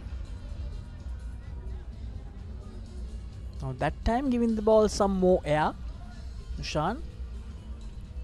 But going through the arm, not much turn, ball is fairly little new, but at this time of the day at SSC, it's not going to turn much. It's more batting friendly, that's why the Peter Rats getting that advantage, maximizing on it, and going at a very good rate also. Over 4 runs and over. Far more better than the Josephians. As St. Joseph's College, they start off slowly, then they try to bring that run rate up, but after that third wicket fell, the wickets column kept tumbling and they just couldn't increase that run rate again. But St. Peter's here, they're laying the foundation for a very good total, Rajiv. And St. Joseph's College, they know that they need to make sure that St. Peter's College bat once again to get themselves a result in their favour. Yeah, definitely on a track like this, which is batting friendly, it's not easy to take 20 wickets within 350 runs and then to get a side all out in 202 or give them follow on. If you need to do that, you need an express fast bowler. On a dead track like this, batting friendly, not much spin. Yes, tomorrow can see something after lunch or after tea, but until then it is very good for batting. Even if it's spinning, it won't be spinning much. So just like that, it's keeping on the battings, the bowlers guessing with these conditions at the SSC surface. I think it is more batting friendly. And that's why the spinners, especially, they need to be a lot more intelligent with their pace variations and everything. So end of the 18th over. St. Peter's College 73 for 2. Yo, Chunky tamai wachane. Chunky and then manga herenne. Chunky wandiya ka mama yanne. Chunky lindeng edagena nala. Chunky club ekේ වැඩ දාලා. Chunky nange mage ආදරේ. Chunky kiyanne matad oya. Chunky shot එකක් කනවා මෙයා. මේ chunky part මොකටද අයියෝ? Chunky Ch stay dena දෙයියෝ. So hunky so crunchy it's Chunky Ch. Love chunky live chunky life from Chunky Ch.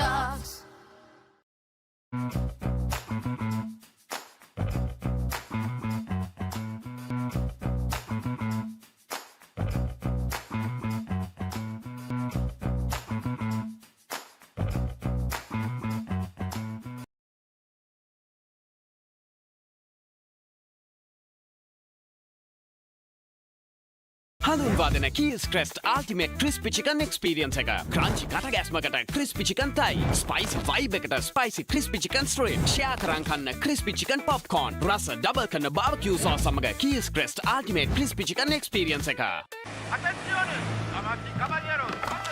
Come join the people cheer. Our day is finally here. A whole new era with the joy of rich cocoa. Whole life's a treat again. So good it's almost insane. With a chocolate star by the name of Roccoa. Say hola to Richbury Roccoa. Chocolates made from premium cocoa. Fillings and flavors for the full fiesta. Yes, the name is Roccoa. Go share it close and far. It's time for Roccoa. Come taste la vida cocoa.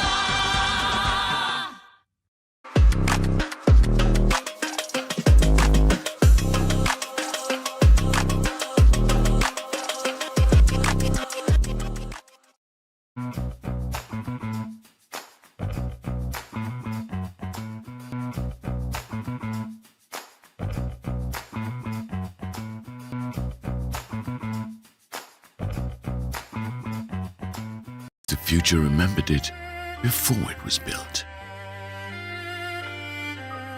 Why go anywhere?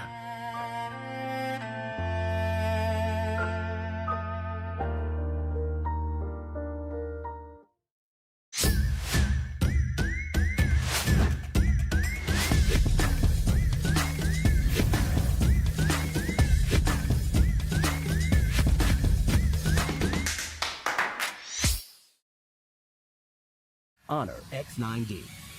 All angle ultra tough. IP69K water resistant. Honor X9D. The future remembered it before it was built. Why go anywhere?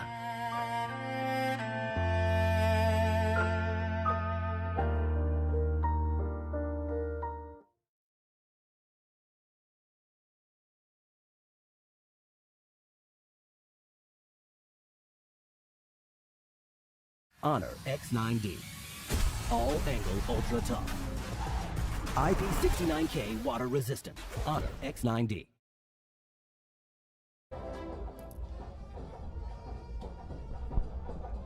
St. Peter's 73 for 2.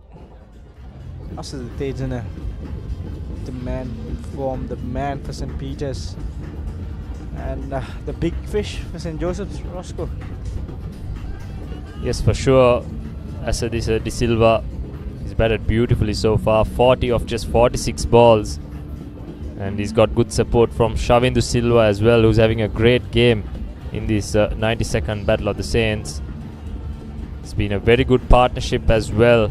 It's worth 54 runs already, so sure they'll look to make this a big partnership and put the pressure back on the Josephians.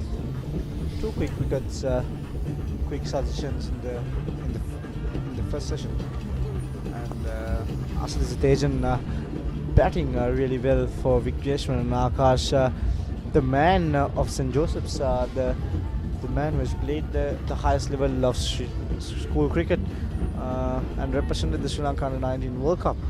He has played some good cricket, and Asad Tejan, though he hasn't played for the Sri Lankan Under-19s, shows that he is capable of batting really well at these situations. Big appeal! Umpire stays unmoved. I think the ball looked to be drifting down the leg side. Looked like a wrong one.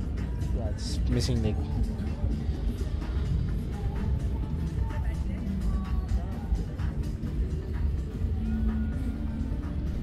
Should be missing leg, Roscoe. What are your thoughts on that? Yes, looked slightly leg side-ish. Benefit of the doubt, I think, given to the batter there. Nicely behind that one was Silva. That's a good ball though, Roscoe. That was a great ball. Sweeper's ball.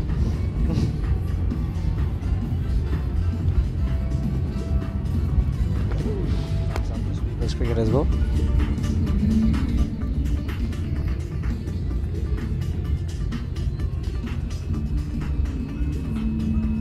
Man's behind the show, waiting for the photograph there. One of the Kures as well, Dimitri Kure in the middle there. Nicely bowled. Meanwhile, from Akash, he's testing Shavindu Silva. He's spinning it both ways. Got him wrapped on the pads early on in this over, and now a nice leg spinner setting him up.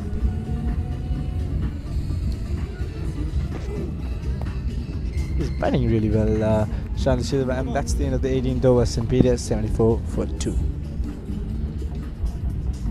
හැමදේම පටන් ගන්නේ gut එකෙන්. දිනන ගැම්ම දෙන්නේ gut එක. හැම මොහොතකම life එකේ ඉදිරියට යන්න හෙල්දි ගට් එකක් ඕනෙමයි. DR20 probiotic සහිත ලංකාවේ එකම සෙට් යෝගට් එක. Anchor New Deal. Pain can pause your active life. Get the all-new Moo Pain Relief Spray for fast, long-lasting pain relief.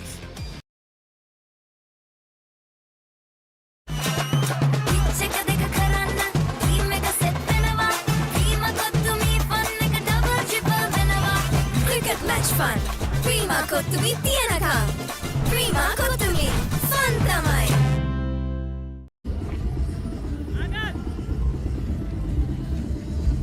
Nishan Pereira once again. Pulled for was none 15. The current run rate of St. Peter's is 3.89, Roscoe. That's a good point for them.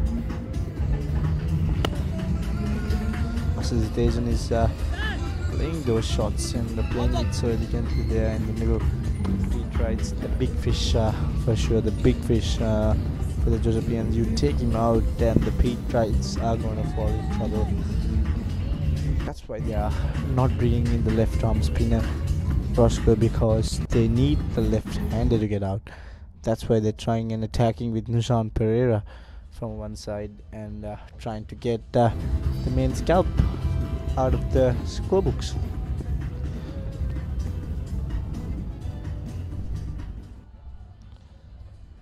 Nicely bowled and nicely watched by Silva as well. Yes, the battle between Nishan Pereira and Asidisa Tejan is a good one to watch, but Tejan getting off strike off the first ball, similarly what he did in the previous over against Akash. Outside edge found, nicely bowled. The batter should get back for a second run. Oh, and that runs away for a boundary. That's a fielding mistake from Vishma. Vishma P is out there. That's a fielding mistake. A lot of runs given away by the Josephians. I think 10 overthrows for the start and some fielding mistakes as well. These might be costly Roscoe. Yes, poor play on the part of Vishwa Peris. He did the hard work, got to the ball, but his leg got stuck slightly on the surface, and then he made a meal out of that to send the ball to the boundary. He's got a role to play in this game. That won't help his confidence. Wonder if there was a bit of bat in it. The short leg field is quite deep. Maybe a step or two closer would put a little bit more pressure on the bat as well. I mean, this field, Roscoe, it's a strange field for me, in my perspective. If you're bowling it into the legs of Shamil Silva, you can get that extra cover there, and get someone over, or a short fine or something, and or a leg slip. Let him drive it to extra cover. Nicely behind that one, St. Peter's 79 for 2. දෙනේක සෙට්ටු නාම මං එයාට දිනේක chat එක දාන අතර ළඟින් තියන් කන එක ටේස්ට් එක එකින් එකට වෙනස් වෙලා එන එක චිල් වෙන හැම තැනකම බයිට් උනා මේක චුටියක මෙන්න මේක දැන් අලුතෙන් එන එක ඒක තමයි මේක හැමෝම අතර ටේස්ට් එක මංචි කොමේක හැම වෙලාවකම හැම තැනකම හැමෝම අතර ටේස්ට් එක මංචි කොමේක ඒක තමයි මේක try කරන්න අලුත් මංචි කොමේක ඔයාලා කැපිලා පෙන්න ඔෆිස් එකට go Black Night Go Pocket Perfume Youth එකට go එකක්.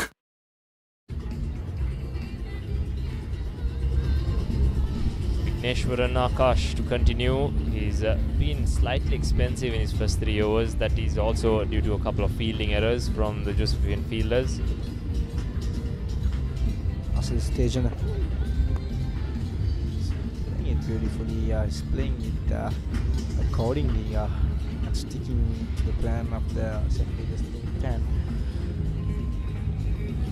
He should stick to the plan for sure, because St. Peter's has to score the 202 runs to be safe. Firstly, Roscoe. Yes, this seems to be a bit of a plan for Akash against Tejan. He seems to be happy to give him the single off the first ball and bowl more at Silva. He had no fielder close stopping a single. Considered an easy single off the first ball. This is nicely tucked off his legs by Silva. It's running down to the boundary. Good work in the deep as well. Poor running by us this day. He's walking the second run after the first run. I mean, you run the first run, the second one hard, and see whether you can get that third run, because it's right for Silva batting to Vigneshwaran Akash. It's better Tejan staying on strike and playing it safe.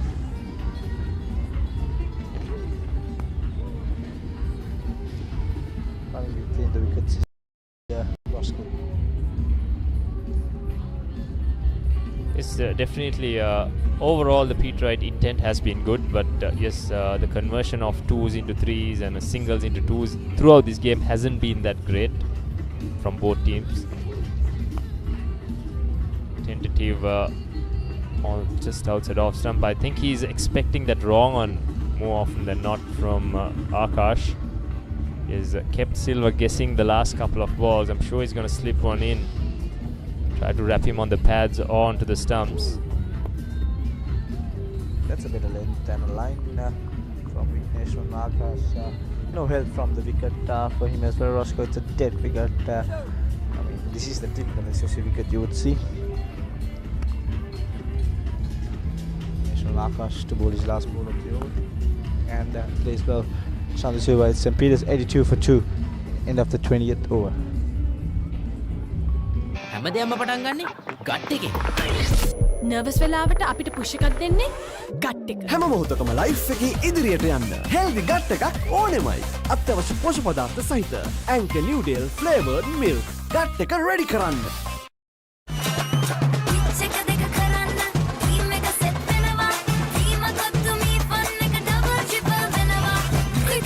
fun. Prima Kotumi Tianakam. Prima Kotumi. Fun tamai. Maggie Papare. Rasa patu and a Maggie Papare blast. From Nestle. It will be Nushan Pereira to continue. As I said, Tejana has had a great season so far. He's inching towards his third half century, but he already has 300s as well. He's averaged over 50 throughout the season, and he's looking good for another big one here today in this 92nd Battle of the Saints.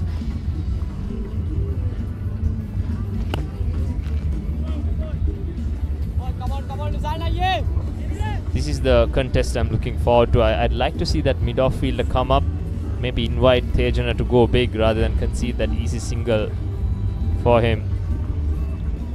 He's a bit wider than the normal mid-on we see Roscoe. There you go. As I told you, that's a great shot by Asadisa Tejana. He moves on to 47. Placed that shot over the bowler's head very well, Roscoe. We saw him getting Nushan Pereira on his first ball in the second over. Any thoughts on the mid-on field of wide, Roscoe? Yes, that long off is slightly wide, but this was a quality stroke from Asadisa Tejana. Didn't even use his feet to get to the ball, just stand and deliver really. Timed it beautifully.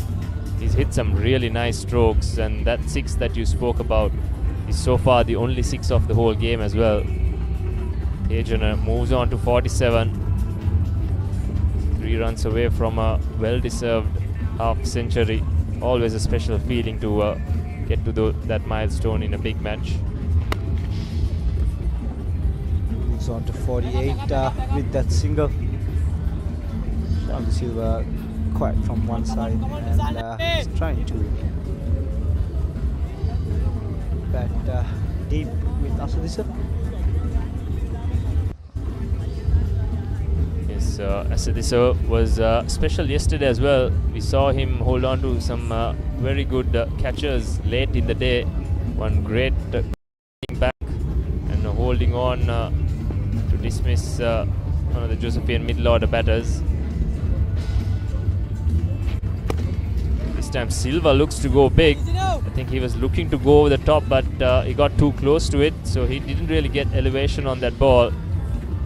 I think Asadisa having a word with him as well. He doesn't really need to do too much with Asadisa going really well from the other end.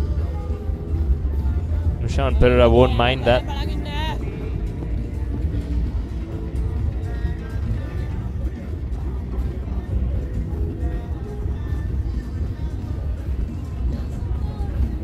Shavindu Silva, he's had 3 half centuries this season as well. He also has had a good season so far. Roscoe. Yes, however, he's averaged only 25 this season, so maybe this is a time that he really needs to concentrate and get through. And just try to support Tejana, who's going really well at the other end. Very true, Roscoe.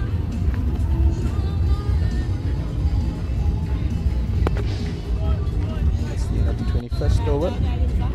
St. Peter's 87 for 2. Pain can pause your active life. Get the all-new Woo Pain Relief Spray for fast, long-lasting pain relief. Honor X9D. All angle ultra tough. IP69K water resistant. Honor X9D. Welcome to the Under Armour Halo project. Halo is not simply another sneaker, but rather a fleet of innovative footwear crafted to maneuver the complex biomechanics of running, training, and, well, everything in between.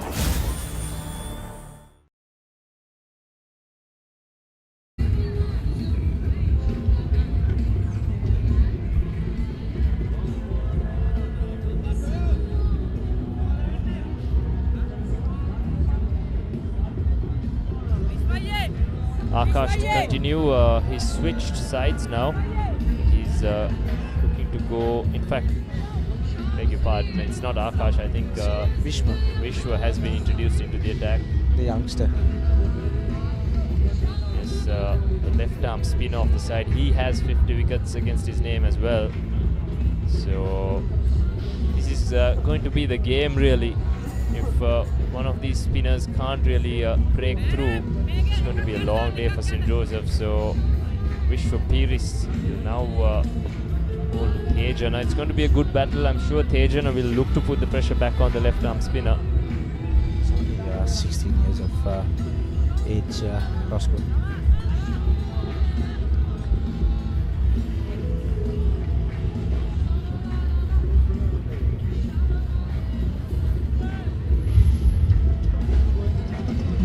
Pereira and Vishwapiri, who has 50 wickets in 11 games, have been the two spin twins, you can say, throughout the season for St. Joseph's.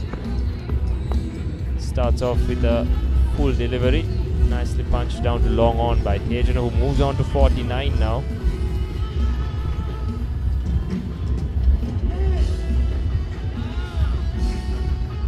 This has been very good intent shown by the Peterites, especially after those two early wickets. They were 19 for 2, but since then this partnership, especially Tejana, who's got 49 of 53, and Silva as well, has played a very good hand. Looks to go big, nicely struck, putting the pressure back straight on Piris, and Silva moves on to 26 as well.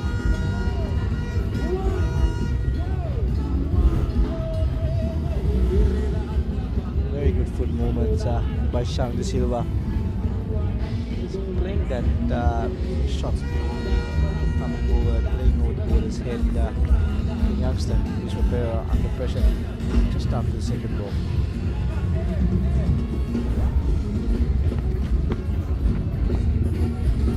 Straight away, mid-off and mid-on both have gone back. Not something I personally like to see. At least the mid-on probably can continue to stay on with the left arm spinner on. But Krishna Amrasinghe straight away opting to push the field back.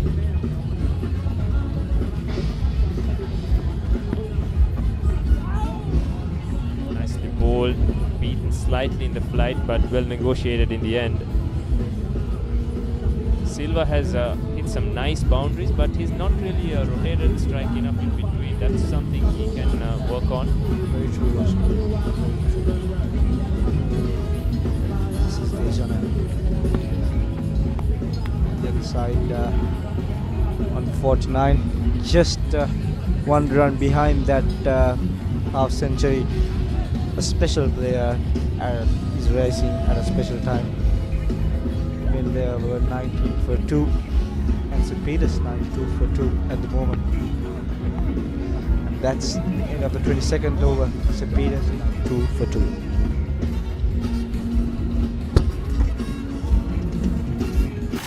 Welcome to the Under Armour Halo project. Halo is not simply another sneaker, but rather a fleet of innovative footwear crafted to maneuver the complex biomechanics of running, training, and, well, everything in between. හැමදේම පටන් ගන්නේ gut එකෙන්. හරිම decision එක වෙලාවට ගන්න හයියක් වෙන්නේ gut එක. හැම මොහොතකම ලයිෆ් එකේ ඉදිරියට යන්න. හෙල්දි ගට් එකක් ඕනෙමයි. ප්‍රොබයෝටික්ස් හා අත්‍යවශ්‍ය පෝෂක පදාර්ථ සහිත New Dale Drink ViU Yogurt. ගට් එක රෙඩි කරන්න. සරටම එන්ජොයි කරන්න පාටි එකට ගෝ. Night Go Pocket Perfume Youth එකට go එකක්.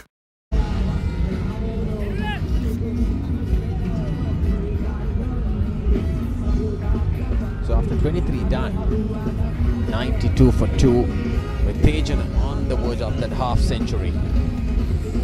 Joining with me, Jaga. St. Peter's doing well. Not bad. Not out in the dark yet. A wicket or two can change the game again. But the Peterites are pushing it down. Tejana pushes it down to mid-on, and a superb half century by him.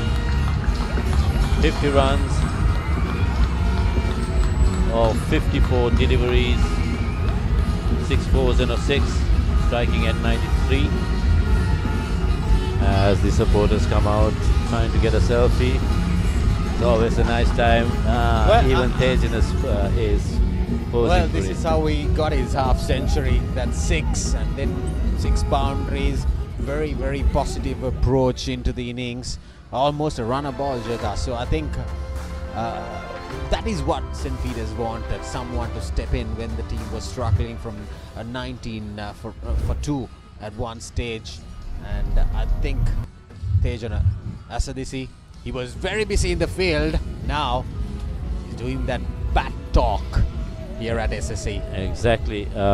He's shepherded the Petrite innings so far, and he's the main cause that their run rate is also healthy at 4.01. Next one, defended by Silva. Might go for. He looks quite set to make a big one. Let's hope for Petrite's sake that he scores a big one today. Done that before in the season. It's a good battle going on in the middle. Josephians trying to buy a wicket, and Petrites are fighting back hard.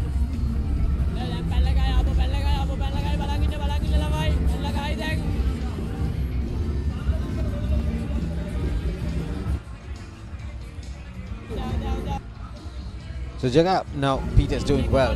For the Josephians, they need to get a breakthrough. I mean, the field set is fairly okay, but I'd rather bring one fielder up from the mid-off up and give more pressure onto the right hand and adjusting field setups for the boundary. Yes, you have close infielder, you have a slip, but a lot of boundary riders around. It shows that they're trying to bowl dot balls. I don't see them buying a wicket. So what, by the looks of the field, there are 3 on the offside, considering mid-off right down on the boundary line. Like you said, if I was in Josephian captain's shoes, I would have brought mid-off up and asked him to, post the issue, try and go over the top. He's bowling quite straight, so he's got a big leg side field as the over comes to an end. St. Peter's 93 for 2 after 24. Welcome to the Under Armour Halo project. Halo is not simply another sneaker, but rather a fleet of innovative footwear crafted to maneuver the complex biomechanics of running, training, and, well, everything in between.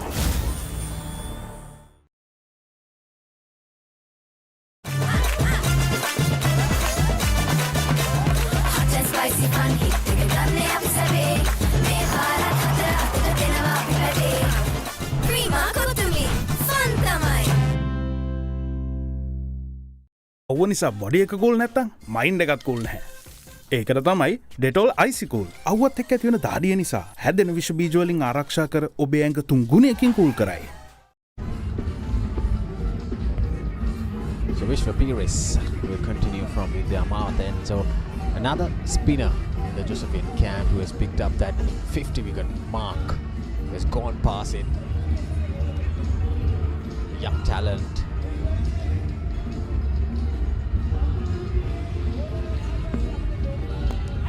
Oh, coming down the track into that gap. This is very good batting. He saw the ball dropping it a little short, adjusted his shot towards that gap in between the mid wicket and long on fielder, and Asadisi gets another boundary.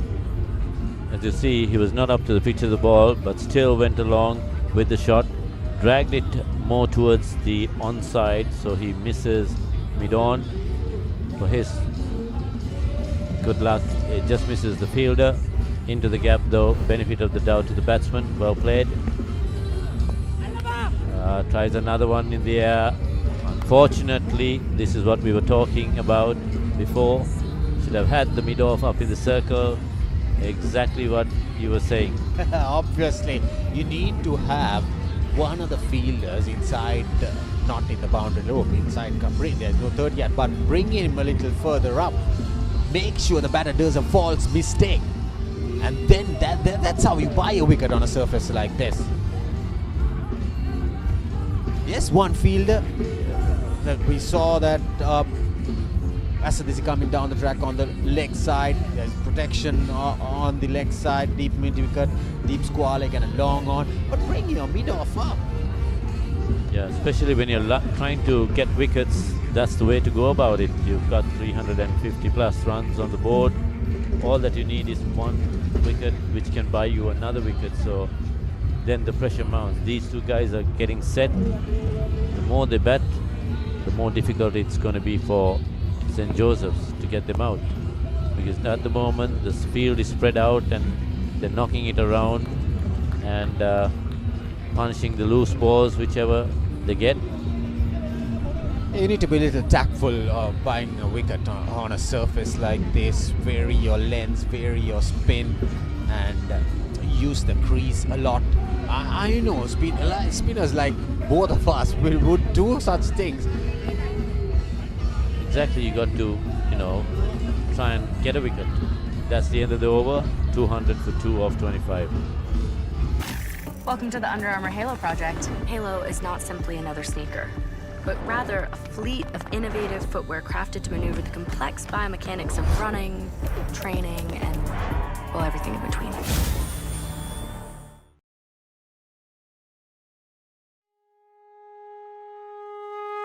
Why take chances with construction delays, speculation, or uncertainty when you can invest in the real thing? Marina Square offers premium finishes, ocean views, and above all, a payment plan that extends till 2027. Know exactly what you buy and pay with ease. Call 076 305 0000. Marina Square, Uptown, Colombo. A luxury project fast approaching completion. Backed by Access Engineering. St. Peter's 100 for 2. Going along smoothly. Jaga exactly 4 runs and over. Very positive intent.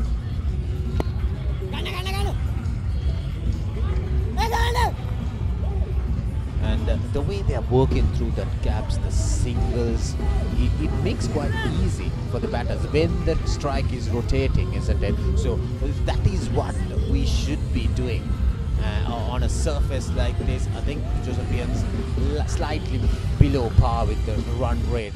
When it comes to in the first innings, they batted well, but the run rate was pretty slow. The reason it was slow is they never looked to work the ball into the gaps. They were happy with blocking the balls. As you can see, these two guys are trying to put the ball into the gap and run the singles as well.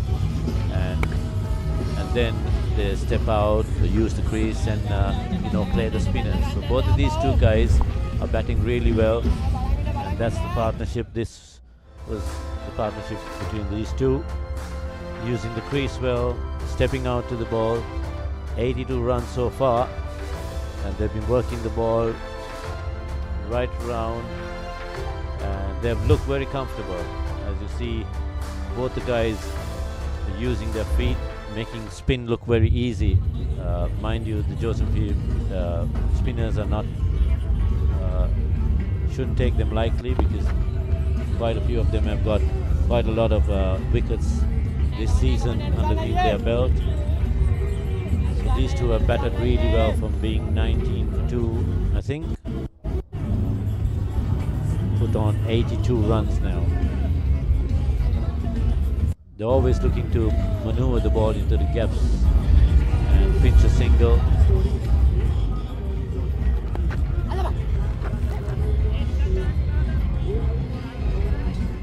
Yeah, I think number 3 and number 4 batters, this is where it's a bit of a low score, but I think the batter was in. There have been a lot of overthrows coming like this, even in both innings. Yeah, they're trying to, buy wickets without having a plan, bowling to the field. As we speak, we were speaking last over as well. I think the off spinner should have the mid-off up, because he's bowling straight. The batsman has to make room to hit him over mid-off, try and make him do things which he doesn't like to do, and try and buy his wicket. A very good over. Just a single off the very first ball. Apart from that 5-dot deliveries, 26 done, 101 for 2. Welcome to the Under Armour Halo project. Halo is not simply another sneaker, but rather a fleet of innovative footwear crafted to maneuver the complex biomechanics of running, training, and, well, everything in between.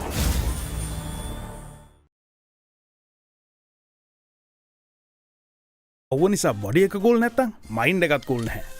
ඒකට තමයි Dettol IC cool. අවුවත් එක්ක ඇති වෙන දාඩිය නිසා හැදෙන විෂ බීජ වලින් ආරක්ෂා කර ඔබේ ඇඟ 3 ගුණයකින් කූල් කරයි. Why take chances with construction delays, speculation, or uncertainty when you can invest in the real thing? Marina Square offers premium finishes, ocean views, and above all, a payment plan that extends till 2027. Know exactly what you buy and pay with ease. Call 076 305 0000. Marina Square, Uptown Colombo. A luxury project fast approaching completion. Backed by Access Engineering. ඉතින් එයා හොද්ද ඉතුරු ටික කියන්න spicy සේවරි මොන හරි ඕනේ spicy chat එකට spicy සේවරි රස මන්චි සේවරි nuts. So 41 overs remaining in day 2. Well, from the looks of it, this session, I think St. Peters have done a very good job with a very good rate. Jagaso, they have the honours on this session so far. It's approximately 25 minutes to lunch, the tea break. So post-lunch session belongs to, well, good sweep shot, but there's protection. Post-lunch session, St. Peters have done a very good job helping this on this surface. Because on a track just after lunch at SSC, it's a very rough track back home. Rightly so. This is the session you need to capitalize. Fielders will take it a bit more lightly, the bowlers will get stiffer. So this is the session that the batsman can score some runs quite briskly, saying that St. Peters has been going at 4 runs and over, so that's not a problem for them.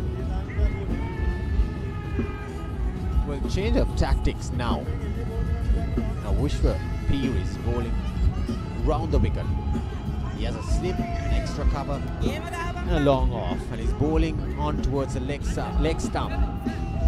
More often to the leg side of the batter. 6 fielders on the leg side, with a close-in fielder as well. Short fine, making sure he played that sweep shot. There's a top-edge fielder for the short fine area. And there you see, he's bowling that line. I think you need to bring such tactics into the game, but I like to see that mid-off coming up. That will bring some intensity. That will bring that doubt whether he'll come down the track, making sure that batter go over that mid-off fielder, maybe get a stump. Yeah, but it's good. It's good that they're trying to do something, but I think that's the wrong option. On a good track, bowling on the leg side, backing the leg side field to a left-hander, it's pretty easy. He doesn't need to play the shots. He can play it on the ball on its merits, punch it down to mid-on, mid-wicket, square leg. All the options are open, and he's not going to be given LBW because the ball is pitching outside the leg stump. So it's a pretty easy task for the batsman, if you ask me. Now for the right-hander, yes, I would say this field is okay, but you should have mid-on up in the circle because get the right-hander to play against the spin. That's the end of the over. St. Peters reeling on at 103 for 2 after 27. Welcome to the Under Armour Halo project. Halo is not simply another sneaker, but rather a fleet of innovative footwear crafted to maneuver the complex biomechanics of running, training, and, well, everything in between. ඒ තමයි කොට්මලේ factory කිරි butter cheese yoghurt ice cream එහෙම හදන විදිය. අපේ රටේ කිරි වලින් හදන පෝෂණය පිරි අපේම කොත්මලේ අපේ රටේ පෝෂණය. Spicy fun cup, the coffee, the Sunday. fun. Prima kottumi tiyanakam. Prima kottumi fun tamai.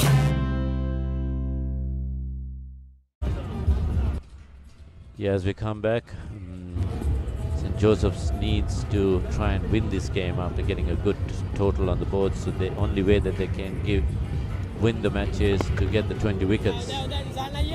And if it goes on like this, without putting a lot of pressure on the Petrite batsmen, this is going to be a dead rubber. So whatever needs to happen has to happen in this session. The Josephians need to get at least another 3 wickets. The Petrites are just punching the ball around in gaps, accumulating the runs.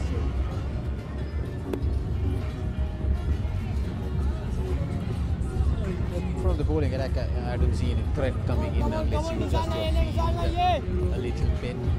Make sure the bowler bowls that straight down line, making sure not giving much room. Bowl stump to stump, vary your pace of the deliveries, fly the ball up a little bit, invite the batter to come down the track. Those are the tactics that you can do on a surface like this.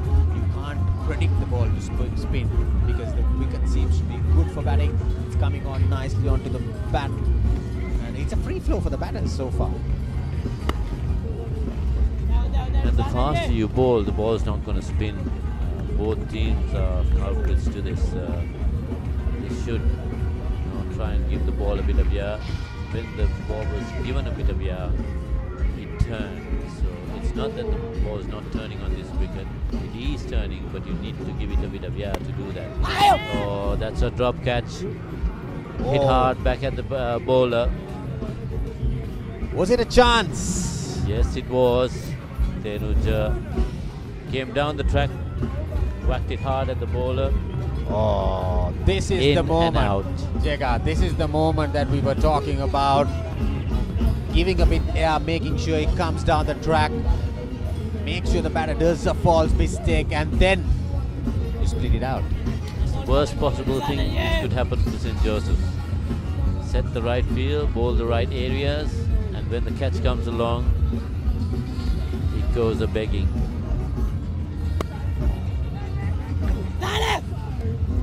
Ball cuts it, but no run there. Bit of bad fielding. Got around, stopped the ball, but didn't send it in. More than the fielding, it's a throw-in that has been inaccurate. Look at that throw. You're in the 30-yard circle. You're supposed to easily get it to the wicketkeeper's hands, but I don't know how we managed to send it over the wicketkeeper's hand. But how costly that drop catch could be? That is the question mark. It's a vital one, vital time. Just imagine a new batsman coming in now. St. Peter's 104 for 3 would have been a bit more pressure than these two being in the middle. Yeah, getting just a few minutes before the tea break. So 28 done, 104 for 2. That was summer refresh when the train got to go. Night Go Pocket Perfume. Youth එකට go එකක්. හැමදේම පටන් ගන්නේ gut එකෙන්. Nervous වෙලාවට අපිට push එකක් දෙන්නේ ගට් එක. හැම මොහොතකම ලයිෆ් එකේ ඉදිරියට යන්න හෙල්දි ගට් එකක් ඕනෙමයි. අත්‍යවශ්‍ය පෝෂක පදාර්ථ සහිත ඇන්කර් නිව්ඩේල් ෆ්ලේවර්ඩ් මිල්ක් ගට් එක රෙඩි කරන්න. Welcome to the Under Armour Halo project. Halo is not simply another sneaker, but rather a fleet of innovative footwear crafted to maneuver the complex biomechanics of running, training, and, well, everything in between.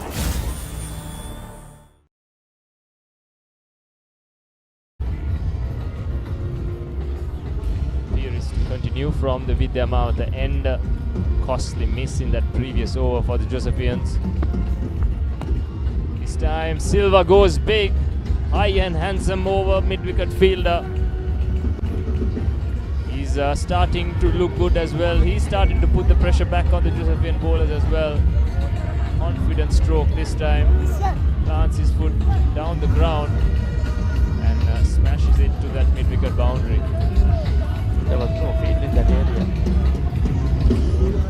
He might going over that short mid-wicket fielder. runs.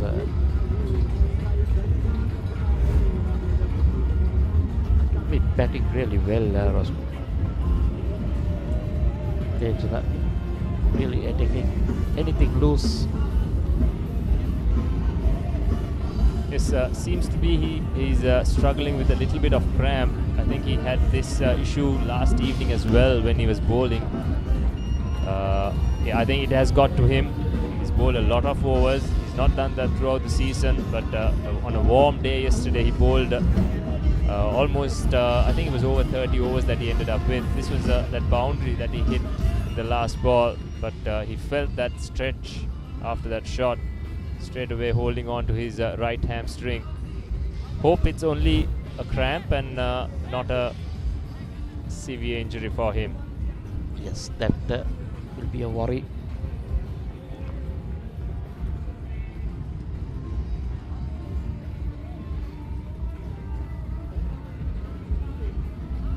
Physio giving some treatment.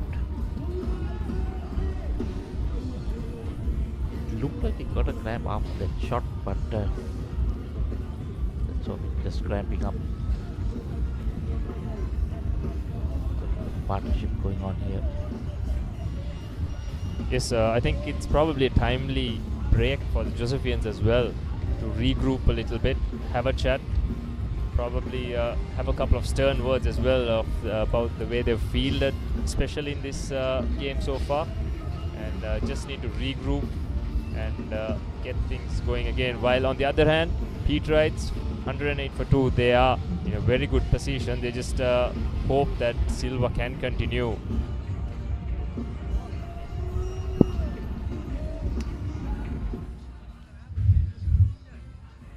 That's the batting card so far. Two openers gone cheaply, 1 and 5, and then Tejan on 58, Silva 33, rebuilding the innings, holding it together, 11 extras, 28.1, it's 108 for 2. Yes, it's been a great partnership. It's worth 89 runs now, inching towards that 100 run mark for the third wicket. But 19 runs for 2 wickets early on. And this is how the bowling looks for St. Joseph's. Samarasinghe and Samash, the 2 wicket takers, the medium fast bowlers who opened the bowling, they picked up a wicket each. Nushan Pereira, Akash and Piris, who we thought will play a big role, haven't yet got into that wickets column. But St. Joseph's will look to these 3 to do bulk of the bowling as the day progresses. We'll see a bit of fielding lapses here. Some overthrows, fielders not backing up. Look at this, out of nowhere. Gave us few extra runs, the Peterites brotherly love, I would say. And there again, sloppy. Yes, and then this, the most important. Nushan Pereira, the highest wicket taker, just couldn't hold on. And the worst part is, Roscoe, if you look at that bowling figures, the 3 spinners, they're going for 3+ and 4+ runs per over without wickets.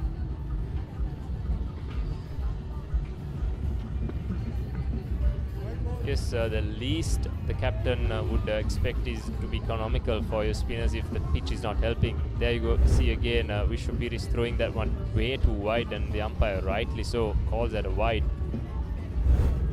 Seems like he has decided to bowl it a little wider now after that slog sweep. Don't know if it's the correct tactics. They've pushed all 3 fielders to the boundary on the leg side as well.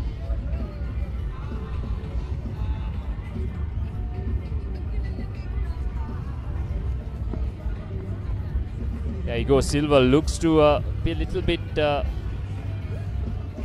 unorthodox. He gets across to play that sweep. Safely played in the end, top edge towards deep backward square.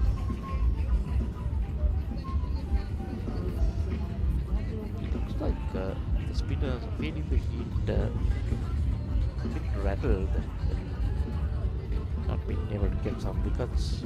Not easy this track, good batting track. Be patient, and I think you need to bowl it a bit slower Once again, too short from Pires. Nicely helped along by Asadisa.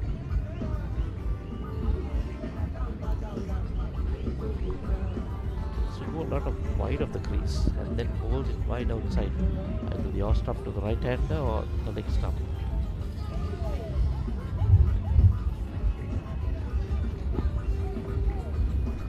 See again. Well, 4 overs, none for 21. And after 29, it's Nelson on the board.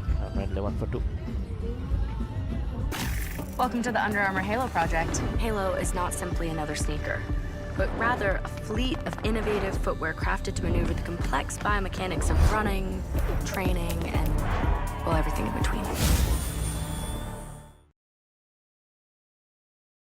ඒ තමයි කොට්මලේ factory කිරි butter cheese yoghurt ice cream එහෙම හදන විදිය. අපේ රටේ කිරිවලින් හදන පෝෂණය පිරි අපේම කොත්මලේ අපේ රටේ පෝෂණය. Spicy fun hit එක ගන්න අපි සැවේ මේ පාරත් හතර අතට දෙනවා අපි වැඩේ ප්‍රීමා කොතුමි ෆන් තමයි. Nelson on the board. As you can see, the Peterites going well though. Scoring close to 4 runs per an over, just under, and lost only 2 wickets so far. Those 2 wickets were going some time ago. TE approaching. They've done pretty well.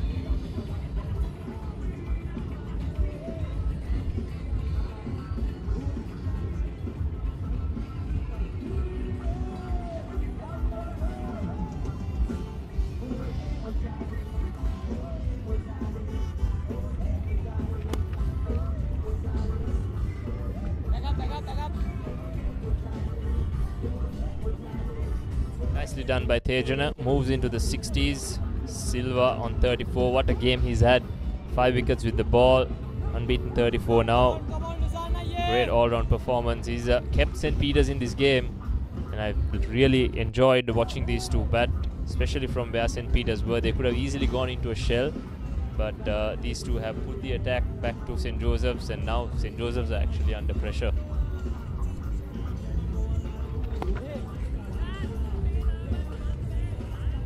Certainly look like they're under pressure because not bowling the way they would like to bowl.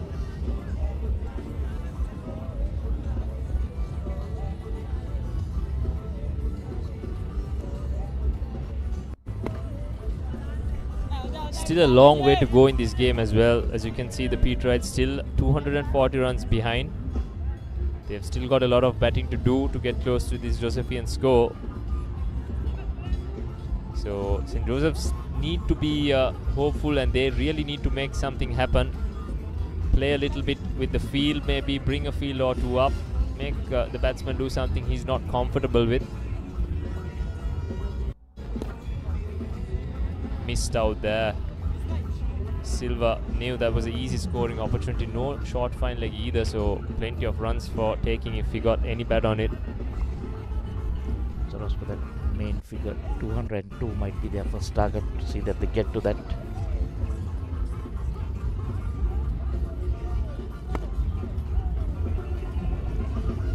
I think that's in line with the stumps. Plays it correctly. Defensively 30 done, it's 112 for 2. හැමදේම පටන් ගන්නේ gut එකෙන්. Nervous වෙලාවට අපිට push එකක් දෙන්නේ gut එක. හැම මොහොතකම ලයිෆ් එකේ ඉදිරියට යන්න හෙල්දි ගට් එකක් ඕනෙමයි. අත්‍යවශ්‍ය පෝෂක පදාර්ථ සහිත ඇන්කර් නිව්ඩේල් ෆ්ලේවර්ඩ් මිල්ක් ගට් එක රෙඩි කරන්න. Welcome to the Under Armour Halo project. Halo is not simply another sneaker, but rather a fleet of innovative footwear crafted to maneuver the complex biomechanics of running, training, and, well, everything in between.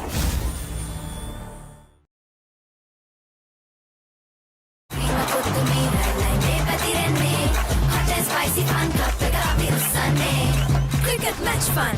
Prima Kotumi Tianakam. Prima Kotumi Fun Tamai.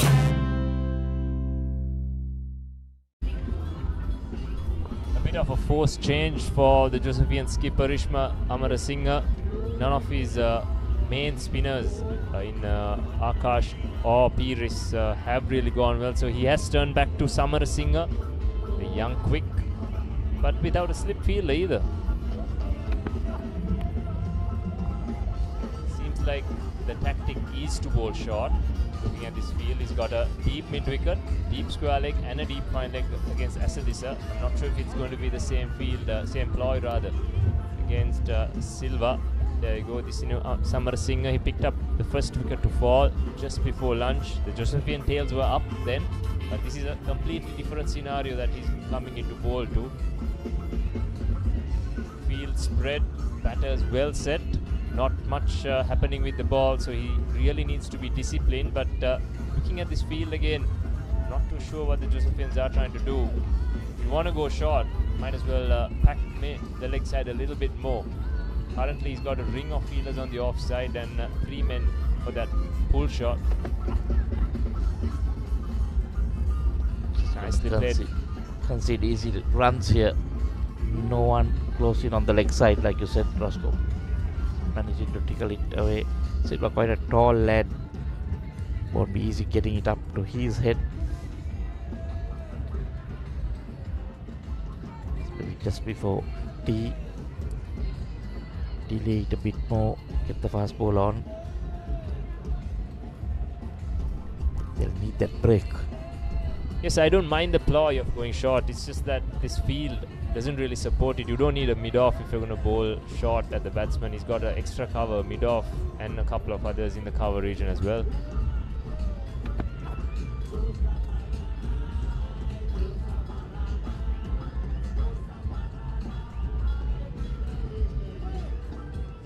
Samarasinghe into his 6th over.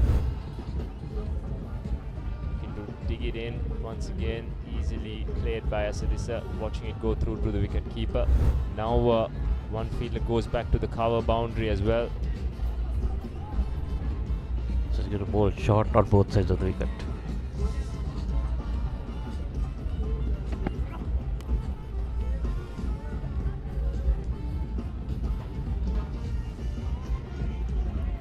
He's doing what his captain is asking him to do. That's all right. I don't mind that. It's just that they can play a little bit more around with the field. Get a short square leg, maybe a short mid wicket or a short leg either. Like you said, Rock, so anything in the air can go to hand.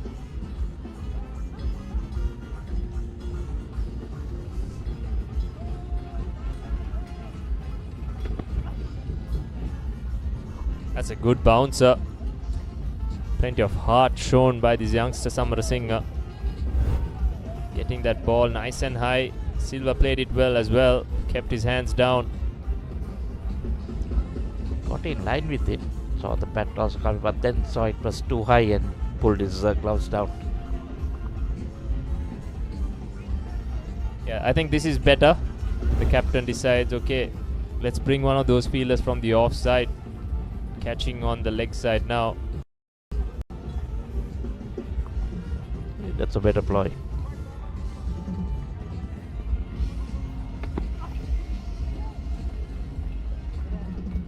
Decent over from Samarasinghe. St. Peter's 115 for 2. I think we will have one more over. Why real energy? For passion. A competitive spirit. For life on the move. To work hard and play hard too. Real energy is for the night owls, the hard workers. It's for those who do and want to keep doing. Right. Real energy. Black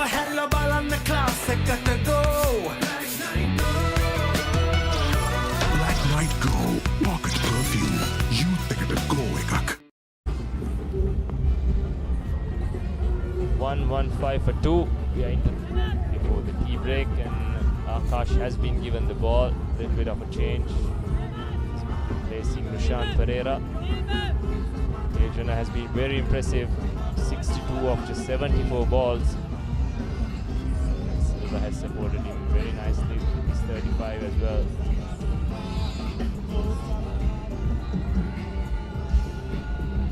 Akash has conceded 19 of his 4 overs so far. Hasn't really been effective. Known more for his white ball skills. He's got a good wrong on. Generally very straight.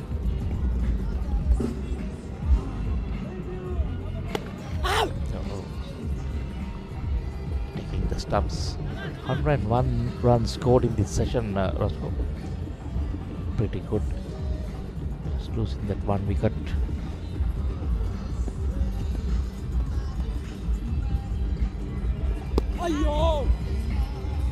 Does it say something about the pitch as well? Both days, the middle session has produced the most runs and looked the most easiest to bat on as well.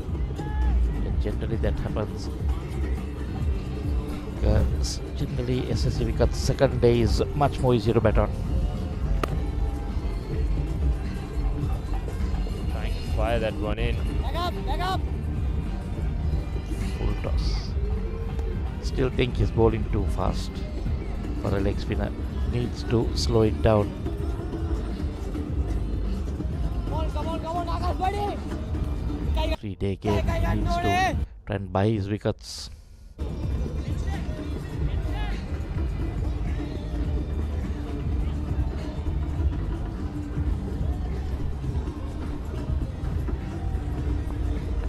So change it field.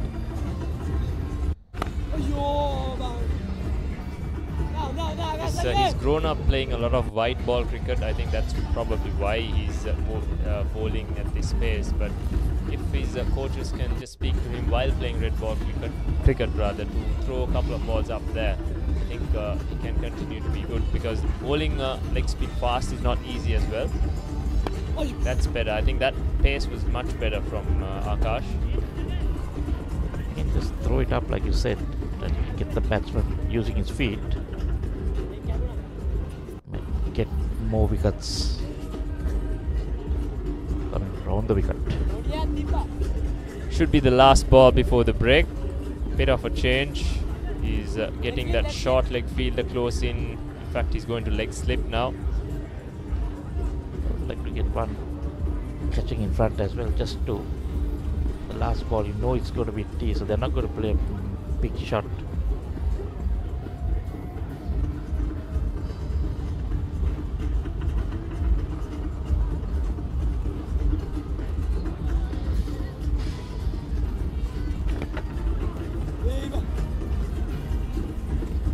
Looked like he went for the wrong one, but safely negotiated by Silva.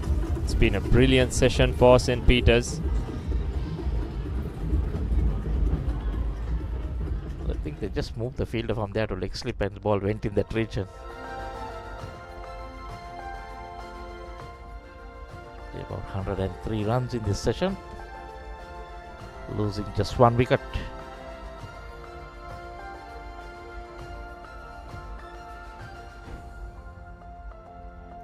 Players taking a break for tea. It's tea time here on day 2 at the 92nd Battle of the Saints. A job well done by the two batters, Asadisa and Silva. The Josephians have a lot of work to do. Good innings from Asadisa. Went past his third half century of the season. He already has 300s to go along with it as well. And he was given good support by Silva, as I mentioned, who's having a very good game as well. This is the batting card for St. Peters. 2 early wickets. Fernando and De Silva fell early, but it's been all St. Peters since then. Tejan and Silva dominating proceedings post-lunch. And they've got a lot of batting left as well. Peterson, Silva, Sebastian, Sanket, everyone can bat. So it's looking good for St. Peters as it stands. Josephians have conceded 12 extras as well, 7 wides and 1 no ball to go along with it. Look at the bowling, disappointing from the spinners. Nushan Perra would be the pick out of the spinners. 10 overs, none for 29. The 2 wickets going to the fast bowlers, Samara Singh and Samash, 1 each. But Akash and Pir is slightly disappointing. 21 of 5 and 21 of 4. You can see those 2 wickets falling early. The second at 19. And it's 117 for 2 in 30 overs. Well, look at the highlights of this session. Tejan was going after it, anything loose. That was that wicket somehow picked up. That was the only success the Josephians had. Since then, it's been all St. Peter's. Asadisa hitting the only 6 of the day as well. He hit some nice strokes and he got good support from Silva, who started to look good as the session progressed. This was nicely tucked off his legs as well. He continued to put on the pressure. Josephian spinners were never let to settle against Asadisa. It's been a quality inning so far from him. Both batsmen used their feet well. That was his half century. Not afraid to leave the crease, go after the bowling. You see, matching shot for shot. So that was the summary so far. St. Joseph's were put into bat yesterday. 352 for 8 declared. Vakatugoda getting 88, Dantanarayana 84 and Samash 53. 5 for Silva, 3 for Panditaratna. And now St. Peter's in reply, 117 for 2, trailing by 235 runs. Samara Singh and Samash 1 each.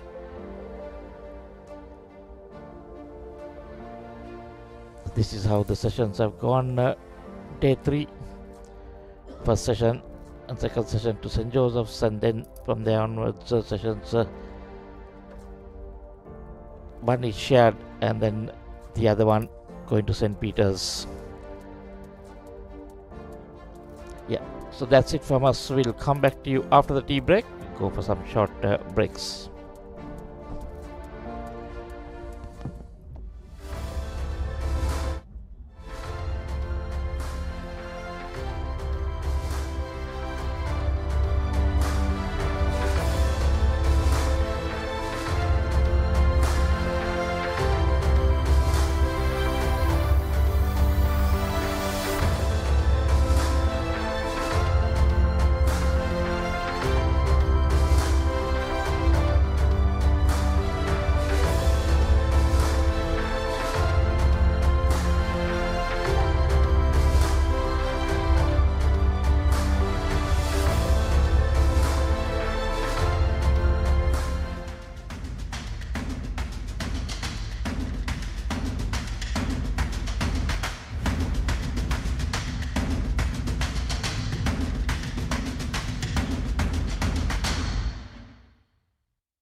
Refresh when the train gotta go. Saratama enjoy on the body gotta go. Black night go. Black night go. Pocket perfume. You take it go ekak.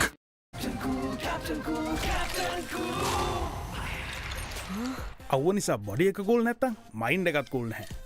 ඒකට තමයි Dettol IC cool. හැමදේම පටන් ගන්නේ gut එකෙන්. Nervous වෙලාවට අපිට push එකක් දෙන්නේ ගට් එක. හැම මොහොතකම ලයිෆ් එකේ ඉදිරියට යන්න හෙල්දි ගට් එකක් ඕනෙමයි. අත්‍යවශ්‍ය පෝෂක පදාර්ථ සහිත ඇන්කර් නිව්ඩේල් ෆ්ලේවර්ඩ් මිල්ක් ගට් එක රෙඩි කරන්න. දෙන එක සෙට් වුණාම මං එයාට දින එක චැට් එක දාන අතර ළඟින් තියන් කන එක ටේස්ට් එක එකින් එකට වෙනස් වෙලා එන එක චිල් වෙන හැම තැනකම බයිට් වුණා මේක චුටියක මෙන්න මේක දැන් අලුතෙන් එන එක ඒක තමයි මේක හැමෝම අතර ටේස්ට් එක මංචි කොමේක හැම වෙලාවකම හැම තැනකම හැමෝම අතර ටේස්ට් එක මංචි කොමේක ඒක තමයි මේක try කරන්න අලුත් මංචි කොමේක හැමදේම පටන් ගන්නේ ගට් එකෙන්.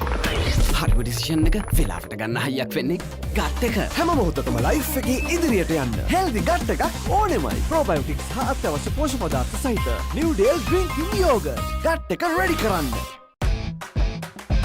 ටකට ටකට පැකට් එකේ කොත්තු රහට ටෙම්පෝ හැපේ මැලිබන් ටෙම්පෝ හැපේ කට ගැස්සෙන රසේ සාසූස් දයි අදිවේ ලුණු මිරිසට ටෙම්පෝ හැපේ මැලිබන් ටෙම්පෝ හැපේ කට ගැස්සෙන රසේ Wow cheese max රසේ cheese onion ටෙම්පෝ හැපේ මැලිබන් ටෙම්පෝ හැපේ කට ගැස්සෙන රසේ කොත්තු ලුණු මිරිස් cheese and onion රසට මැලිබන් ටෙම්පෝ හැපේ කට ගැස්සෙන රසේ හැමදේම පටන් ගන්නේ ගට් එකෙන්.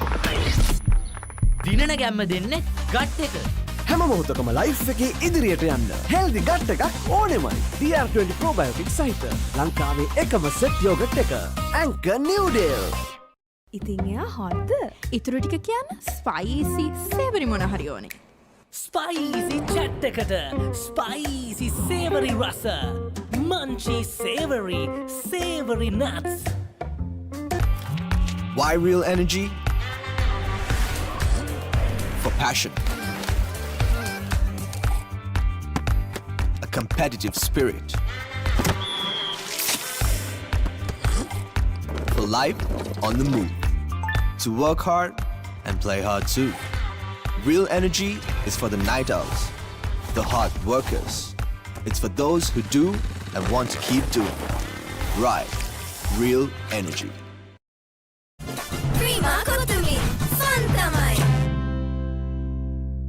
Dam doom ding belanam stick penna ya mea pel belanam stick penna ya devi late belanam stick penna aturu mituru damba divaturu ona kenek antimedi munchie sticks racing stick penna strawberry vanilla chocolate racing munchie sticks stick penna හැමදේම පටන් ගන්නේ gut එකෙන්.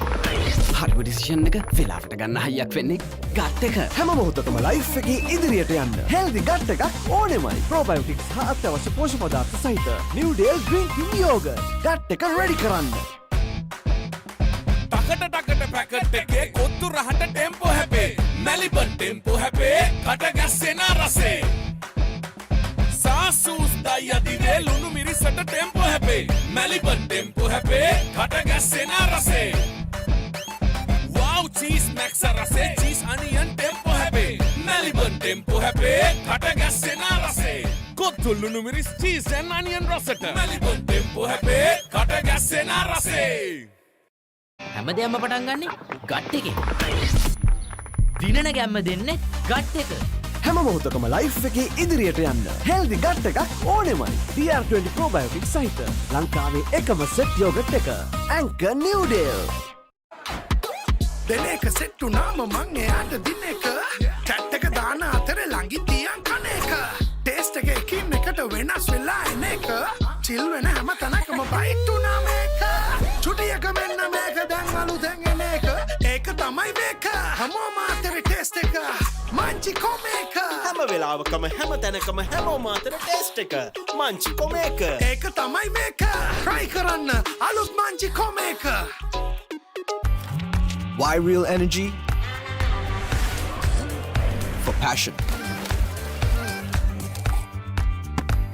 A competitive spirit.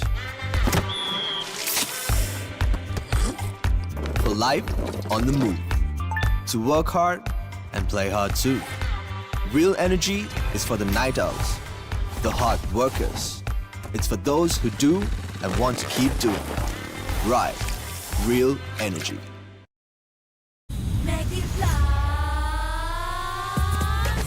Blast, make a flavor blast. Flavor blast, make it Papare blast. Pattu enna rasa kanna blast. Hoina item, make it Papare blast. Blast, make it Papare blast. Flavor blast, make it Papare blast. Blast, make it Papare blast. Flavor blast, make it Papare blast.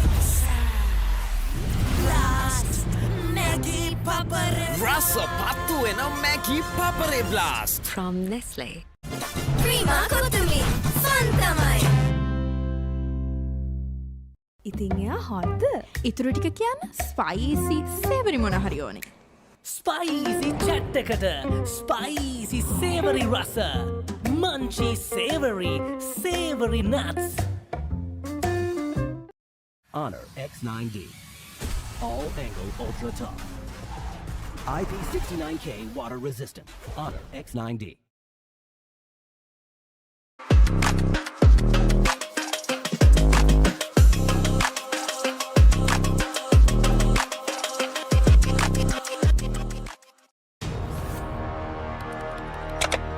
Elevate your game with the Papare, Sri Lanka's ultimate sports destination.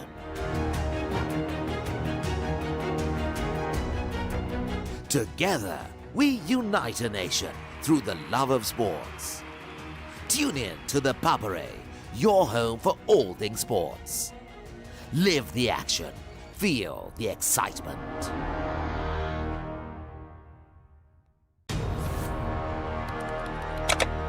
Elevate your game with the Papare, Sri Lanka's ultimate sports destination. Tune in to the Papare, your home for all things sports. Epic rivalries reignited. The big match season is here. Iconic showdowns from Colombo to Kandy, from Mathura to Jaffna. Battle of the Blues, Maroons, Saints, Brothers, and so much more. Witness history as the future stars clash for glory. Big Match Season 2026. Big Match Season 2026. Live on Sri Lanka's #1 sports channel. Sri Lanka's #1 sports channel.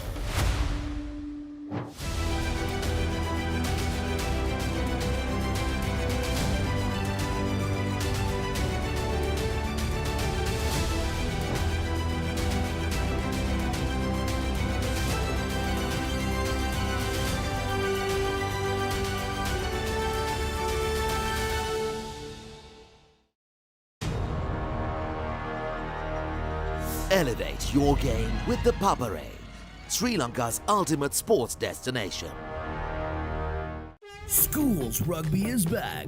The Dialog Schools Rugby Knockouts 2026 ignites the season. Defending dreams or shattering rivals? Who's claiming glory in 2026? Watch the action live on Dialog Television, Dialog Play, and ThePapare.com. Schools Rugby Unleashed. Elevate your game with the Papare, Sri Lanka's ultimate sports destination. Experience every heartbeat and every goal like never before. From cricket to football, rugby to athletics, we capture the spirit of every sport that ignites our passion. Relive legendary moments, exclusive interviews, and expert commentary, all in one place. Join us for live coverage of thrilling matches and events, bringing you closer to the action. Together, we unite a nation through the love of sports. Tune in to the Papare, your home for all things sports. Live the action, feel the excitement.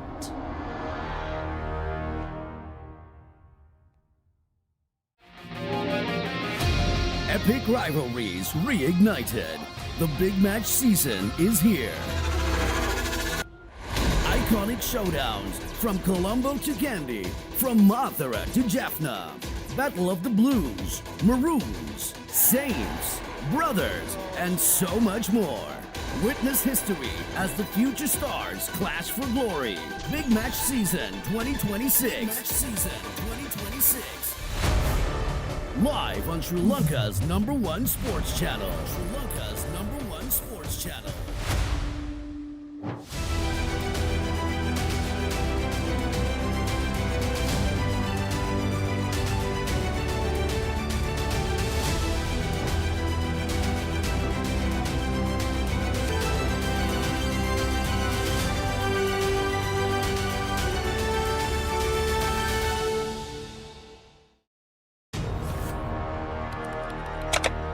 Elevate your game with the Papare, Sri Lanka.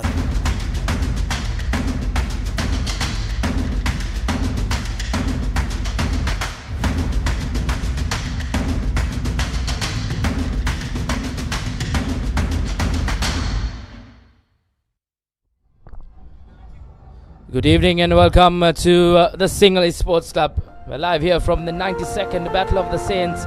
It's day number 2 here. St. Joseph's take on St. Peter's. Things look quite evenly poised here. It's been a really Silva has really steadied the ship after St. Peter's with 19 for 2. Tejana brought up a quick-fire half-century against the run of play. And Silva with a brilliant supportive knock for the Peterites.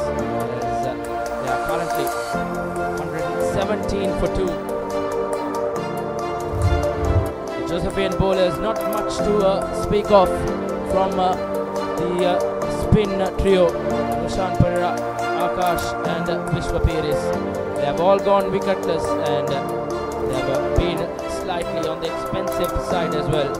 Just the 2 wickets for Samara Singh, young Samara Singh, and opening back Abhisha Samash for that breakthrough of De Silva. Peterites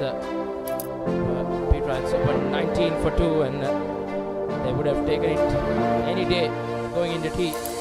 417 for 2. These were the 2 wickets. Fernando was caught in the slip cordon by Rishmamra Singh. Then this was De Silva. Tried to drive it, but a well taken catch behind the stumps from Dalpadatu as Avisha got his first. And this is how the match stands as we head into the final session on day number 2. St. Joseph's College were put into bat as they put on 352. Top scores coming in from Wakangood and Danta Narayana. Both got out for 80s. And Silva, the pick of the bowlers for the Peterites, 5 for 95. He was accompanied by Pandit Rath, 3 for 76. And Peters College in reply currently 117 for 2 with Tejana. Asatisa Tejana, 63 not out, together with Silva, who's picked up from where he left off with the ball in hand, producing a real supportive knock with Tejana in the middle. He's unbeaten on 36. Just the 2 quicks for St. Joseph's College to get a wicket apiece. Still behind are the Peterites as I welcome Brigesh to the Combox. A very good evening to you. Very good evening. St. Peter's fighting back hard. Like you said, 2 wickets fell off early. They were 2 for 19. These 2 have steadied the ship to a certain extent, batted well, and also maintained a good run rate. So Peterites are looking okay at the moment, but a lot of hard work to do. They have to see out this session as well, try and get as much as runs possible. There is no way that St. Joseph's can lose this game on this wicket, because it looks to me like if you can get through the initial 10 to 15 overs with pace, the wicket is a batting paradise, as shown by St. Peter's. Indeed, Asatisa Tejana and Silva, Shavindu Silva has really toiled hard in the middle. Met each other in the middle when St. Peter's were in a spot of bother, 19 for 2. They are just 2 runs away from reaching that 100-run partnership as they march on to the middle for the final session of this moving day of the 92nd Battle of the Saints. Joseph's College, as Brigesh mentioned, losing this game is quite far out for them. They are searching that win. It's been a 16-year drought for the boys from Dali Road. Posting 352 on the board. Would have hoped that they have a chance in this game. That the second session and this partnership is slowly and steadily taking the Peterites to a decent position. Shavindu Silva unbeaten on 36. St. Joseph's very slow in scoring, hence the reason why St. Peter's are looking pretty. The first ball after tee pulled very well for a handsome 4 by Silva, starting off where he left before tee. The first ball, rocks back, doesn't try to hit it too hard, just takes it around the corner and hits it into the gap. Most importantly, over square leg and in between the fine leg and deep mid wicket. Goes 2 bounces into the fence for 4. These 2 are looking really good, healthy run rate as well for St. Peter's. It's hovering around 4 right through the innings. Another short ball, really short. And St. Joseph's have spread out the field. I don't know, the only way that they can get St. Peter's crumbling is by taking wickets, but there is no slip, there is no attacking fielders. The field has been spread out. Third man, point on the boundary, short extra cover, mid off, mid on, up in the circle, and 3 on the leg side on the boundary, that is fine leg, deep square leg and a deep mid wicket. Bowling short, and Silva just taps it onto the leg side very easily and crosses through for a comfortable single. St. Peter's 20, 122 for 2. This is some positive batting from Silva. He pulled that very first delivery this last session to a boundary. That has put the young Samarasinghe a lot of pressure. As Brigesh mentioned, St. Joseph's, they need the wickets. They need to try and break this partnership. With that boundary, Brigesh, they brought up the 100-run partnership as well.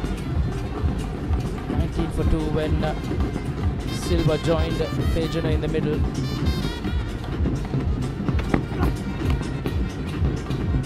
Once again pulled. Yet another single. Joseph's opted to go with that short delivery, Brigesh, but with no close-in fielders. Yeah, I don't understand, because it's a defensive field. It's not like an attacking field which they're set for the short ball. Fielders all spread around, trying to bowl short and hope that the batsman skies one up in the air. There is no attacking fielders. If you see them, it's a deep fine leg, deep square leg, deep mid wicket and mid on up in the circle. Another short ball goes over the head, and the umpire calls it a no ball because I think there was 3 fielders behind the square leg. That was the reason, I think. The fielder moves in front of square. Young Samarasinghe has surely been tested here. Regularly going for those short deliveries. Surprising, St. Joseph's going for that option. Both these two batters in the middle are around 6 feet. Do plenty of hard work and hit the deck hard to get some good bounce. On this occasion, Samarasinghe just trying a bit too much.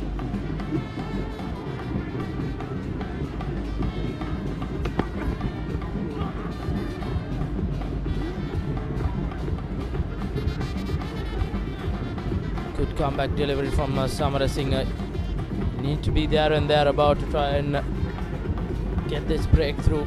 Josephs have been searching for this. I don't see any way that they can get these two out. They don't have any attacking fielders, unless otherwise the batsmen play a rash stroke in the air. As we speak, the field comes in for Tejana. Hold on. Mid wicket's going down to the boundary line. Another ball is just short of a length. Tejana guides it down to third man, no problems in accumulating the runs for St. Peter's, sorry. St. Peter's, on the other hand, are 126 for 2 after 33.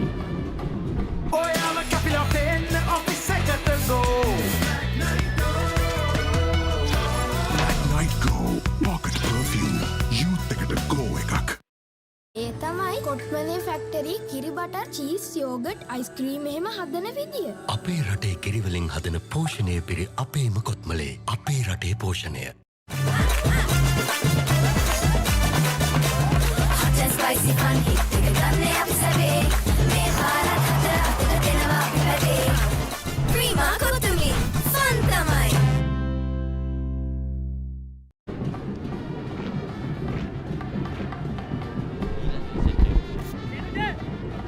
Nushan Pereira will bowl from the far end.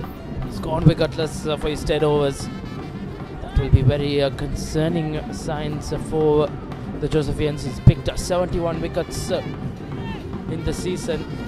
Really need him to come with a breakthrough.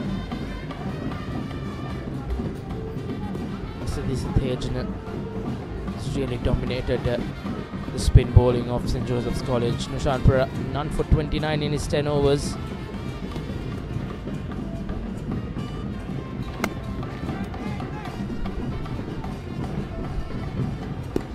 The off-spin operating.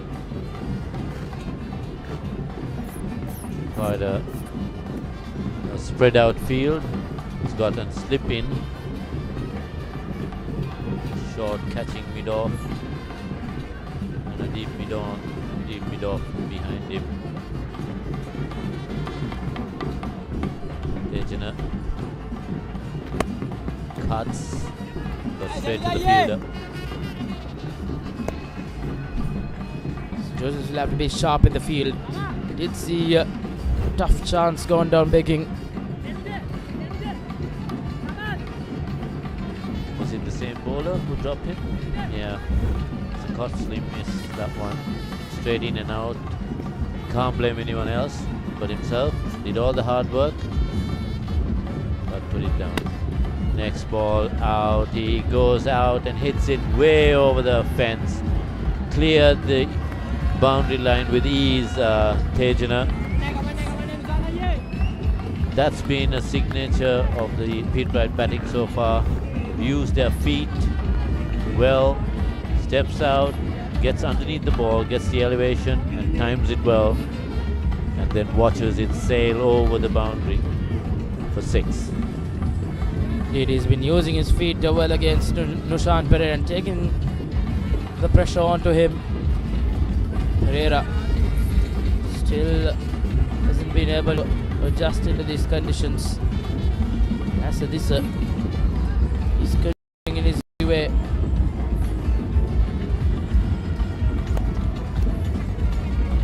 Very well played down to third man. That's running away from the fielder.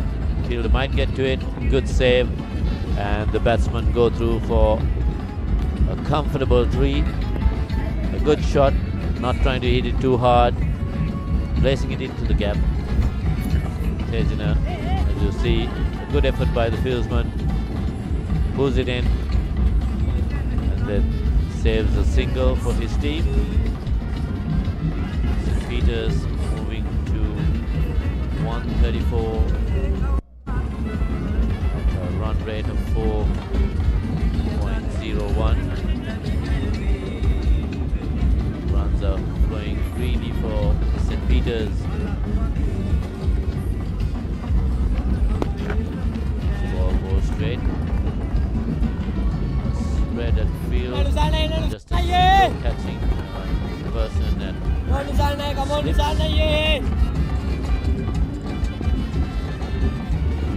these two will want to go on to make big runs. Indeed, Brigesh, I think they have really laid that foundation to go on and get it. It's yet another expensive over from Nushan Pereira. He's really been quite off colour this afternoon. And as we look at the live coverage across the island on Sri Lanka's #1 sports channel, a total of 7 big matches being brought to you live on the Papare in the south, in all around the island. Plenty of big matches being played, and you can watch them all from the comfort of your own homes. It's being brought to you live on Sri Lanka's #1 sports channel, the Papare. I think plenty of hard work has been gone through to bring you all the live action. I think a big team is behind all this success, And it's just been one big day for everyone at the Papare. Yeah, Papare, the #1 sports channel in Sri Lanka, giving you live telecast of all the big matches. It's not an easy job getting through all this at the same time. As we see Piri's brought into the attack. Tejana on 74 of 83. Silva started to score freely. He's on 42 of 98. Quite sunny. Tejana hits, pulls one from outside the off stump to deep mid wicket for a single. Another single goes through to the score. These two have put on more than 100 runs in this partnership.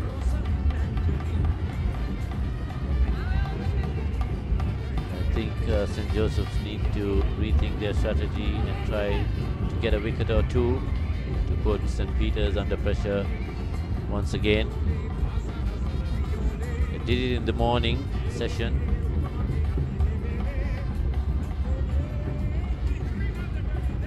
And ever since, nothing else. Again, Tejana sweeps, doesn't get a hold of it. By the looks of the field, it says that the bowler is going to be bowling on the leg stump. He's got 6 fielders on the leg and just 2 on the off. Wide open space on the off side.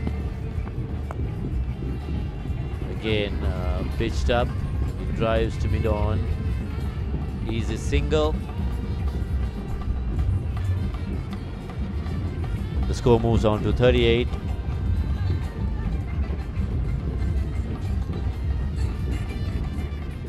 If Tejana goes on like this, he'll make a comfortable 100. So many gaps out in the outfield. Indeed, 25 runs away from 100. As this is Tejana. Slight hesitation in the middle. St. Peter's College still trailed by 214 runs. I think if these two carry on, they'll get up to that 352 of St. Joseph's College. And a chance was in the air for some time. Just couldn't get to it. Can't call it a chance, but still, Pitrite batters continue their dominance against this Josephian spin attack. 35 completed. St. Peter's College 139 for 2. Welcome to the Under Armour Halo project. Halo is not simply another sneaker, but rather a fleet of innovative footwear crafted to maneuver the complex biomechanics of running, training, and, well, everything in between.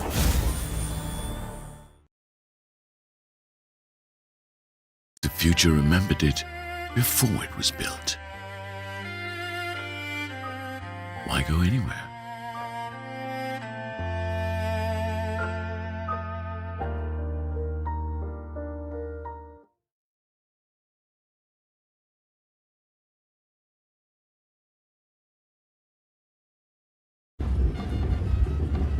Back live, and same story continues by the Pitrite batsmen using their feet. Playing sensibly right at the moment.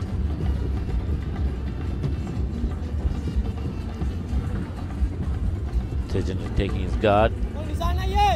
Has a look at the field. Tejana has really taken a liking to Nishant Perez's bowling. He's taken him on. He's come down the track. He's used his feet well. I think that has been one factor in his innings that has really stood out.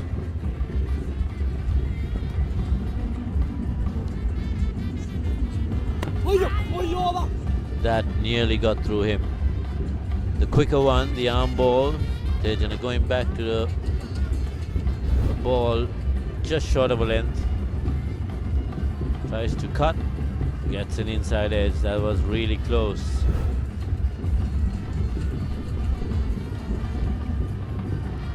The college flags are flying high. Packed offside field. A good save there.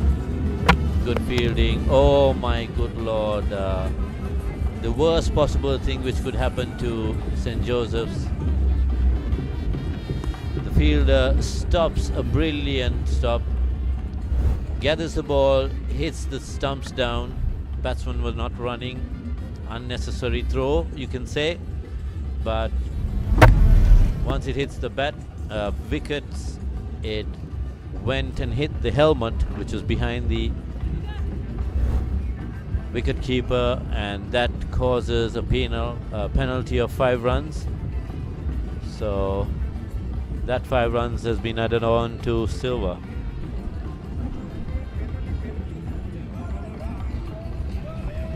Things are not going the Josephians' way. Indeed, Brighesh, when it's not going, it's really not going. Things just not looking good for the Josephians. You can see the heads down.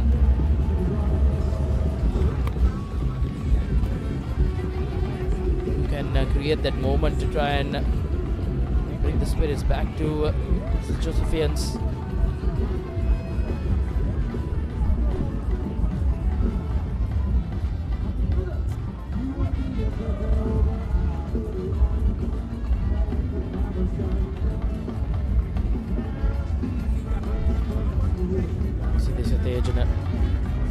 It's really battered well. Those 5 runs were added on to the total, not to the batsman.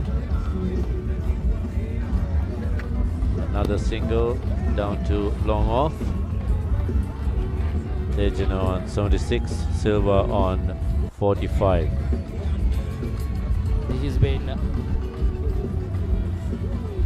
Shawinder Silva has been one of those players for St. Peter's who have really stood up in the big game. 5 with the ball, and he's nearing that 50-run milestone as well. He would have asked for a better performance in the big game. He has really stood up when it really mattered for the Peterites.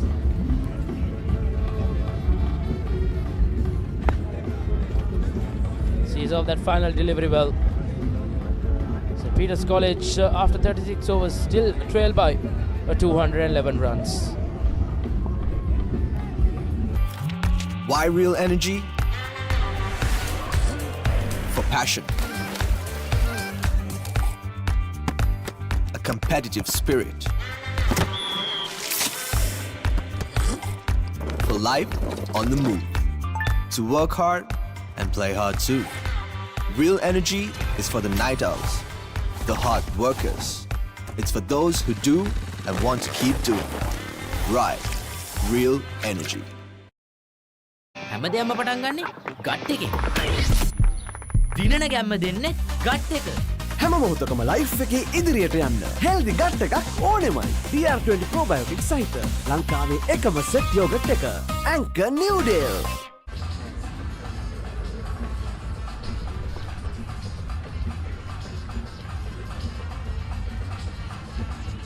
St. Peter's 146 for 2. Jehan, good evening. Hello Vishen, and good afternoon to all the viewers joining us here at the SSC with the Peterites, led by Asad Tejana and Silva. Still 206 runs behind St. Joseph's, but nicely poised, got themselves off, set themselves a really nice foundation in response to what was a strong Josephian first innings. Good fielding there by the bowler, Silva. What I like, Vishen, is not just the runs they've accumulated, but the way in which they've demonstrated very positive intent, including there, especially Tejana, got his runs at a fairly decent clip, which is what has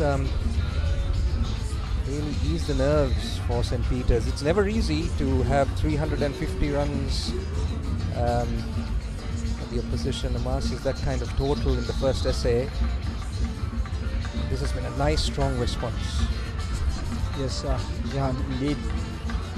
Tejana was in the crease when there was 19 for 2 and built a partnership with Sam De Silva. The man with the ball, Sam De Silva, picked up 5 wickets. After 2016, St. Peter's bowler has picked up 5 wickets.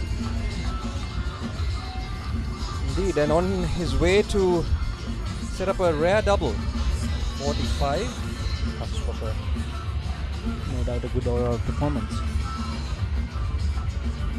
The recipients batted really well last night and the last day, and they continued the same this morning, and they put a good score of 352. What we got wrong was last they didn't go for the runs last 10-15 overs and let the three strikes back this morning.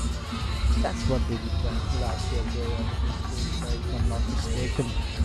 And that's the end of the 36th over. St. Peter's 147 for 2.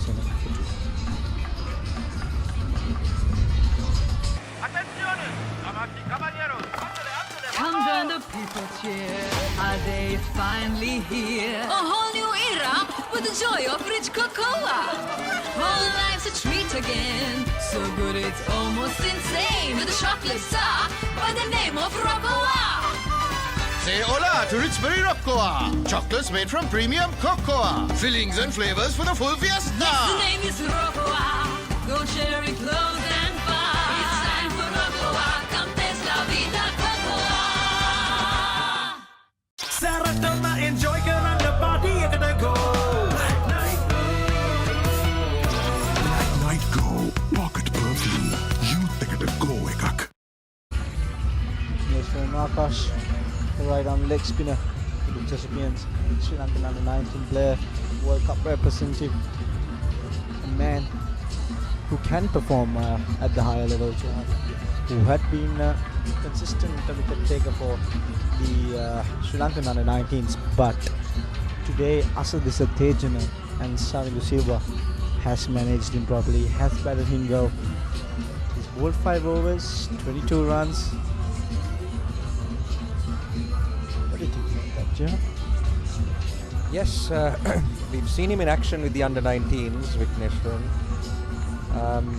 You know, on a track like this, Vishen, which doesn't really offer much turn, you need someone with a bit of an X factor to try and get through the batters' defences, especially two set batters like this. Now, I can't help but feel that on occasion that's safe, in the air for a while, but safe down to long on. Can't help but feel that he's trying to get through his action a little too quickly for this format of the game. I know he's played a lot of limited over cricket, white ball cricket, but a bit more air and getting those batsmen guessing on just getting that above the eye line, as you call it, Vishen. There you go, that's what I mean. He's almost gives an air of being a restrictive leg spinner. Yes, especially Nishwan Akash is a quickish bowler. He bowls his googly in the 90s, 95s.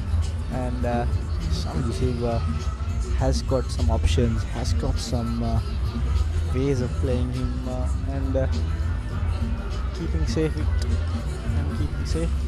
Akash.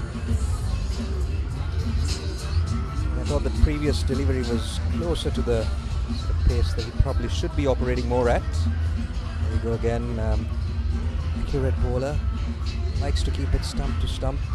Definitely a young man with a lot of potential. His selection in the Sri Lankan under-19 setup speaks volumes to the confidence that the selectors have had in him.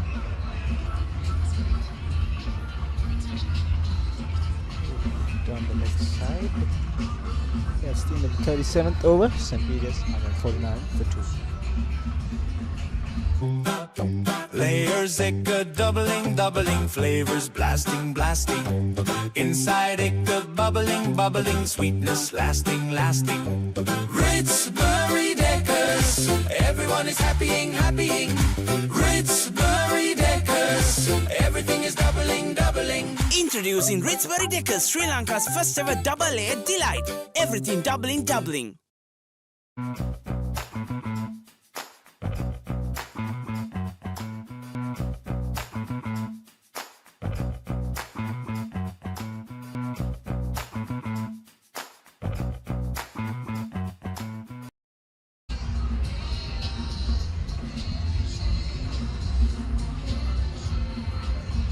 On the attack. Oh, and that's gone. Asudisa Tejana has to depart. Vishma Piri strikes. Asudisa Tejana, that's a loose shot, but a well played innings by him. Well. Don't know what he was doing there really, and nothing short. A very soft dismissal for someone who's batted beautifully. The bowler almost couldn't believe his eyes. Such a simple return catch. Huge wicket for St. Joseph's. Tejana, who's played brilliantly for St. Peter's. Strike rate of 81, 78 of 96. Has to depart. Pete writes 149 for 3. HM of innings by SSC Tejana. Well played, young man. That was an inning under pressure. That was summer refreshment, the train they gotta go. Night Go Pocket Perfume. Youth එකට go එකක්.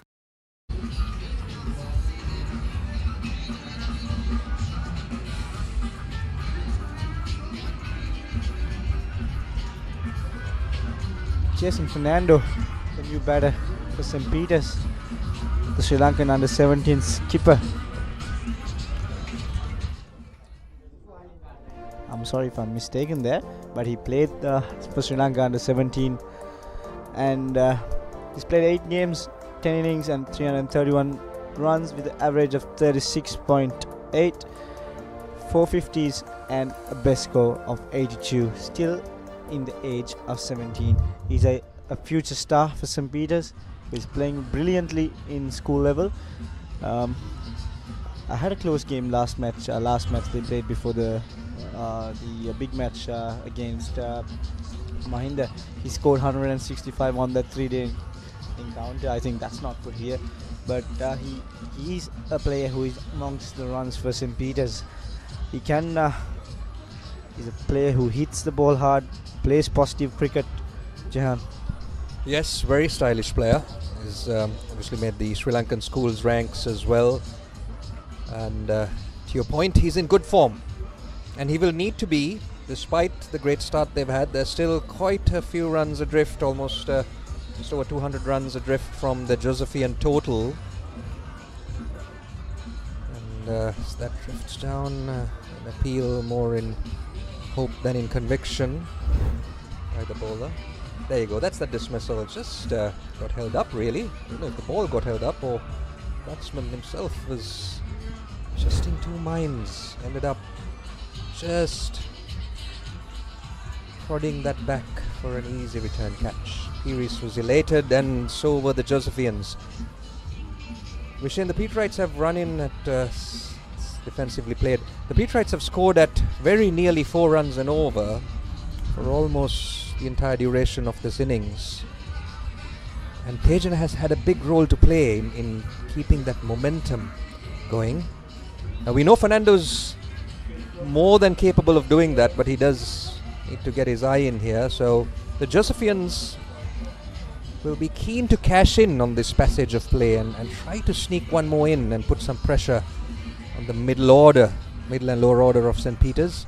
I mean, the big scalp, after the Tejan, the big fish of the St. Peter's, is in the scoreboard now, and he has to go back to the dressing room.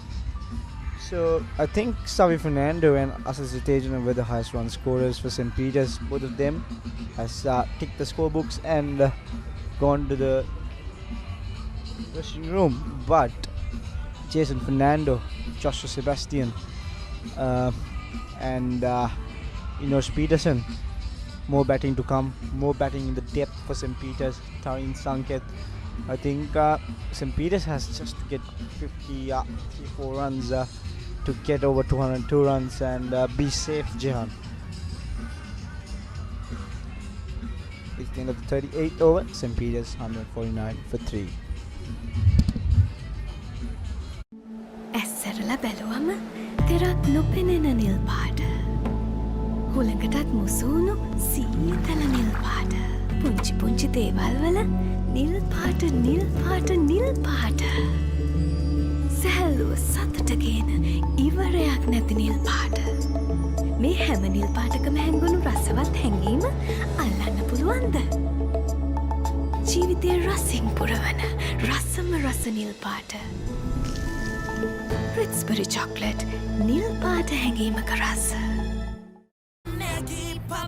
Rasa patu ena Maggie Papare Blast From Nestle. Prima Kotumi, fun tamai.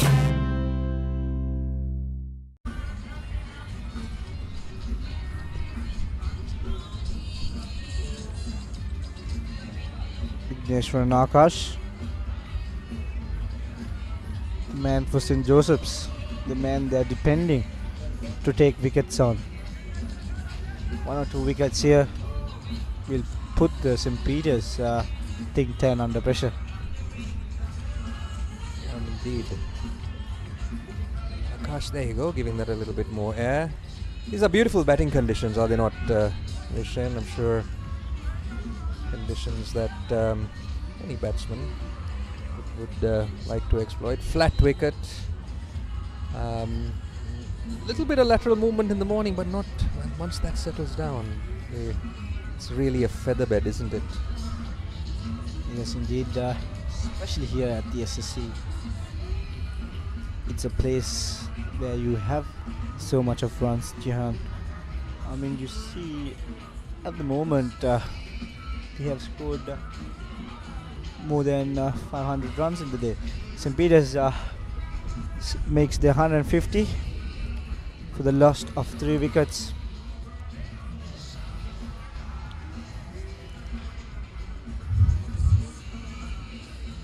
Sammy De Silva, a player who can do quite well, was not expected a lot from the ball, but he came quite well from the ball. He bowled 2-3 overs from pace and then he turned to off spin and took some important wickets. Scampering through for a quick single, they make it through in the end. Another single for Savi Silva. Yes, versatile player indeed. Bowls different mediums, pace and spin, and shown prowess with the bat here. Averages 40 for the season, the highest of 150 plus. That's handy to have in your 11. So.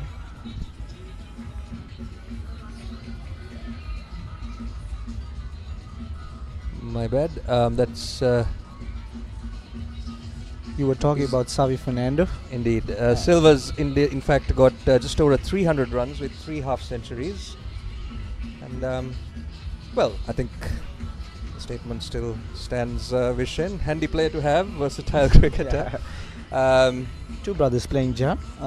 Indeed. Yes. One Silva and another Silva. So the other Silva brother is the highest wicket taker for St. Peter's. He couldn't bowl today. I mean, he bowled well, but he couldn't take wickets. Then the elder brother took the baton, took the wickets for the St. Peter's, and didn't show a different space in for the St. Peter's think tank.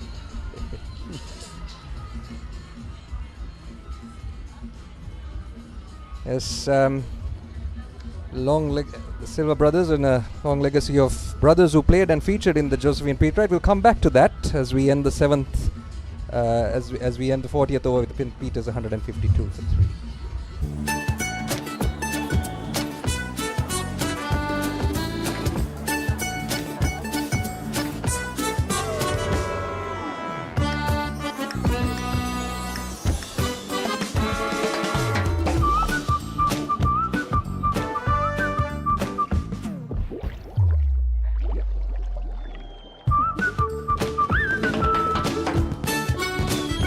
Bubble වෙන රසයක්. අලුත්ම රිට්ස්බරි bubbles. Prima කොතුමි fun තමයි.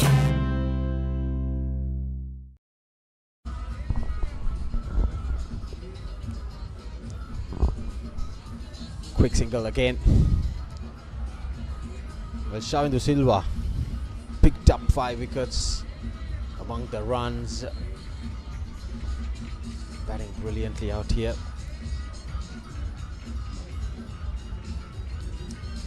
Got a new man in Vishwa getting that breakthrough, vital breakthrough, breaking that 130 run partnership for the 3rd wicket. Much needed for the Josephians.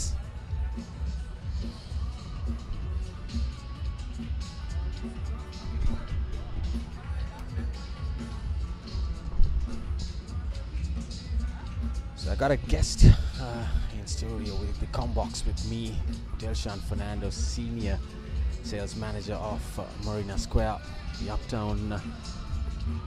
Welcome to the Combox. Good afternoon to you, Delshan. Good afternoon, Raju. How are you? So how are the projects coming up? Anything coming up in the future? Our project is actually coming to an end. It's coming to an end probably end of next month. So the construction is almost done. Marina Square has come out really well, much better than any of us expected. So we have about a 5-acre plot of land that we've developed right next to the Colombo. Right about. Yeah, we get back to that. That's a flat batted slap straight past the bowler, and Jason Fernando gets his first boundary. It was a short delivery. He went on the back foot, and then there see that slap. Lot of power in this young man. Under 17 Sri Lanka cap. Saw him last year. He was very, very aggressive, attacking left-handed batter. Getting back to Delshan, yes. So I have seen the Marina Square coming up. It's a brilliant project that you all have done up. So I mean, hats off to everyone. You're the senior sales manager. I know that you're being a major man or part of this project, isn't it? I've been trying my best, I guess. So at Marina Square, I mean, we mainly welcome lifestyle. You know, we try to cater to, you know, your grandparents, to your kids, to you, with gyms, saunas, cinemas, the basics like a swimming pool, gym, we have function halls. 41 done, 158 for 3. Why take chances with construction delays, speculation or uncertainty when you can invest in the real thing? Marina Square offers premium finishes, ocean views and above all, a payment plan that extends till 2027. Know exactly what you buy and pay with ease. Call 076 305 0000. Marina Square, Uptown Colombo. A luxury project fast approaching completion. Backed by Access Engineering. Captain Cool, Captain Cool, Captain Cool. අවුව නිසා body එක cool නැත්තම් mind එකත් cool නැහැ. ඒකට තමයි Dettol Icy Cool.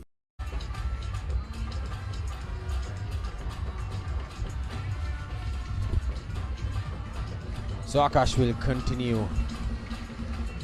So Dilshan, it is just around the fort area, just to join in the port authorities.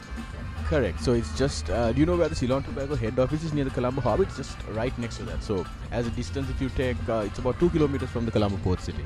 So any new projects coming up after this Marina Square? Nothing in the pipeline as yet, but hopefully soon we'll have something new. So any apartments available at the moment? Yes. Yes. So you can give a roundup, the prices starting range, and then some roundup for the viewers to, because throughout Papare, everyone around the world is listening to and watching this game through P10 encounters. So you can give a roundup about the price categories. Of course, at the moment. So we have 2-bedroom, 3-bedroom options currently available. Well, this is not the first time that ball struck in that helmet. If you don't have a fielder, just send it to the pavilion. Why do you keep on giving runs? I mean, 5 extras given away again off that bottom edge and leaking the runs one after the other. Look at that bottom edge. Struck the helmet. And now they are sending after conceding 10 runs.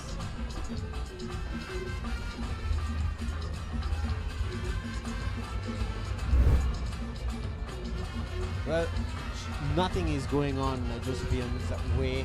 They've picked up 3 wickets, but yet though it is kind of dominating from the T2Is. They were 19 for 2, had a good partnership. Now 2 youngsters out in the center. Silva has been out there for a very long time. Jason Fernando, another very good batter.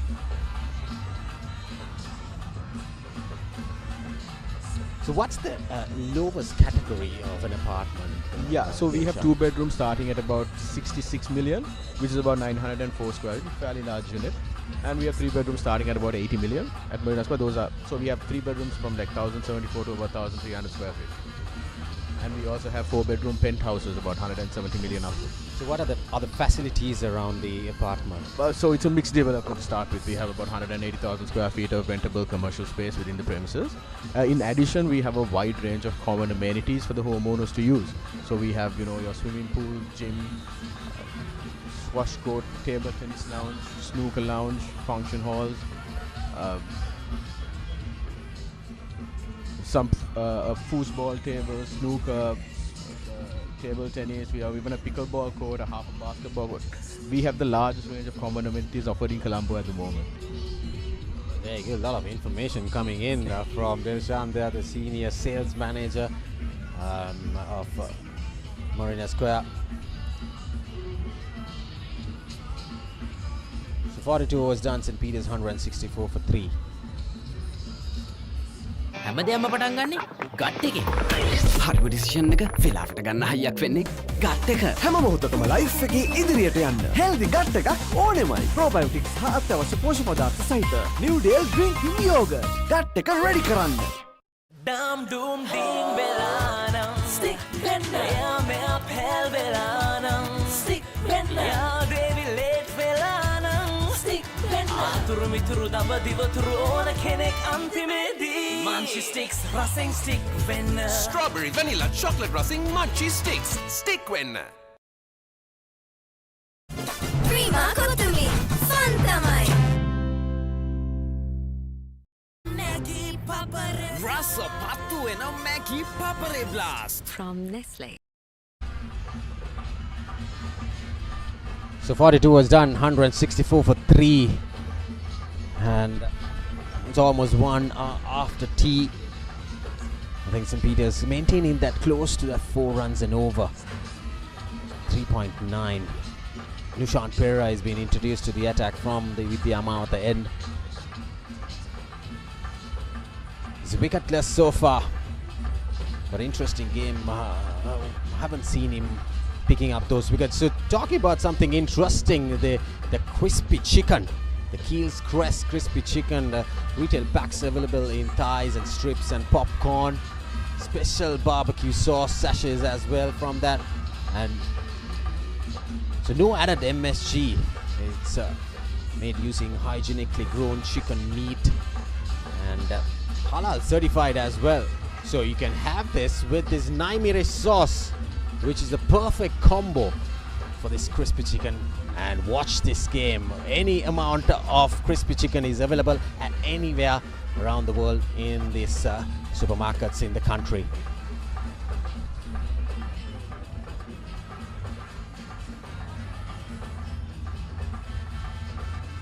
I think it is the perfect snack, perfect meal when you enjoy a game of cricket, isn't it, Delshan? Because when you have, lovely shot, cut away nicely, there's a sweeper. Because even my son loves it. I love this crispy chicken coming in, and then it is especially for parties and family gatherings, special occasions, at a big match, watch the game at home on Dialog. Have Keel's crispy chicken. Works for any occasion. Yeah, for any occasion.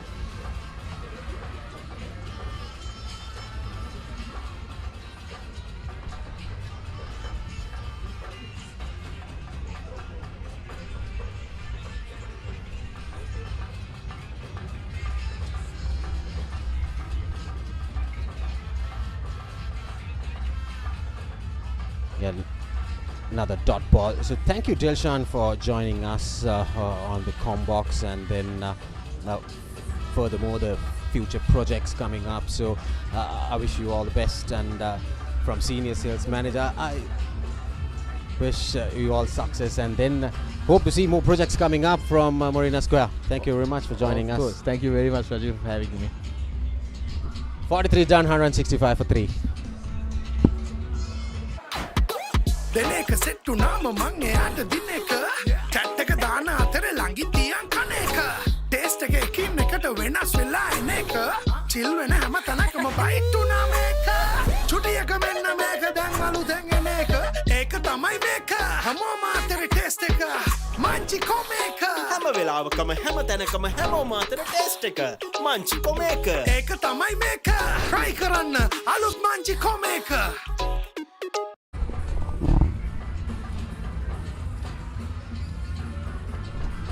So 43 overs done, and so Jaga, Peter's doing well, isn't it? Very well, Sana boy. Very well. Yeah, from 19 for 3, I mean, a good comeback from the Peter. Very good comeback, yeah. Alongside SSC getting that 78 soft dismissal again. I think he didn't come on the pitch of the ball. Yeah, but they've had a long 2 days to beat rights in the field, so could be excused. But anyway, a quality batsman like that shouldn't have given his a wicket away like that. As you see, cramping up, Akash cramping up. That's a worry for St. Joseph's, because he's a vital leg spinner for the Josephians. I think it is vital also to be hydrated on a hot afternoon here in Colombo, and a lot of liquids coming in, a lot of electrolytes, water. You have to be really much hydrated on these conditions. It's very humid and sunny out there. Yeah, you need to rest as well. These boys have been playing. It's been a long old season for them. Obviously, Akash has been touring and playing on national duties, so he also must be, exhausted. The humidity is very high today. It's been very sunny right throughout the day. Yesterday at this time it was a bit overcast, so it was a bit more cooler. But I think the heat is getting to the players, and rightly, like you said, you have to be hydrated, because dehydration can set in really fast, and then your body starts cramping up. So far, the match summary: St. Joseph College was asked to bat by the Peter Wrights, 352 for 8 declared, and top scorer St. Joe Wakana got 88, missing out a century. Dantanaren also got to 84, and then did all the hard work, and 2 batters falling off at 80s, and Samash made a half century as well, but wickets call him Silva, Shawinder Silva, and the batter who's out there unbeaten for Peter Wrights has picked up 5 wickets for 95 runs in his 31 overs, and Pandit left-arm orthodox picking up 3 wickets as well. In reply, the St. Peter's College 165 for 3. Tejana 78, the man who just got dismissed a while ago, and Silva among the runs and among the wickets as well. He's a true all-rounder for Peter Wrights. And then Jason Fernandez on 9 not out, and Samara Singh, Samash and Pires picking up a wicket apiece.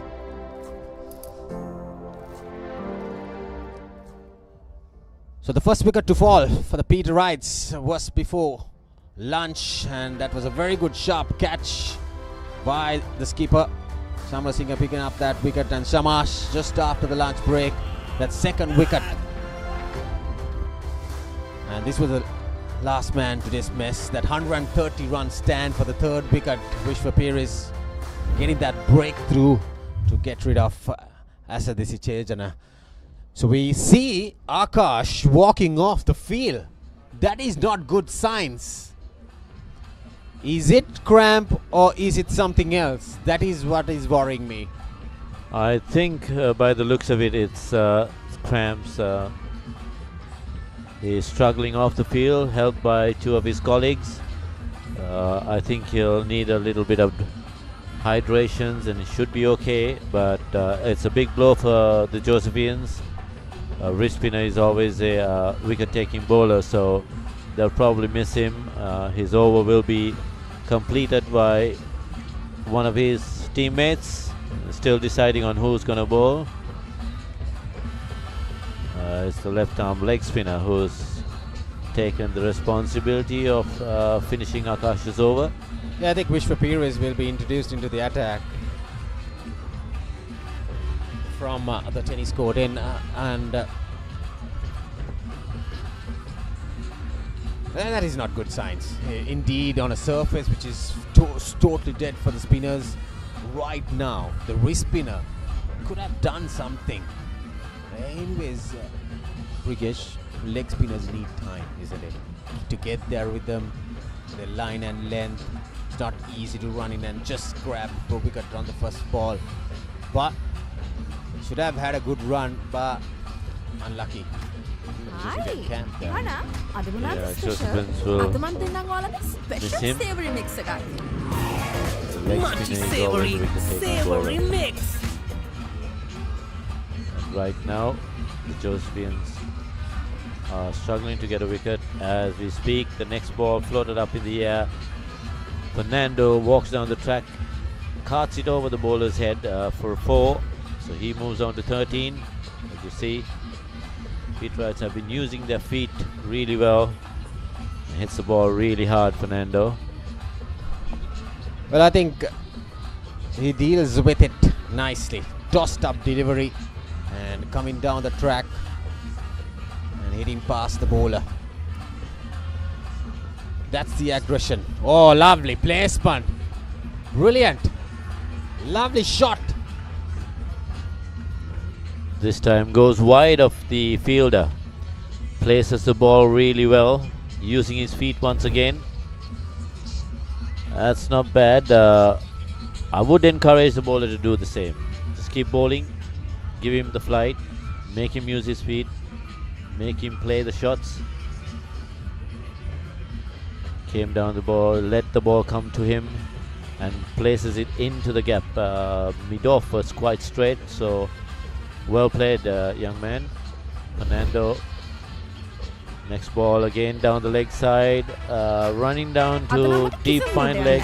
It's going to be touch and go, but a good save. He pulls him in, and the batsman go through for 2. A couple of runs, but that's Chetan Khan, the youngster,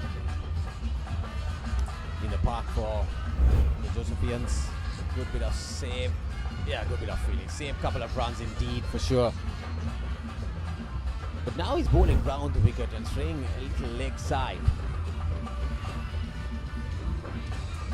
He's got 3 on the offside and 5 on the leg, so he's bowling a leg side attack. Anyway, St. Peter's 175 for 3 after 44.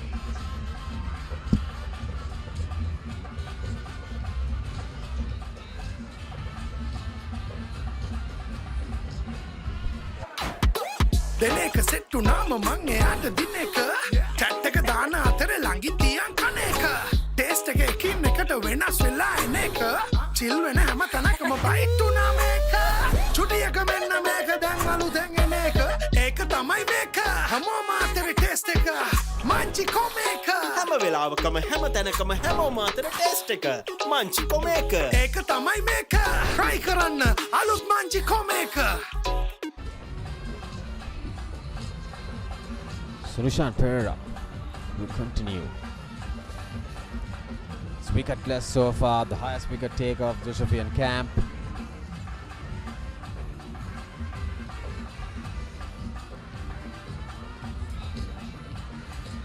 That's a very good delivery. Not much spin. Silva trying to work it through to the onside. Got that edge. Not a clean strike off the back. But I'm really surprised Nishant dropping that catch. He should have had that man as it is earlier. But from both camps, from both teams, there have been a lot of fielding mistakes, isn't it, Jaga? There have been drop catches, St. Joseph's, I think, missed 3. St. Peter's missed 3. St. Joseph's have spilled 1. Straightforward chance. Ground fielding has been average. Obviously, it's been a long season for the guys. And this heat is getting to them. Yeah, definitely. It's really, really warm out there. Some of the commentators also were walking around the ground and were complaining about the heat, so I'm pretty sure the young boys must be feeling it as well in the middle. Yes, indeed. You can endorse that. They're certainly saving a single there, giving that pressure, not allowing the batter to rotate the strike off his own bowling. Nishant Perera, very good fielder.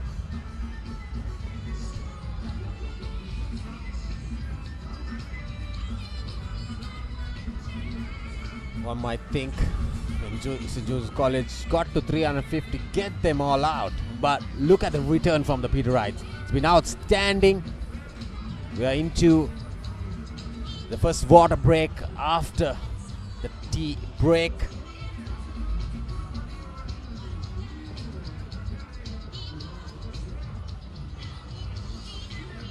So maintaining almost 4 runs and over. Why real energy? They show a bit of positive. They show that passion. They show that courage, the fighting spirit, isn't it, Jaga? A competitive spirit. Yeah, if St. Joseph's went on at the pace that the Peterites are going, I think on the move. they could have declared To last work hard evening around and about play 4, hard too. 4:30 and at least Real had energy given is for the Peterites night 5 owls, overs to the hard about 8 overs workers. to bat. And It's if for they those got who a do wicket or 2 and want to keep doing. yesterday, Right. a couple this Real morning, the story energy. would have been much more different. As we speak, the next swept down to square leg. Both the fielders up in the 30-yard circle and the boundary get a hand on it, but doesn't prevent the 4. That's the half century. All-round performance from Savidu Silva. Took wickets, a 5-er. Now, what a return. Half century in his name. Goes into the books, which will carry throughout the years. Brilliant knock, 117 balls, 7 boundaries. Well composed, patient innings from Savidu Silva. The tall right-hander got a 5-er. Today, what a lucky day for him. He's having a very good big match. Very good one. We'll take a break. 45 overs done, 181 for 3.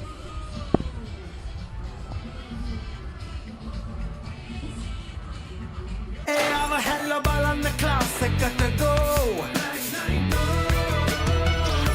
Black Night Go Pocket Perfume Youth එකට go එකක් හඳුන්වා දෙන Keys Crest Ultimate Crispy Chicken Experience එක. Crunchy කට ගැස්මකට Crispy Chicken Thai. Spicy vibe එකට Spicy Crispy Chicken Strip. Share කරන් කන්න Crispy Chicken Popcorn. රස double කරන barbecue sauce සමග Keys Crest Ultimate Crispy Chicken Experience එක.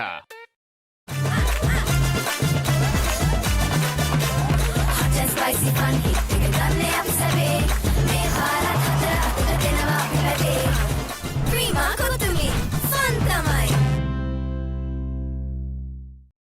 ක්‍රිකට් සීසන් එකේ සිංගර් TV20 නැවතත් ලොකුවට ක්‍රිකට් බලන්න ලොකු සයිස් එකේ සිංගර් TV එකක් අදම ගෙදර ගෙනියන්න ඔන්න ඔහොමයි ලොකුවට ක්‍රිකට් බලන්න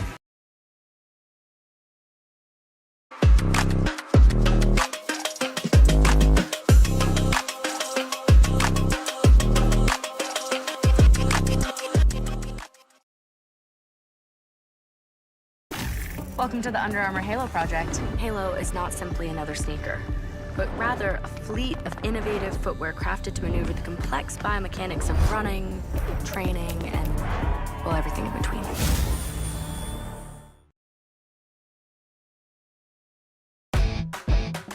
Takata packet එකේ කොත්තු රහට ටෙම්පෝ හැපේ මැලිබන් ටෙම්පෝ හැපේ කට ගැස්සෙන රසේ සාසුස් දයිය දිවේ ලුණු මිරිසට ටෙම්පෝ හැපේ මැලිබන් ටෙම්පෝ හැපේ කට ගැස්සෙන රසේ wow cheese max රසේ cheese onion ටෙම්පෝ හැපේ මැලිබන් ටෙම්පෝ හැපේ කට ගැස්සෙන රසේ කොත්තුල්ලු නුමිරිස් cheese and onion රසට Melbourne tempo හැපේ කට ගැස්සෙන රසේ Honor X9D. All angle ultra tough. IP69K water resistant. Honor X9D. හඳුන්වාදන Keells Crest ultimate crispy chicken experience එක. ක්‍රන්චි කටගැස්මකට ක්‍රිස්පි චිකන් තයි. ස්පයිසි වයිබ් එකට spicy crispy chicken street. Share කරන් කන්න crispy chicken popcorn. රස ඩබල් කරන barbecue sauce සමග Keells Crest ultimate crispy chicken experience එක. The future remembered it before it was built. Why go anywhere?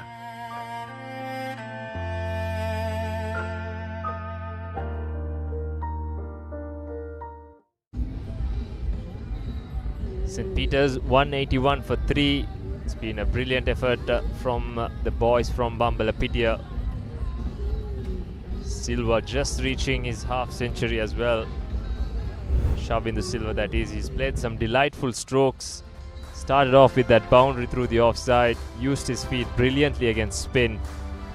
Continued to put the pressure back on the Josephian bowlers. He walked in when his team was at 19 runs for the loss of 2 wickets.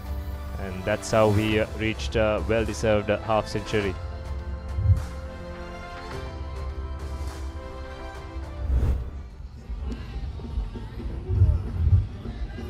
What a day it's been for Shavindu Silva, wrapping up his 5-wicket haul with a very well-constructed century. Jason Fernandez looked good. නිසා body එක goal නැත්තම් mind එකත් goal නැහැ. ඒකට තමයි Dettol century. His last encounter against Mahendra, 150 plus he got in that innings, and he's looked to pick up where he left off that inning.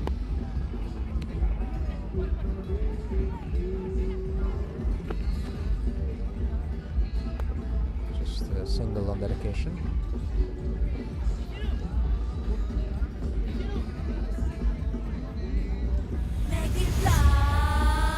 Fernando has given good support to Silva since he walked out as well. Under 17 as well, and at the age of 16 he already has club cricket experience. 5 state games for Police Sports Club as well.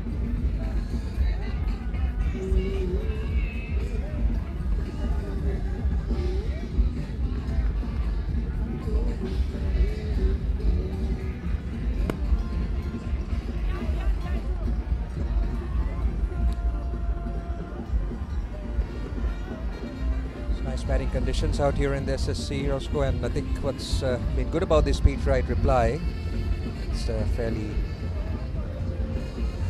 daunting Josephian first inning score, has been the fact that they've not just got themselves to 182 for 3, but done so at a run rate which has consistently been around that 4 runs per over mark.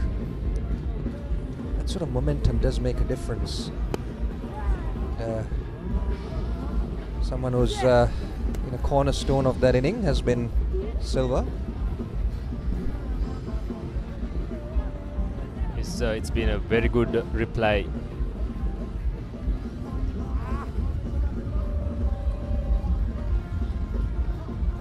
By the Peterites, especially after they were 2 for 19 early on today. It was definitely a tricky situation at that stage for them, but Asadisa and Silva got them out of the woods. Seems like Samarasinha tried a slow ball there. Spoken about Shavindu being 2 brothers, 2 Silva brothers playing here. As you see that slow ball way outside the off stump. And, there are 4 brothers in total playing from this the Silva family for St. Peter's at different age groups across speed right cricket. 2 of them here representing St. Peter's at this big match encounter. Offensively forward he is again.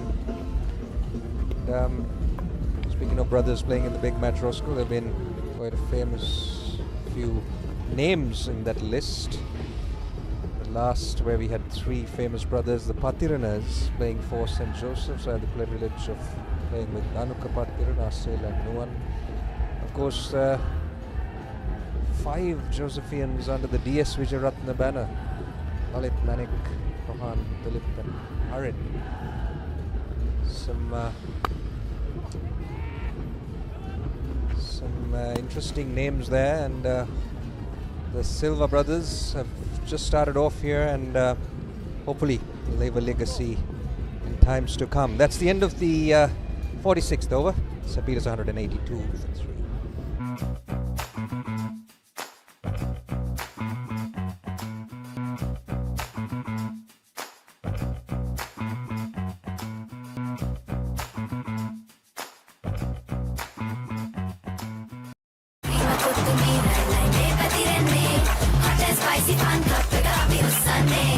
Cricket match fun. Prima kottumi tiyanakam. Prima kottumi fun tamai.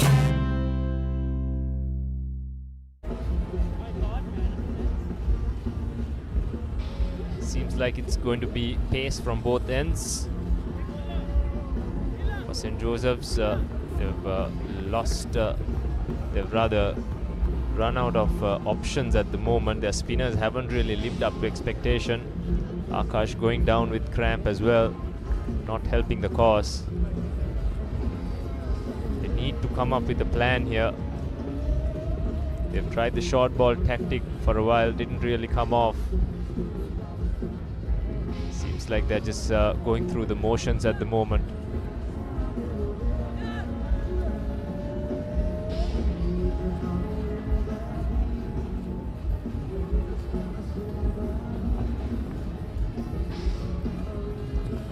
Yes, nice and easy batting conditions. The Peterites have come out here with a positive frame of mind. The game evenly poised, not necessarily favouring any result in either team's favour. Second year, of course, the Battle of the Saints being played out over the 3-day format. Beautifully cut away by Fernando. That trademark cut shot beats the sweeper cover. That was powerfully struck right off the meat of the bat. Short and a little wide, that's all that Fernando needs.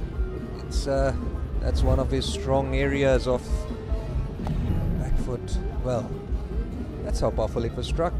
Front of square. Yeah, the fieldsman was interested the longest time, but yeah, just too well struck, wasn't it? Quality stroke from Jason Fernando. He got it well in front of the square field on the boundary. We didn't have much work to do, but it was hit really hard. And Jason Fernando moves into the 20s with that. He's starting to look good. Ominous signs for St. Joseph's at the moment.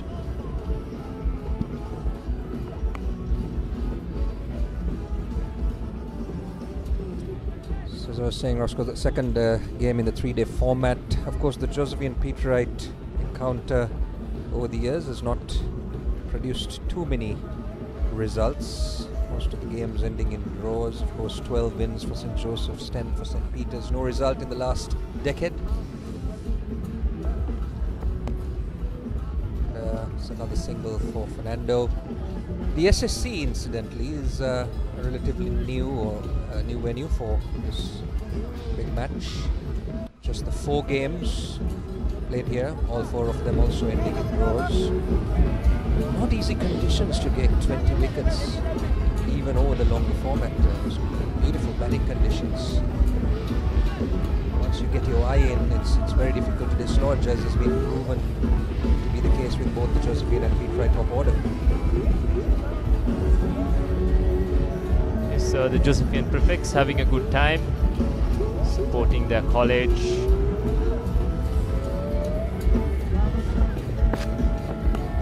Short ball, almost a chance there. Bit of confusion in the running as well. Silva was in all sorts. It was a poor shot initially, and it was halfway down the pitch when Jason Fernando didn't really respond. Manages to get himself out of it somehow. There's a bit of ball watching from Jason Fernando as well, but good work, good effort from the fielder. Silva safely gets back in.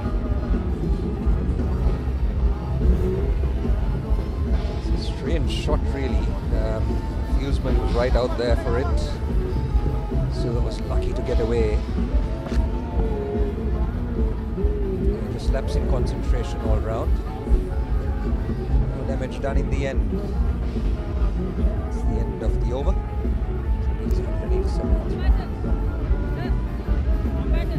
Pain can pause your active life. Get the all-new Woo Pain Relief Spray for fast, long-lasting pain relief.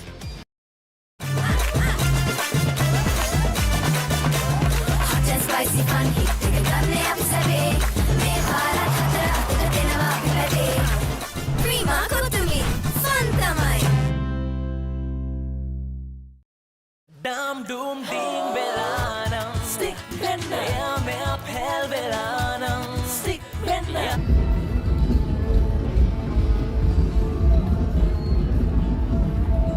Right flags also flying high. Been going well on day 2. They started off day 1 in tough conditions. The Josephians dominated most of day 1, but they've come back into this game very nicely on day 2. Yeah, Rigo once again, a good looking stroke from Fernando, finds the extra cover fielder.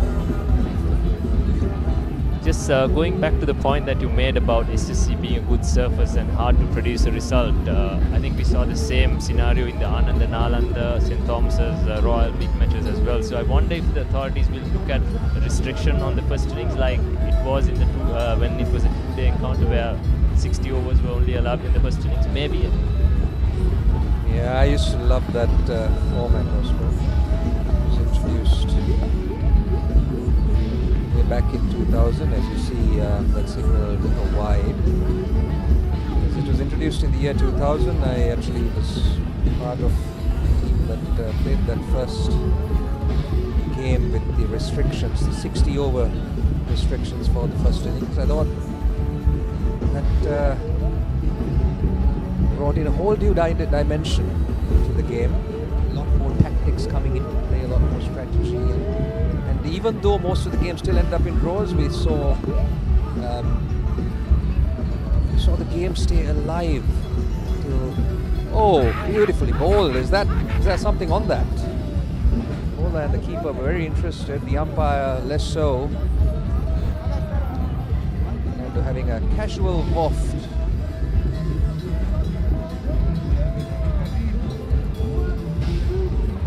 Shot there from Fernando, very close to the edge as well, can't really tell from that replay. Teju unmoved.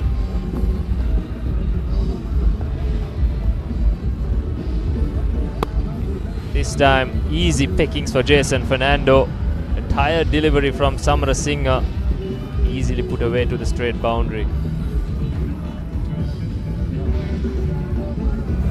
Miss was a lazy shot. This was also lazy elegance. Just a full toss, just knocked it down easy as you like. Fernando collects another boundary. Coming back to this, Roscoe, I think yes, that's something the authorities may eventually look at. Yes, this is a beautiful venue for these big match encounters, no doubt about it. The tracks here and the playing conditions are such that forcing a result is very, very difficult to meet. So, is there merit in about bringing in some limitation and bring in some dynamics into play, force some results, and if not, at least force some interesting cricket through the playing conditions. It's food for thought, all those involved. But for now, St. Peter's, Fernando and Silva making the most of these beautiful conditions out here batting at the SSC. Roscoe, speaking of beautiful batting conditions, they're not very enjoyable conditions for the bowlers or fielders for that matter, let alone being a dead track. It's quite hot and humid out there. And, when you're set out to field for a whole day, it can't be easy. You know, for a day and a half, as the Peterites were, but these conditions can be quite taxing.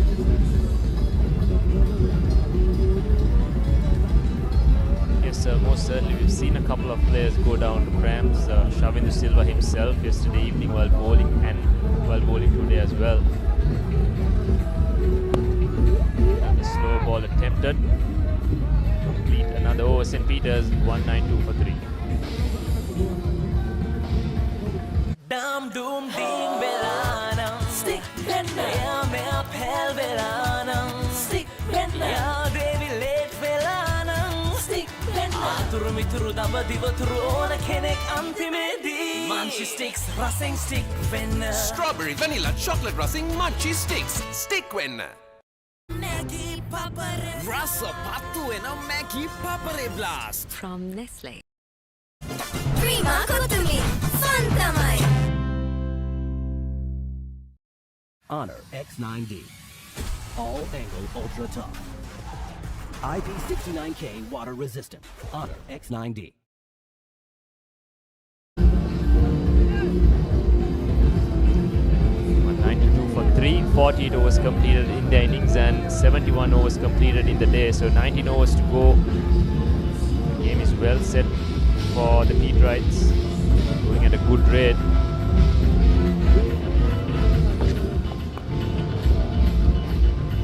Punch to the cover boundary for a single. Now Vigneshwaran Akash is back on the field, so good news for the Josephian fans.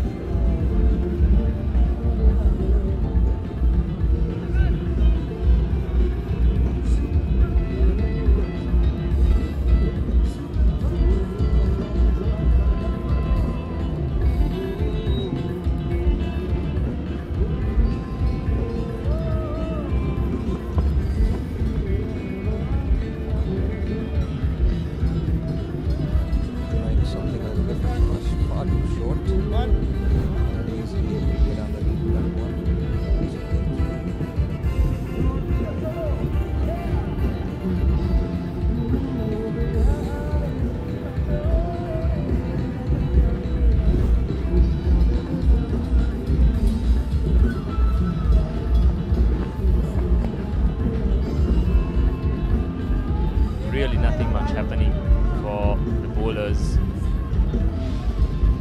They just need to build those dots and build the pressure in a different way against the Peterite batters. We've seen a lot of young kids on both days. I'll assume that the crowds will get better on the third day, which is a Saturday. And here's a chance! In fact, it's fallen in the gap, so no damage done to Jason Fernando. Yes, well, two short deliveries prompted some excitement from the Josephian fielders. The Peterites, first it was Silva and now Fernando, quite able to get a hold of it, scooping it very near Josephian fieldsman. Not necessarily threatening deliveries, just not able to time it as well as they would have liked. Samash, I guess, suppose encouraged by that, tries another short delivery this time. Sails by harmlessly. Yes, the crowds that have come in very much enjoying themselves despite the slow pace of cricket. Yes, likely to see a bigger crowd on Saturday, third day of the game. It's another short delivery. And another dot ball brings the end 49th over of the Peterite innings. So leaves 194 for 3. Hey, I'll hello ball on the cloud, second to go. Black night go. Oh, I'll have a capital pen of the second to go. Black night go. That was some refreshment, the train, they got to go. Black night go. Saratama, enjoy, get on the body, got to go. Black night go. Black night go. Pocket perfume. You take it a go, ekak.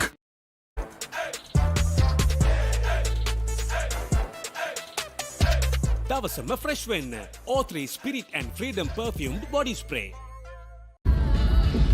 Firstly, hi Michael, how are you? I'm good. Chef, the last time you sat here, you bought a wicket for St. Joseph's. Let's hope you can do one again.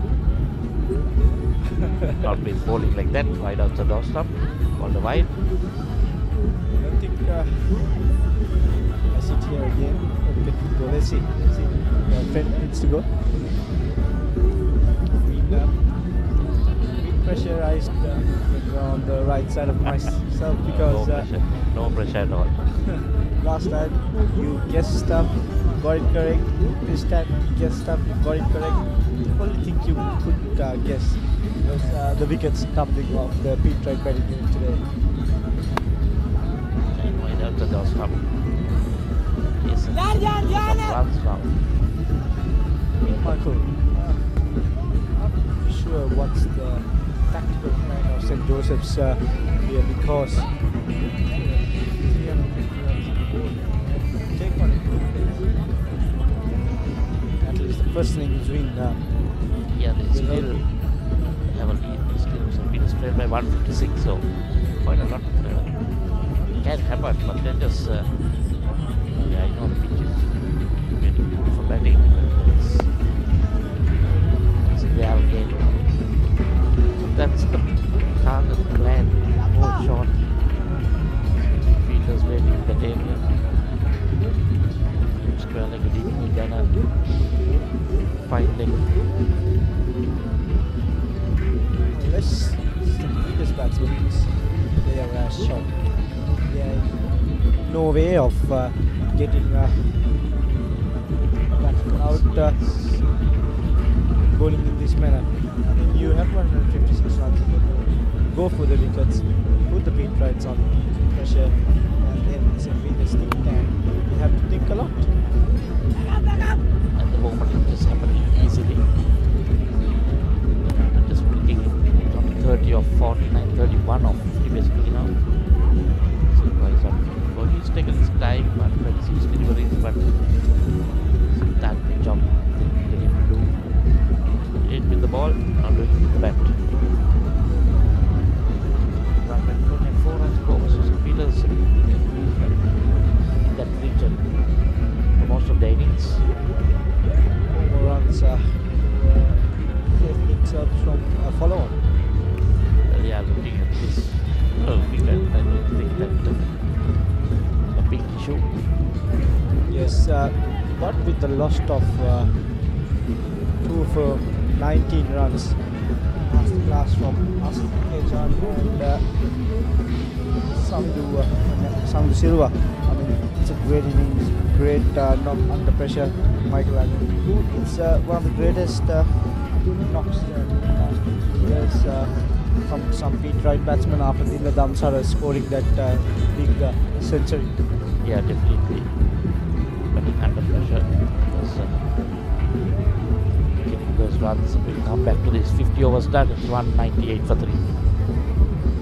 Hey, I'll hello ball on the classic at the go. Black night go. Oh, yeah, the Kapila pen of the second to go. Black night go.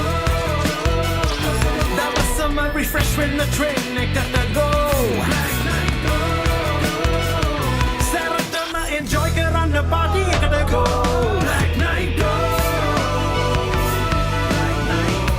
Black Night Go Pocket Perfume. Youth එකට go එකක්.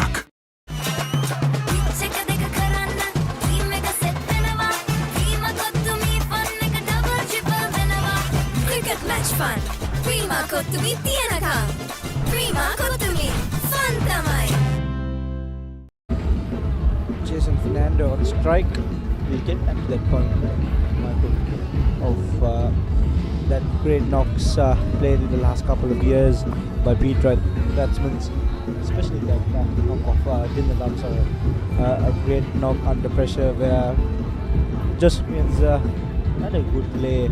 The couple one Dara and Hiraj Sundara tumbled the runs for the Josephines. Yes, and then that's one you probably got 100 and a 50. Yes. In 2 innings. Just not get wrong. Edge shot this time. Just purposely plays it down ground. Play of this level of Jason won't do mistakes for some short ball, but won't do some mistakes. And this time it does top edge. Good shot Michael once again.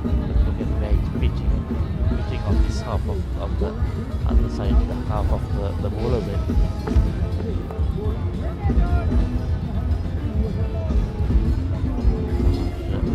No real red pace, so can't trouble the batsman.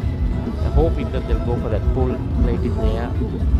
What Chespians seem to see that they have enough game and it's not always an outright win for you, Michael. There is a way you can win the first innings as well, because you win the first innings, you're on top, but not always the outside happens in pitches like this and conditions like this. Your thoughts on that? Yes, definitely.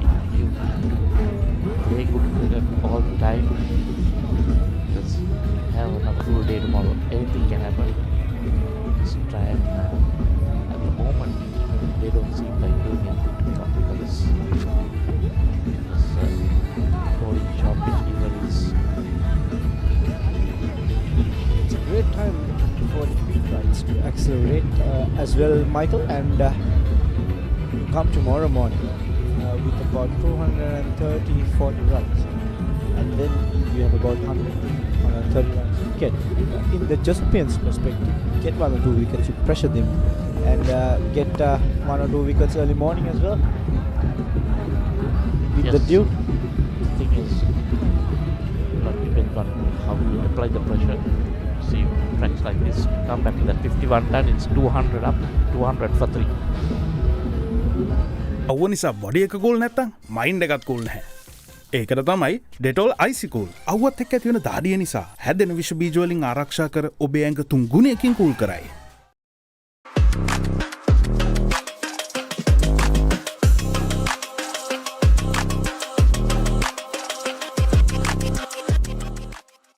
The future remembered it before it was built. Why go anywhere?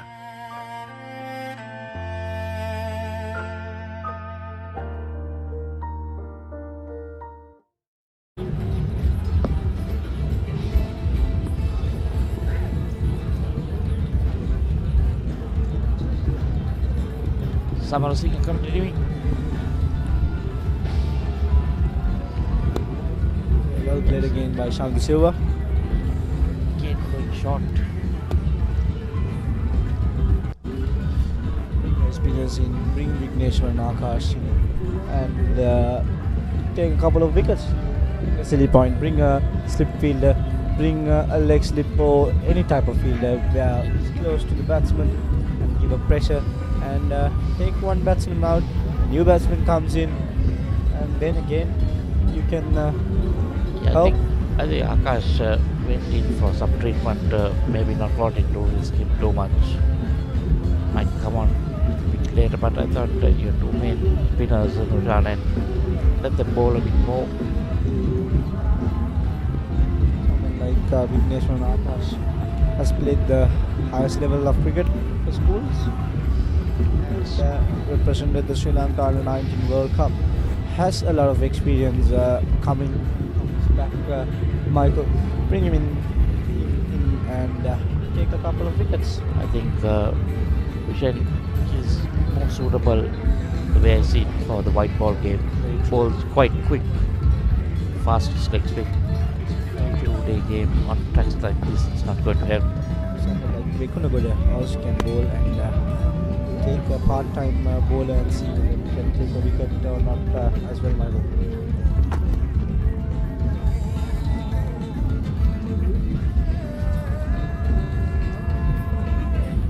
Let me see. This is the photo montage of the players. So there's a Tejan, Shanti Silva and Samar Singh. That's how they took the wickets. Some of the photos.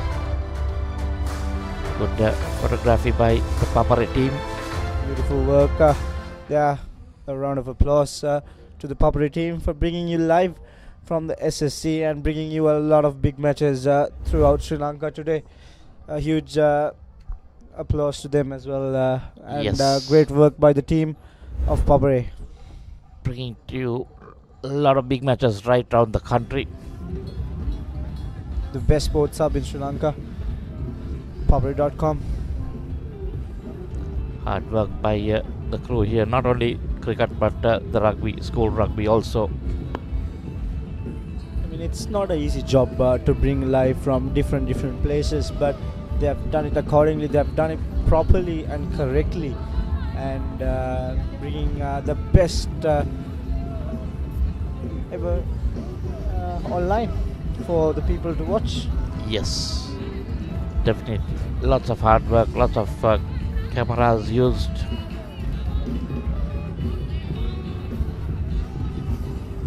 So now you can see the leaders come down to 149, which means the Josephines will be batting. Jason Fernando. That's a loose ball. Yesterday, Vishen, at this time, after tea, the Josephines found batting a bit hard. That was where they lost the plot. We'll come back to that. 50 overs done, it's 204 for 3. ඉතින් එයා හොද්ද ඉතුරු ටික කියන්න spicy සේවරි මොන හරි ඕනේ. Spicy chat එකට spicy සේවරි රස මන්චි සේවරි නට්ස් හැමදේම පටන් ගන්නේ ගට් එකේ. නර්වස් වෙලාවට අපිට පුෂ් එකක් දෙන්නේ ගට් එක. හැම මොහොතකම ලයිෆ් එකේ ඉදිරියට යන්න හෙල්දි ගට් එකක් ඕනෙමයි. අත්‍යවශ්‍ය පෝෂ්‍ය පදාර්ථ සහිත ඇන්කර් නිව්ඩේල් ෆ්ලේවර්ඩ් මිල්ක් ගට් එක රෙඩි කරන්න.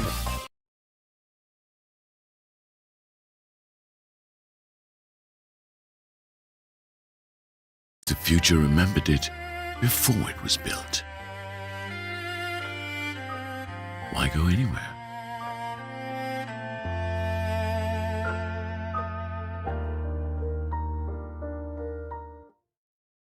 Honor X9D. All angle ultra tough. IP69K water resistant. Honor X9D.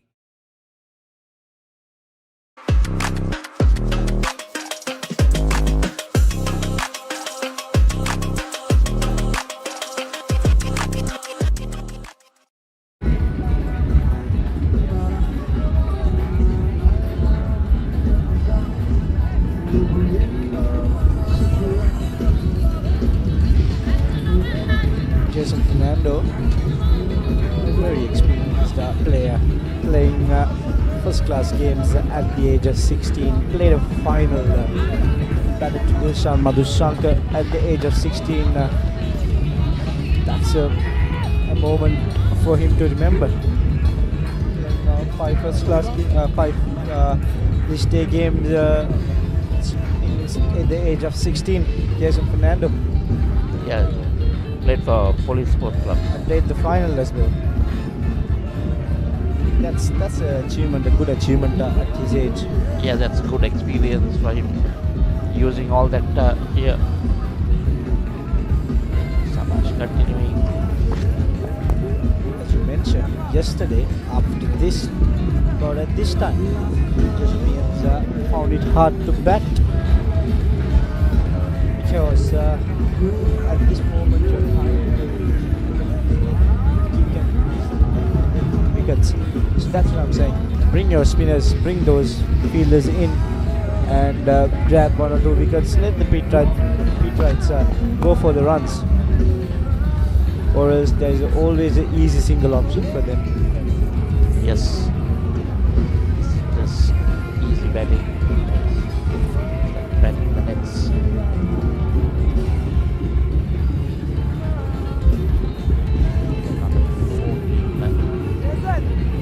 Half overs to go for the day. Can be extended till 5:30. The pace is on deck even longer.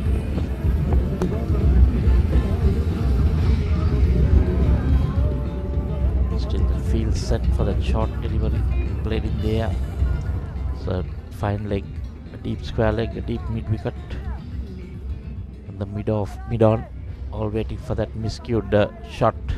But Jason, you see him, he plays that short ball really well. He plays it down. There we see again, bat rolling from top to bottom, closing the face. So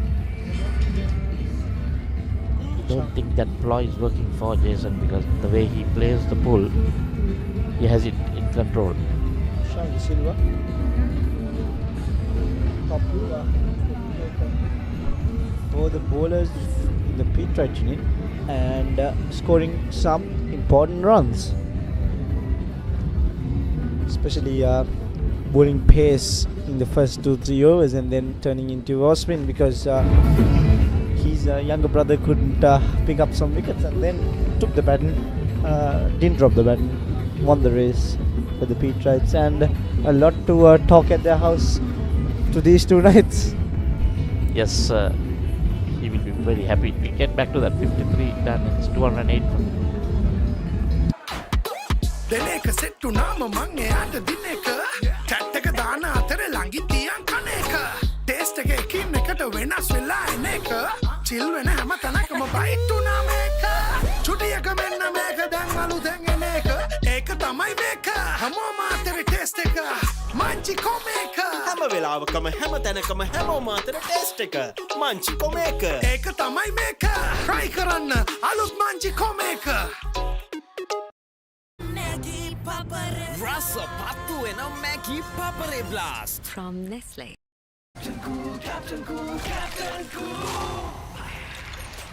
අවුව නිසා body එක cool නැත්තම් mind එකත් cool නැහැ. ඒකට තමයි Dettol Icy Cool.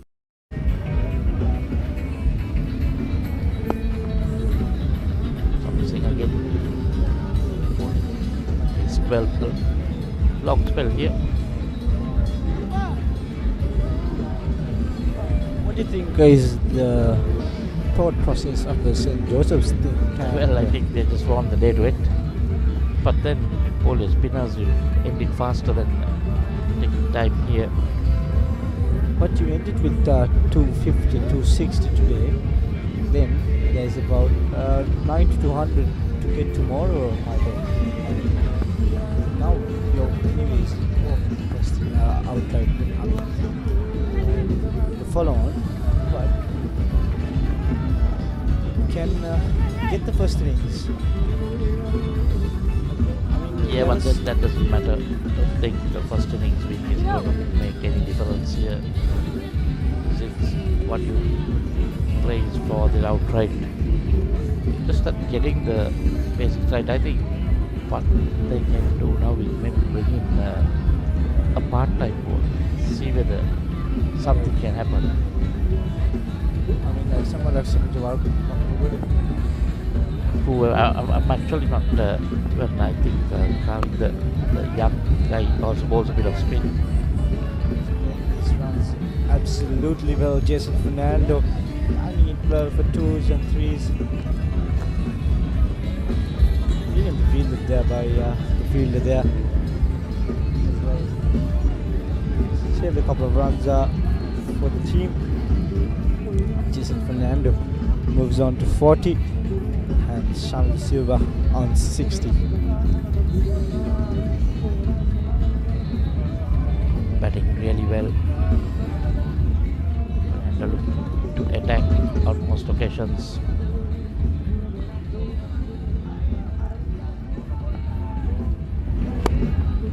Very well played. That's the shot of the day. Jason Fernando stands and delivers. Well, the mid-off fielder was just standing and watching. Brilliant shot, full face of the bat. Pitched up to him. Lovely drive there. It's up another boundary. So the 44.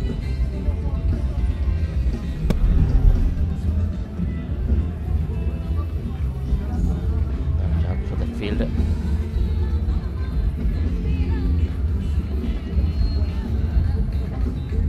Another player closing in on a half century. And cut away. Feeding the deep. Slight swing, but one run. See that current run rate still hovering around that 4 runs per over.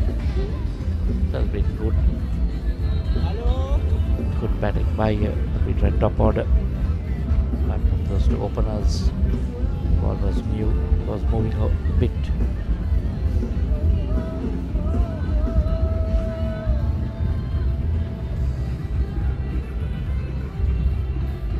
Just to see what the idea is here for the Josephine captain. Make some difference here.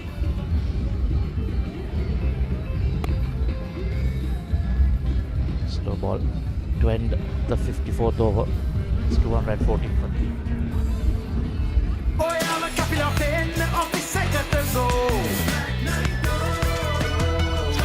Black Night Go Pocket Perfume Youth එකට go එකක්.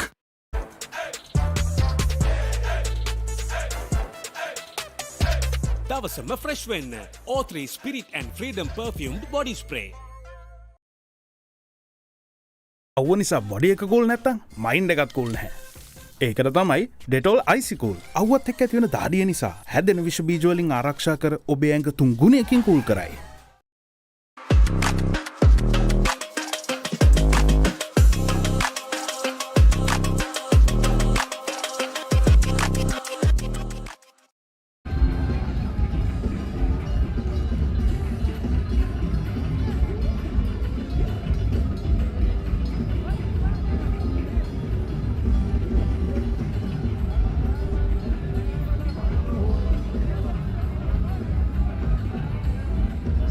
College around 14 for 3. Jason Fernando 41.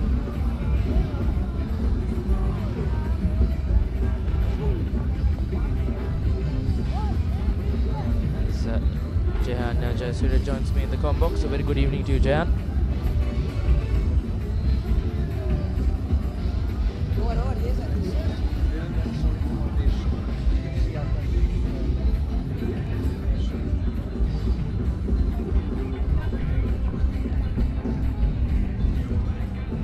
Good evening, Rashwan.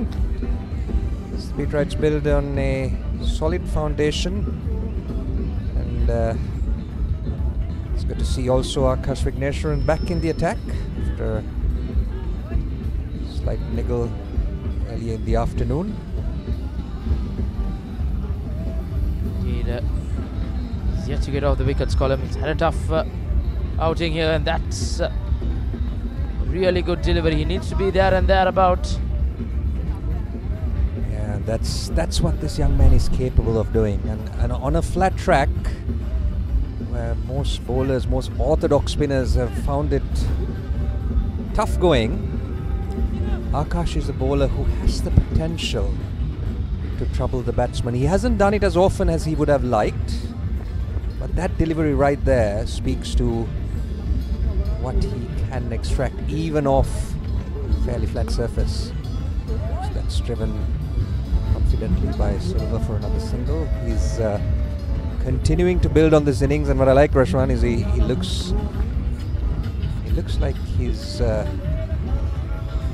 intent on making this a big one. Nice, stable, going about. He's taken his time. Just looks more confident as his innings progresses. Fernando, on the other hand, has been his usual self. Always looking for those runs. Scoring at a good clip as well.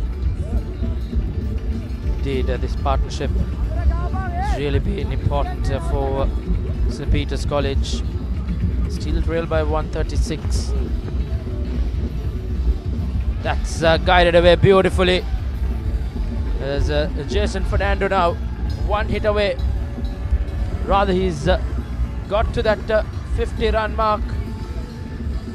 And Jason Fernando, the Petrite wicket-keeper, has produced the goods when it really needed. Top quality innings as he brings up a brilliant and a well-made half-century in the big game.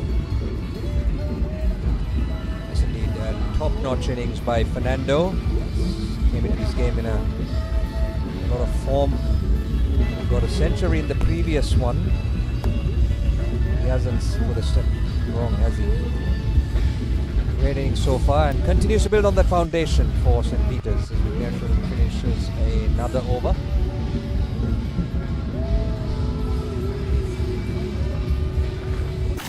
Welcome to the Under Armour Halo project. Halo is not simply another sneaker, but rather a fleet of innovative footwear crafted to maneuver the complex biomechanics of running, training, and, well, everything in between. The future remembered it before it was built. Why go anywhere?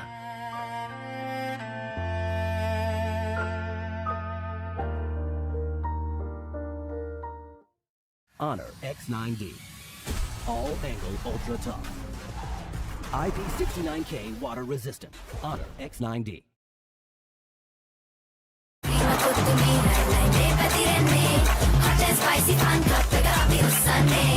Cricket match fun.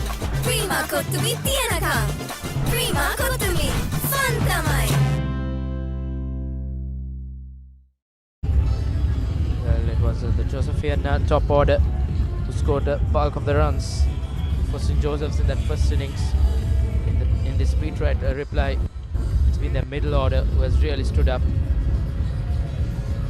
Fernando Petrites with more batting to follow, the likes of Joshua Sebastian and Captain Peterson.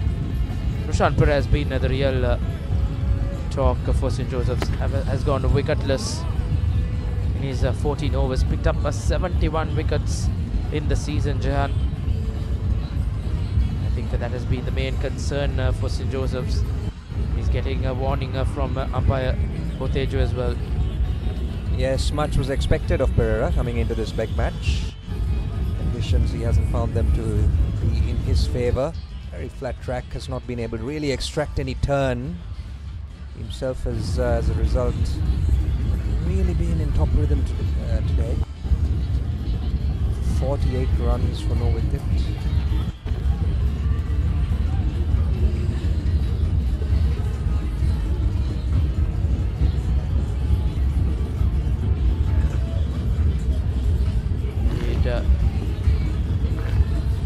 Pereira to get off the wickets column, but plenty of appreciation should go out to the Petright batsmen as well. They've batted positively, they've got runs quickly. Assadis Tejana was really taking the spin bowling on. He was using his feet well. I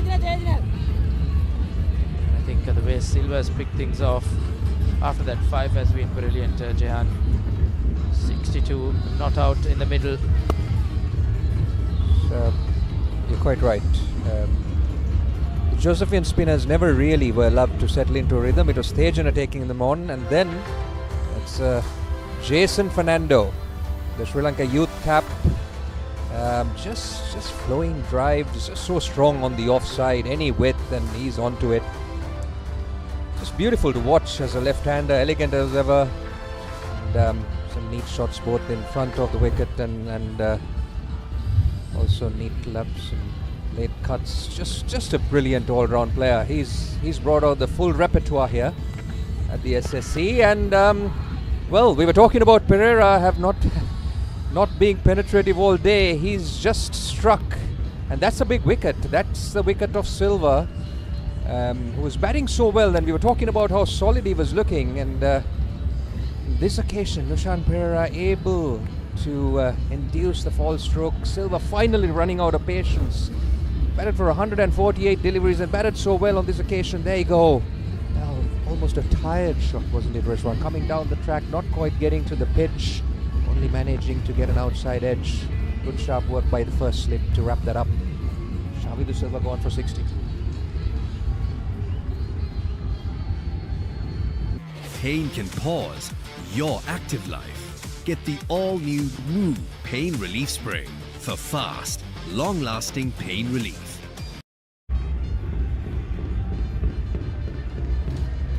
And the under-17 national capper Joshua Sebastian joins the other under-17 national capper Jason Fernando in the middle. It was quite quiet celebrations from the Josephian camp after getting that wicket of Silva. But is this the opening they needed? But this partnership, these two have really batted well throughout this season. Two capable batters in the middle.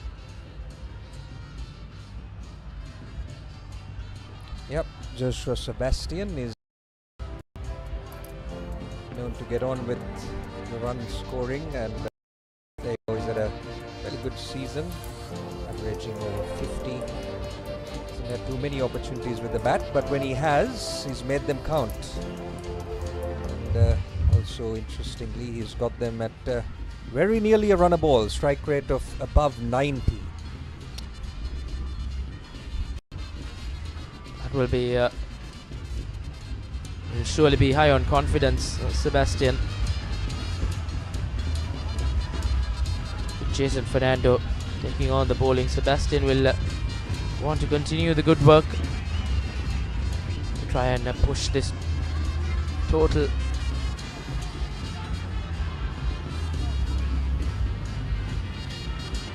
It's a good catch as well, Jayan, in the slip cord, and Senuja Wakanagode will judge the sharp catch. So right, no spin on that occasion for Pereira. Well, he's elated. That'll be a relief. And the way he's started this innings, always nice to get your name on the board as he finishes a very successful over for St. Joseph's. 56 down now in the Pete Wright innings, 226 for the loss of 4. Welcome to the Under Armour Halo project. Halo is not simply another sneaker, but rather a fleet of innovative footwear crafted to maneuver the complex biomechanics of running, training, and, well, everything in between.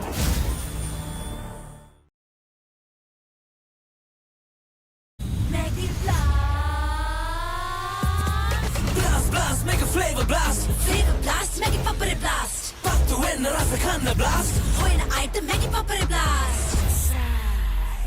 Blast, make it Papare blast. Flavor blast, make it Papare blast. Blast, make it Papare blast. Flavor blast, make it Papare blast. Blast, make it Papare. Rasa pattu enna make it Papare blast. From Nestle.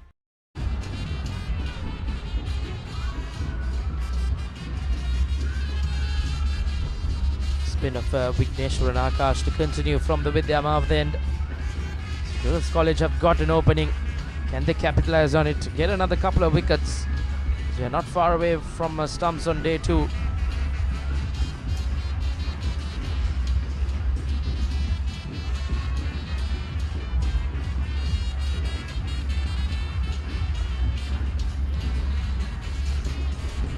You can't help but feel that this partnership is going to be crucial.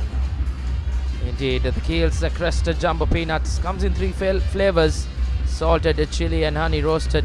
No added MSG, no added preservations, and this is just what you want when you are watching a game of cricket, Jahan. And well, I'm sure we'll get our hands on this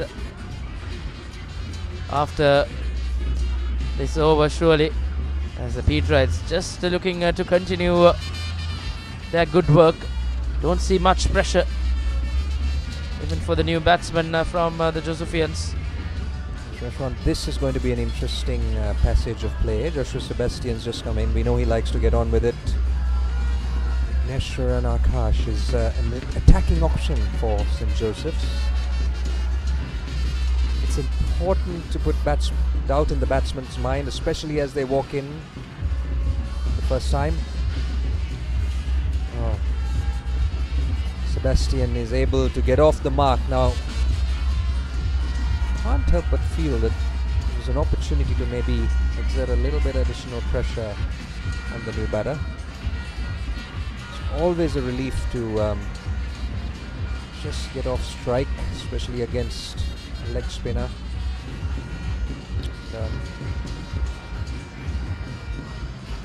Fernando plays defensively, and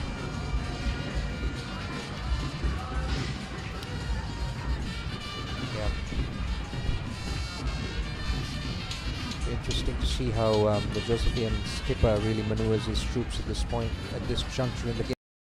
Batsmen, or despair really, to settle into any kind of rhythm. Both teams have found, in fact, it's very difficult to dislodge batsmen once they settle in. As we see the end of another over, 57th one done now in the Pete Wright innings. It's 228.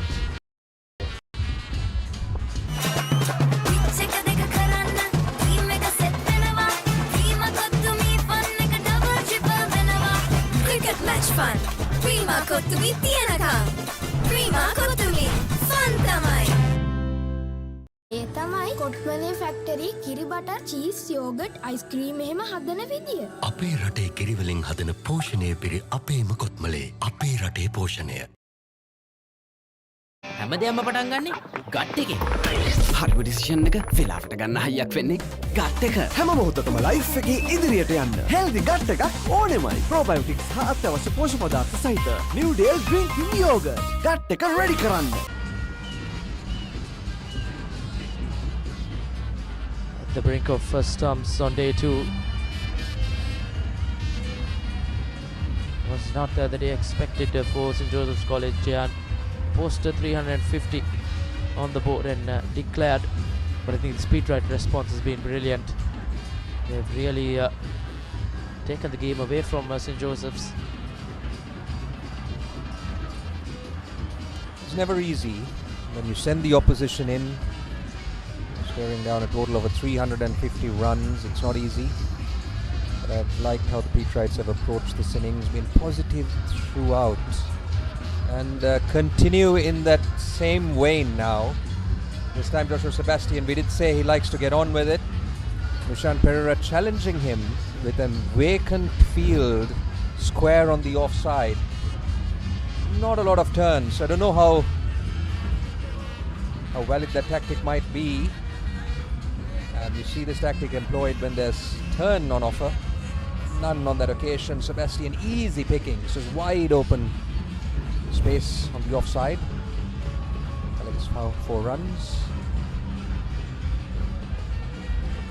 Pereira continues with that ploy, keeping wide open spaces on the offside. It's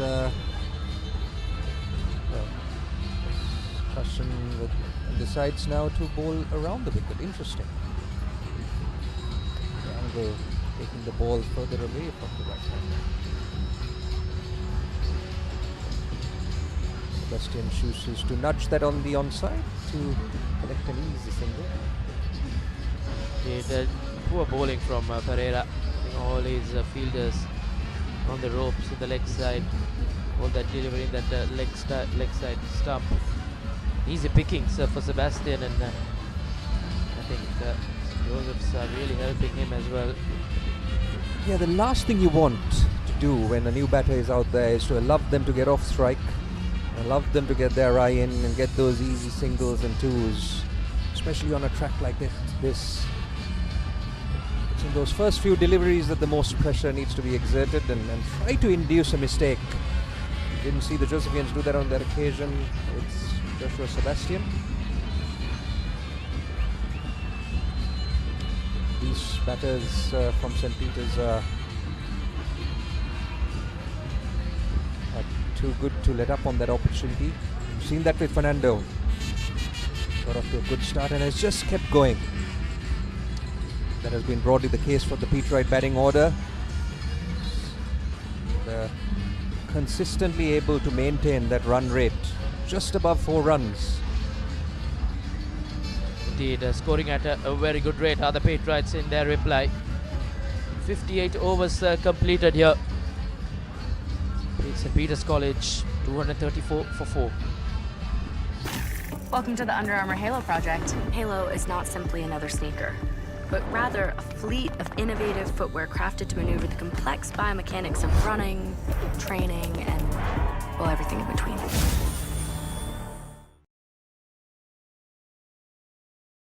Pain can pause your active life. Get the all-new Woo Pain Relief Spray for fast, long-lasting pain relief. ඉතින් එයා හොද්ද ඉතුරු ටික කියන්න spicy සේවරි මොන හරි ඕනේ. Spicy chat එකට spicy සේවරි රස. 25 minutes then to go until the close. St. Peter's College just love the intent, maintaining that run rate around 4.1 runs and over, something that St. Joseph's College couldn't do at any stage in their innings, I believe. I've just loved the approach because it was very easy for St. Peter's to just try and bat out today and come back tomorrow and see how things go, considering that they already have the trophy. But they've applied themselves and they're showing St. Joseph's that they're here to play and they're really making a mark. And this middle order of St. Peter's, strong middle order, has made quite the impact with it. Absolutely, Nathan. The response from the Patriots has been great to see. We're talking about intent throughout this game, yesterday and today as well. And the Patriots today, their intent has been great. So we saw 350s between the Patriot top order, and Fernando still at the crease at 54 of 75 balls. It's a decent strike rate. That one was a shot, but Nathan, the Patriots, they've turned things around for themselves. Yesterday, both sessions in the morning and the second session was won by the Josephines. He's bowled him.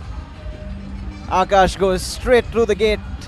It's like we put the commentator's curse on him, Virun. Joshua Sebastian has to walk back. That was a peach. That's exactly what you want from your leg spinner. He got him with the googly again. Been talking plenty of times off air about how the googly seems to be his stock delivery, Vigneshwaran Akash. And yes, just didn't get to the pitch of the ball, Sebastian. Oh, that's what you dream of for a leg spinner.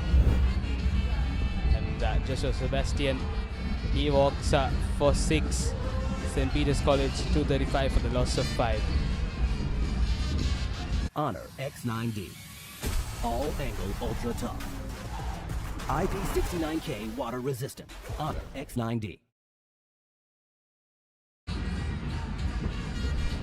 So we were just saying that the Patriots have clawed their way back in really well into the game. They stand at 235 for the loss of 5 now. They do have their batter in Jason Fernando, who is still at 54 runs. And we do have a new batter in as well. So the Patriots, yes, the skipper has walked in, Enosh Peterson for St. Peter's. Skipper Peterson will want to make a mark in his last big match. 10 games, 357 runs at an average of nearly 40. Excellent season, 350s and a best score of 86 for the Patriot skipper. And he needs to play a good supporting role to Jason Fernando here, and the onus is on Jason Fernando to push on the Patriot innings and maintain this run rate, Virun. It's very easily to see the close of play and just try and play it out. You can see the run rate just dropping below 4 for the first time in a while. But this is a time that as a batting side you can attack and you can take your chances against a tired bowling lineup who've been in the field, who've been baking on that field for 60 overs or so. Yes, couldn't agree more, Nathan. And that will be the end of the 59th over. St. Peter's College 235 for the loss of 5. Welcome to the Under Armour Halo project. Halo is not simply another sneaker, but rather a fleet of innovative footwear crafted to maneuver the complex biomechanics of running, training, and, well, everything in between.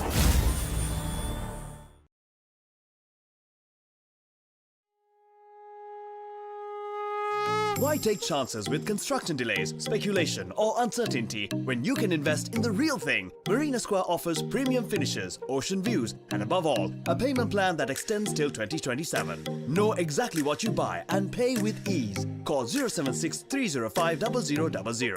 Marina Square, Uptown, Colombo. A luxury project fast approaching completion. Backed by Access Engineering. Yes, St. Peter's College 235 for the loss of 5. Nathan, now what they need to do is accelerate. They need to get things going. As Pereira, he continues. So they have nothing to lose even if they do accelerate, Nathan. If they do give St. Joseph's to play tomorrow, it will be a draw either way. So they might as well try to go for something, try to get something off the pitch after getting the Josephians to bat.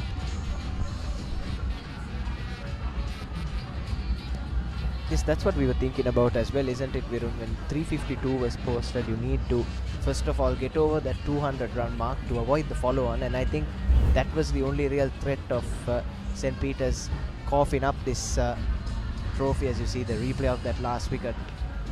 But once that threat has been negated, I think the strategy from St. Joseph's College as well was to just bat once and try and bowl out the opposition twice. Now that that threat is negated and St. Joseph's College will have to bat again,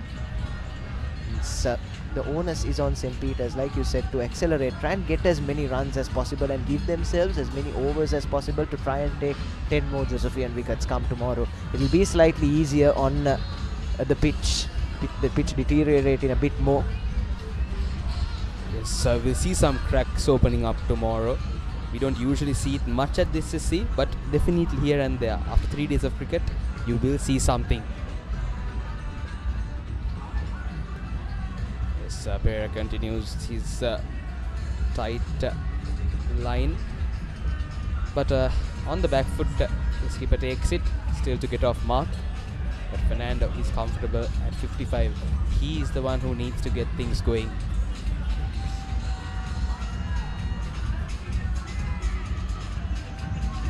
Yes, of course, Jason Fernando will be the key wicket for St. Joseph's College. He's the set batter, and the set batter has to kick on. It's not surface as well. You've seen plenty of batters. Once they've got set, it's been very easy.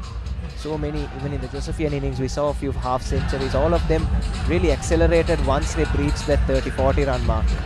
So that just tells me that on this surface, once you get your eye in, runs are there on offer in plenty. So it's important that Fernando capitalizes. We've seen some starts, we've seen a few half centuries. We haven't seen a century yet in this 92nd Battle of the Saints. And if Fernando can apply himself, I think it's in the best interest of him and the team that he can push all the way. Definitely, and that's the end of the 60th over. St. Peter's College 236 for the loss of 5.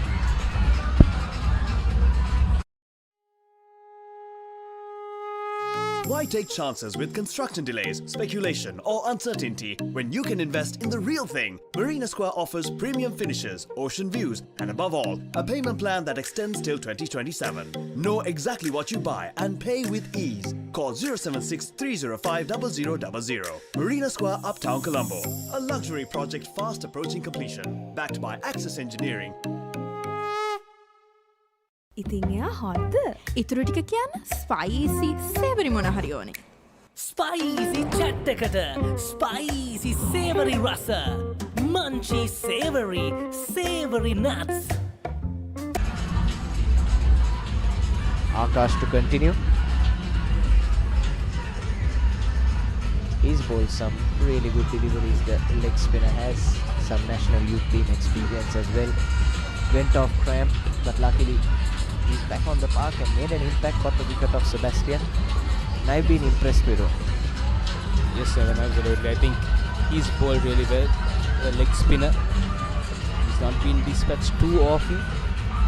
He's had his times here in the middle. Oh, this time it's a full toss, but straight to the hands of the fielder. So, the interesting strategy that he uses is to the left-hander, he bowls the wrong one as his usual ball, and his surprise ball is the leg spinner, and then he changes that to the right-hander. And I think the strategy is working out for him, and we see that being used by international players as well. Yes, and as a batsman, whenever you're playing a league, there's a certain mindset you come in with, isn't it, Viru? And he's just breaking that off the batsman, keeping them guessing, floating it above the eye line. Batsmen haven't been too sure whether to use their feet or whether to hang back in the crease, and when you've got someone who can spin it both ways, it's really hard to score off them. And you can see he had a bit of a loose start, just couldn't get hold of his line and length, but once he's settled into a rhythm, you can see he's had some really tight bowling. Peterson, not off 9, has played himself into a bit of a shell, hasn't got off the mark yet, and probably a bit of pressure building on him. I'd like to see Vishwa Amarasinghe perhaps bring in another couple more close in fielders. This would definitely be some good for the Josephians if they do bring in some close in fielders, especially for the new batsman. And that's the end of the 61st over to St. Peter's College, 237 for the loss of 5. ඉතින් එයා හොද්ද ඉතුරු යන spicy සේවරි මොන හරි ඕනේ. Spicy chat එකට spicy savory රස munchy savory nuts.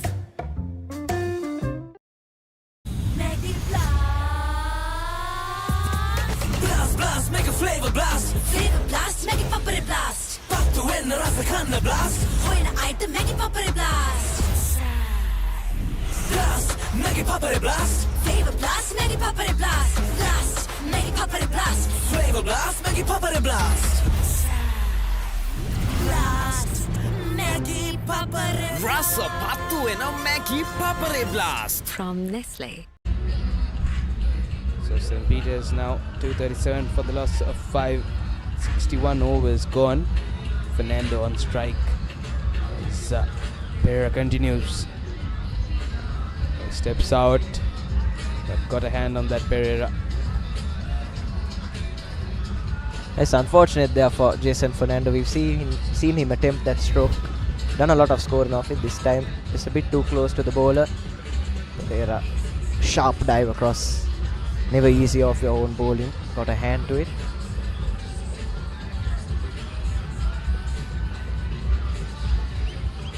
Oh, that's a good length from Pereira. St. Peter's now, they trail by 115 runs, Nathan. The run rate is dropping to about 3.8. We saw it being at 4. I think Tejana and Fernando the main reasons for that strike rate. This time Jason Fernando goes over the top, takes on the fielder and takes him on in some style. Maximum to the Pete Wrights. Jason moves into the 60s. That was a beautiful shot. Jason Fernando, he was trying that again and again. This time he got it right. Oh, kept low, had his eye on the ball the whole way. And, you can take that and show it to the youngsters. That's how you step out to a spinner, Nathan.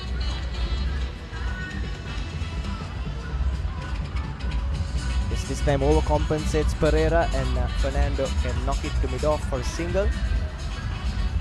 But yes, I've been really impressed with how St. Peter's have negated the Josephians' interest here because they've got 3 solid spinners in Nishant Pereira, Victor Pires, both with more than 60 wickets this year. And Vignesh Puranaka as a surprise package can make the ball talk. And the way they've played them, the way they've limited them has been quite exceptional. They've used the depth of the crease and I like the fact that they've used their feet as well. Because you don't see that too often in the modern game, do you? The batsman, when you talk about playing spin, batsmen always talk about going right back into your crease and giving the ball plenty of time to do its thing and come to you. But you don't see batsmen who like to take on the bowling like that. And it's quite refreshing to see the Pete Wright batsmen applying that approach and it's paid dividends for them. Absolutely.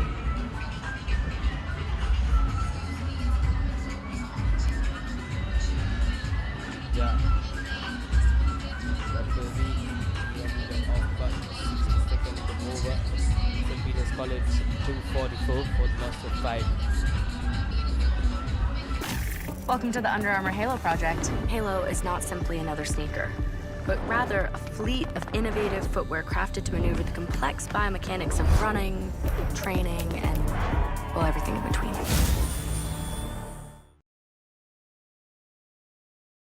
හැමදේම පටන් ගන්නේ gut එකේ. හරිම decision එක වෙලාවට ගන්න හයියක් වෙන්නේ gut එක. හැම මොහොතකම ලයිෆ් එකේ ඉදිරියට යන්න. හෙල්දි ගට් එකක් ඕනෙමයි. ප්‍රොබයෝටික්ස් හා අත්‍යවශ්‍ය පෝෂක පදාර්ථ සහිත New Dale Drinking Yogurt. ගට් එක රෙඩි කරන්න. Nathan, we were talking about how Pete Wrights have responded to the Josephian spin lineup. It shows the experience and the depth behind their batting. think Pete Wrights with those big names of the Josephines have done really well. Drops it short this time. Jason tries to put it in the gap at mid-wicket, but this doesn't get enough power behind it. Fielder Avisha Samash can cut it down to just 2. But yes, this Pete Wright middle order is really good, isn't it? Yes, you've got Savi Fernando and Dinesh De Silva who are solid at the top, but then likes of Asadi Satejana, Shavinu Silva, Jason Fernando, Joshua Sebastian, Inosh Peterson, and you still have the likes of Tarin Sanket yet to stroll out to the middle. Couldn't agree more, Nathan. I think it says a lot when Inosh Peterson with an average of about 40 comes in at 5 down. It tells you a lot about the team. He scored about 400-500 runs in the season, if not mistaken. And a player like that coming at 5 down means you have a good top order. So depth in the Pete Wright batting lineup. Oh, it's a good ball. Akash. He's having the batters second guessing always. Peterson, like you said, has taken himself into a bit of a shell. Hopefully he'll be able to get off strike. This time tries to break the shackles. You can see the pressure just building and building on Inosh Peterson, isn't it? Always want to break that duck, don't you, Viron? There's singles on offer. There's plenty of deep fielders. Doesn't need to take a risk. Just needs to knock it into the leg side. And now traps him with the googly, and the finger goes up from umpire Chamara. And Vigneshwaran Akash goes bam and bam at the end of day 2. That held low. Let's take a look at that. Oh, he was in 2 minds whether to go front or back. Should have gone forward for it. Looked like it was going down leg, but Inosh Peterson, he'll walk without troubling the scorers. St. Peter's College 247 for the loss of 6. හැමදේම පටන් ගන්නේ gut එකේ. Nervous වෙලාවට අපිට push එකක් දෙන්නේ gut එක. හැම මොහොතකම ලයිෆ් එකේ ඉදිරියට යන්න හෙල්දි ගට් එකක් ඕනෙමයි. අත්‍යවශ්‍ය පෝෂක පදාර්ථ සහිත ඇන්කර් නිව්ඩේල් ෆ්ලේවර්ඩ් මිල්ක් ගට් එක රෙඩි කරන්න. Tarin Sanket makes his way out to the middle. The last proper batter, you could say, for St. Peter's before you get it to the 3 bowlers. So a bit of pressure on this partnership, and Inosh Peterson, unfortunately, we saw that coming, didn't we, Virun? Once he played himself into that shell, Akash did really well, bowled that in-between length to trap him on the crease. It would be interesting if you could see a replay of that wicket, because it looked quite close on second viewing. Yes, let's take a look at Sanket's stats. 5 matches he's played, 182 runs, an average of 45, and 1 century to his name, the best score of 113. Yes, and what that stats card doesn't tell you is, according to the information that we have, he's been striking at more than 100. So really a batter who likes to take the attack onto the bowlers, and that's exactly what St. Peter's College need right now. Googly once again, living dangerously against Vigneshwaran Akash. After 63, it's 247 for 6.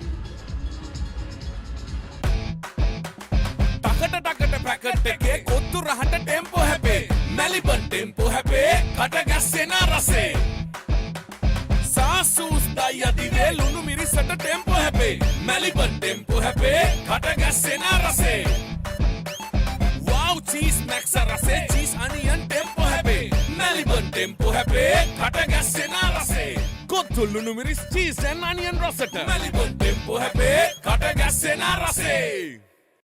Saratona enjoy karanga party ekata go. Black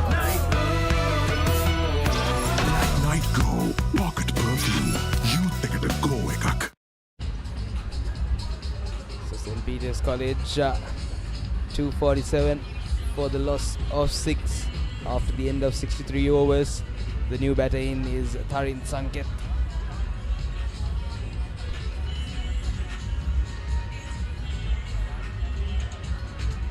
just 5 minutes left until the close. We probably will get maybe 2 overs in before then. It's important now that St. Peter's don't lose another wicket. As we take a look at the replay, there was the googly and it was going down. You could see his middle stump as well. They have just been clipping, but certainly Inosh Peterson will feel he was harsh done by. Yes, Nathan, I think it was touch and go there. Akash is turning the ball miles, especially off his googly. Yes, and on a docile surface like this, that's something that a leg spinner can give you. And another thing I feel that St. Peter's got wrong when they were bowling is they only use Sanket for just 1 over. He's a leg spinner. Bowl just the 1 over. Was expensive there, to be fair. But feel that he should have been utilized more. He was another person that maybe could have extracted something. Because on a surface like this, you need something different. And the reason the likes of Silva was so successful, because he's got that height and that zip that your regular bowler doesn't have. Yes, definitely, Nathan. It looks like Fernando is just cramping up a bit. And after being out there, faced 86 deliveries as well. Definitely feeling the brute of the heat and the humidity. The umpires might ask him to maybe take a break and be back to get things underway. But Fernando says he'll continue on. It looks like he's cramping up everywhere. But like you said, they could have let Sanket just get settled in a little more, given him a few more overs.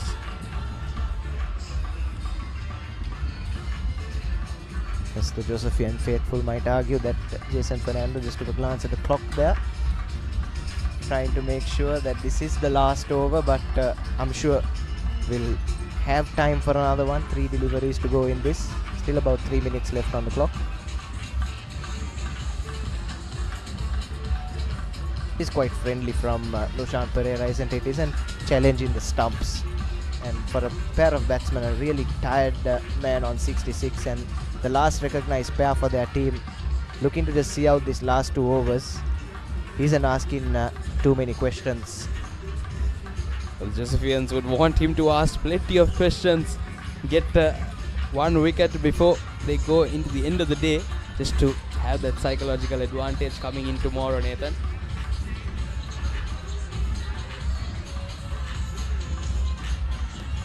Cut away this time, but straight to the man sweeping on the boundary.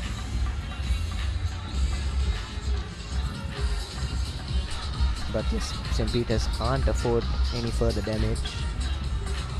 They've ticked on to 248, just over 100 runs, the deficit. The sad thing is that the Peterites haven't lost their wickets when they were trying to attack. They lost their wickets when trying to take things slower. Peterson, he built pressure on himself and then played that ball in 2 minds, and he was dismissed without scoring. Sanket now, the new batter. Stretches out, puts that ball in place, and that's the end of the 64th over. St. Peter's College 248 for the loss of 6.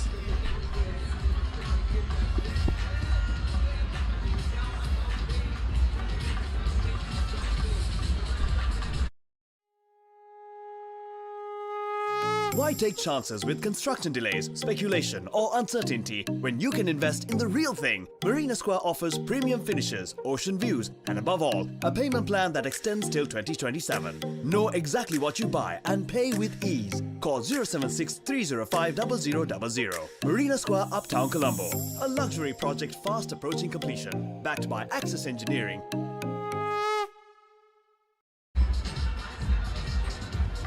Should be the final over of the day. Vigneshwaran Akash with his tail up, and that's plum in front, Jason Fernando. And this is exactly the ending that St. Joseph's College would have wanted to day 2 of this 92nd Battle of the Saints. Jason Fernando was surprised with that decision, Nathan. I wonder whether he got anything on it. He's just looking back as well. But it looks like today's proceedings will be over. Let's take a look at that. Oh, he might have got something on it, Nathan. Very close to the inside edge, and looks like he was outside the line as well, Virun. So quite a harsh couple of decisions to see the last couple of Pete Wright wickets walk back. Peterson and Jason Fernando goes back for a well-made 67 off 90. But the rub of the green certainly go in the way of the Josephians to close out day 2. Yes, like I was saying, so the day 2 at stumps, St. Peter's College 248 for the loss of 7 wickets.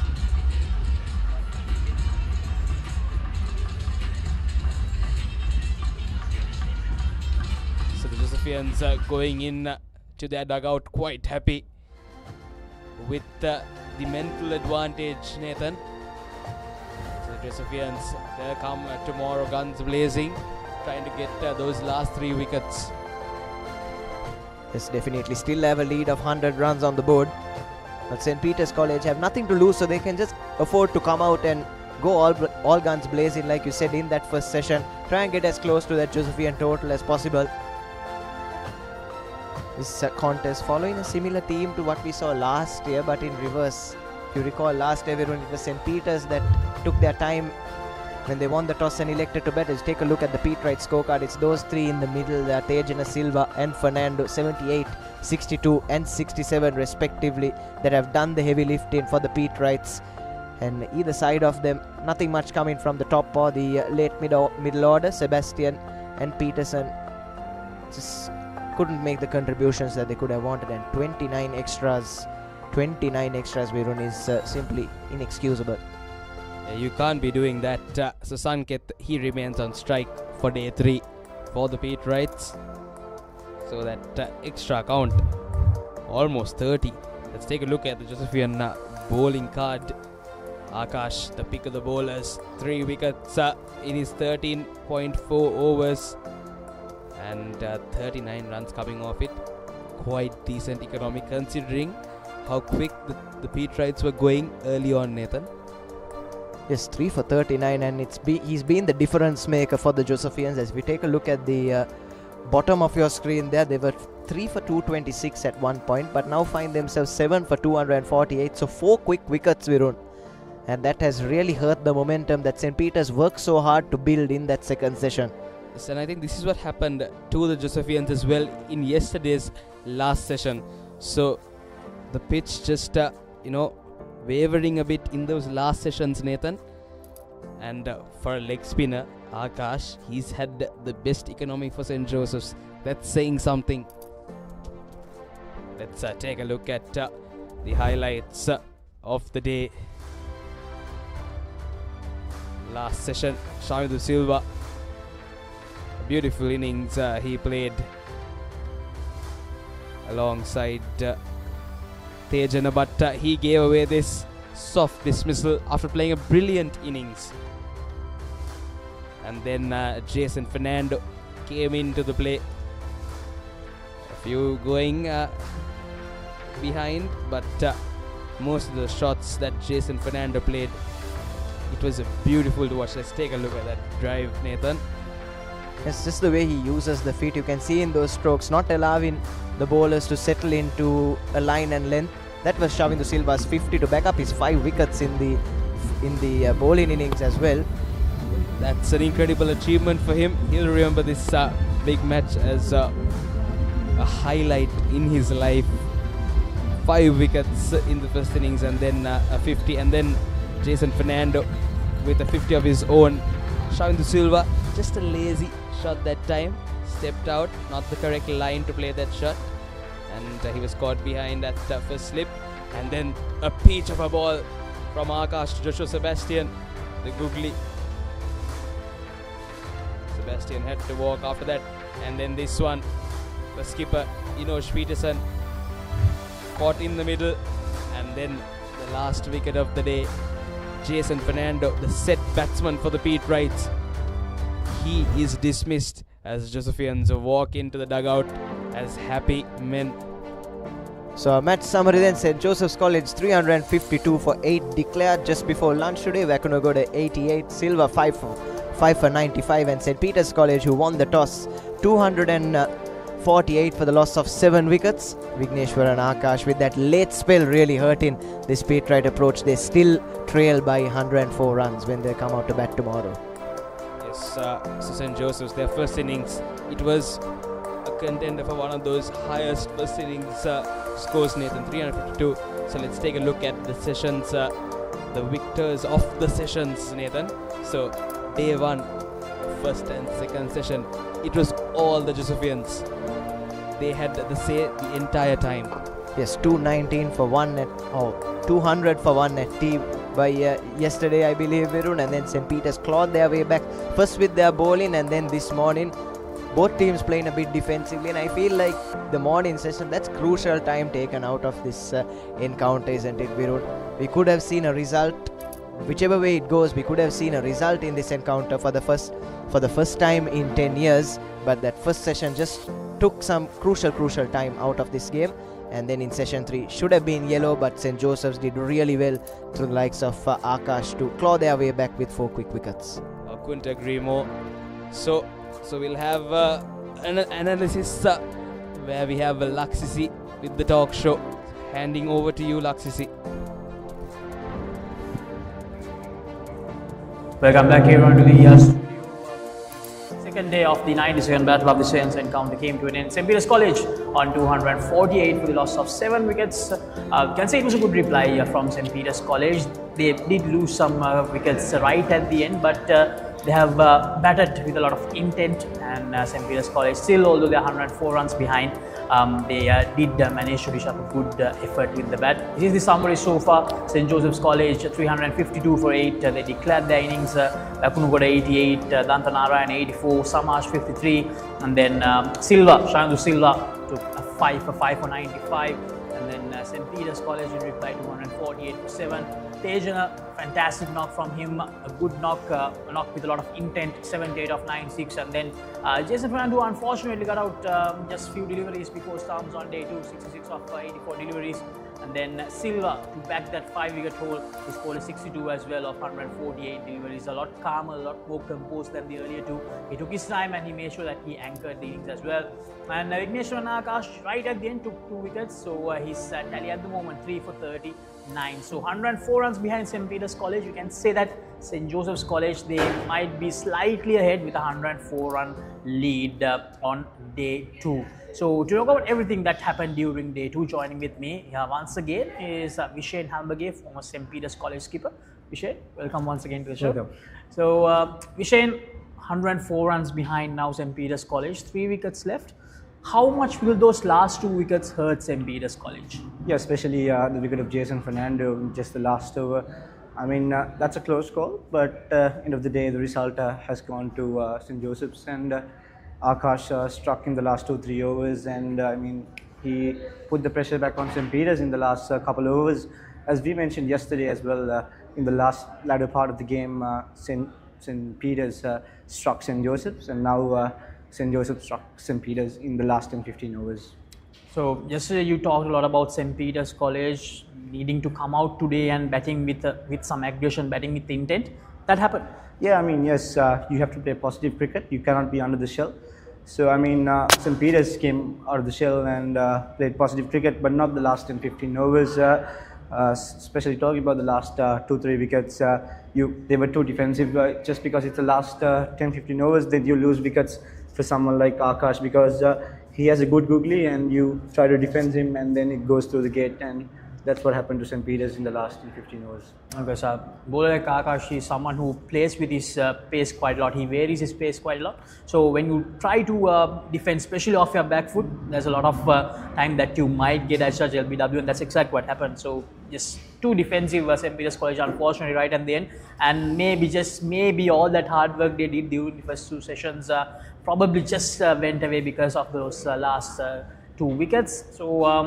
So probably for St. Peter's College, the best batter of the day as this knock, it was Vishen, a lot of aggression, a lot of attacking batting from him, and he made sure to pounce on every loose delivery that he got. Yeah, especially coming into bat with 19 for 2. Two set batters who has played well this season, both in the pavilion, and then you come at a time where there is immense pressure on you as a vice captain. So you have to raise your hand, and he raised his hand in the big occasion, and there you go. He scored his half century and 202 run mark, because if it wasn't that 78 of his with aggression and positiveness, I think that could have pulled them back for a lesser amount than 202. So coming back to another player, Shavidu Silva, we had a chat with him earlier today as well. He ended up with 4 wickets yesterday, made sure to take that wicket to make it a 5-wicket haul, one that he will remember for a long time. And he backed that up with a half century to Vishen, a special all-round effect. Yeah, records and records for him coming. I think it's after 2016, it's the first bowler to take 5 wickets, and there you go, and he goes and puts 50 runs as well on the board. So I mean, you have to raise the hands in the good occasions, and there you go. He raised the hand, and that's what the team wanted. That's what the St. Peter's think tank wanted, and he did it as they wanted him to do. Because when rest of the others were going after the bowling, he was the one who held the innings together from other end. He was very watchful. He made sure to take his time and scored that 60 of 148 deliveries. So Vishen now, at the moment, as I mentioned earlier as well, St. Joseph's might just be ahead in this game because of those last 2 wickets. So what do you think should be the plan for the two teams? Let's start with St. Peter's College. Yeah, just a minute. I want to mention about Jason Fernando as well. He scored a good half century as well. He balanced the pressure and he did well. So credit to him as well. But unfortunately, he got out in the last over. That's very costly for St. Peter's. Coming to your question again, yeah, St. Peter's just had 3 more wickets in their hand. I mean, you go out there, play positive, get the full amount of runs you can get. Or if you want to do a tricky thing here, you can declare tomorrow morning and let the Josephians bat. And if you want to get a couple of wickets and give the pressure to the Josephians early morning, that could be done. So for St. Joseph's College, Vishen, they need to win the shield back. So what are your thoughts on what should be their plan for day 3? Yeah, surely. I mean, I think they went with the 2 fast bowlers, Samar Singh and Samash, too much in the latter part. They were just bowling short where you couldn't get wickets. I mean, your quality bowlers is Vignesh, Akash and Nushan. So you take them, you take the risk and bring them tomorrow early morning. You take them risk and do what we can do for them. So that's what Vishen thinks about the 2 teams, what they should do on day 3. Now Vishen did talk about Jason. I believe we can take a look at his innings as well, because he's the 3rd half centurion for St. Peter's College on day 2 to make sure that they matched what St. Joseph's College did in that first innings. St. Peter's College also had 3 half centurions, and Jason is their 3rd half centurion of this first innings. So a lot of credit needs to go to the youngster as well. There's the knock from him, special knock from Jason Fernando, 67 of 90 deliveries. Made sure to use his feet quite a lot against the spinners and against the pace bowlers. Got that off the front foot, very, very strong player, Vishen. Yeah, for sure. He's playing brilliant. Sri Lankan under-17 player, and that footwork of his is immense, and he can go a long way. He has played 5 list A games as well. In the age of 16, that's a huge thing going forward for him as well. Yeah, that shows the amount of trust that people have built around him to play 5 list A games when he's just 16 years old. That shows quite a lot on the player, on the quality of the player as well. So right now I believe we can take a look at the session charts. Yesterday St. Joseph's College dominated. There was 1 shared session, but today St. Joseph's College couldn't win a single session. St. Peter's made sure to win that middle session.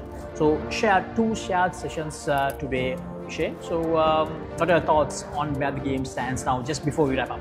Yes, I mean, it's a good day for both the teams, but especially for St. Peter's coming after the shell, and you know, it's a pressure coming in the morning and batting because that's a big score on the board. I mean, it's great to score about 250-60 runs, and you get 30-40 more runs tomorrow, and then declare in the morning and give the pressure back to St. Joseph's. I mean, it's not easy for a result now at the moment, but you can, if you want to fight for a result, just get it and open the game for both the sides. Exactly. So let's see how things unfold on day 3. Vishen, thank you very much once again for joining with us, and thank you very much to everyone who joined with us throughout day 2 of the 92nd Battle of the Saints encounter. Make sure to join with us tomorrow at 9:30 AM from the SSC Grounds. We will bring you the live action of the 3rd and final day of the 92nd Battle of the Saints encounter. Stay tuned to Sri Lanka's #1 sports channel, The Papare. Have a very good night.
Stand by for opener. Sri Lanka's #1 sports channel, The Papare.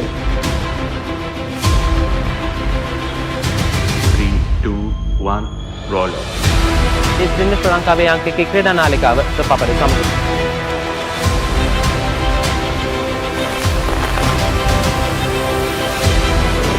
Welcome back to The Papare. Welcome to the live broadcast on The Papare.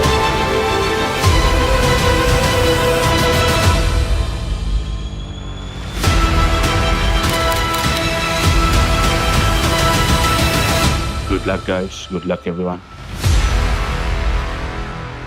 The Papare, Sri Lanka's #1 television sports channel.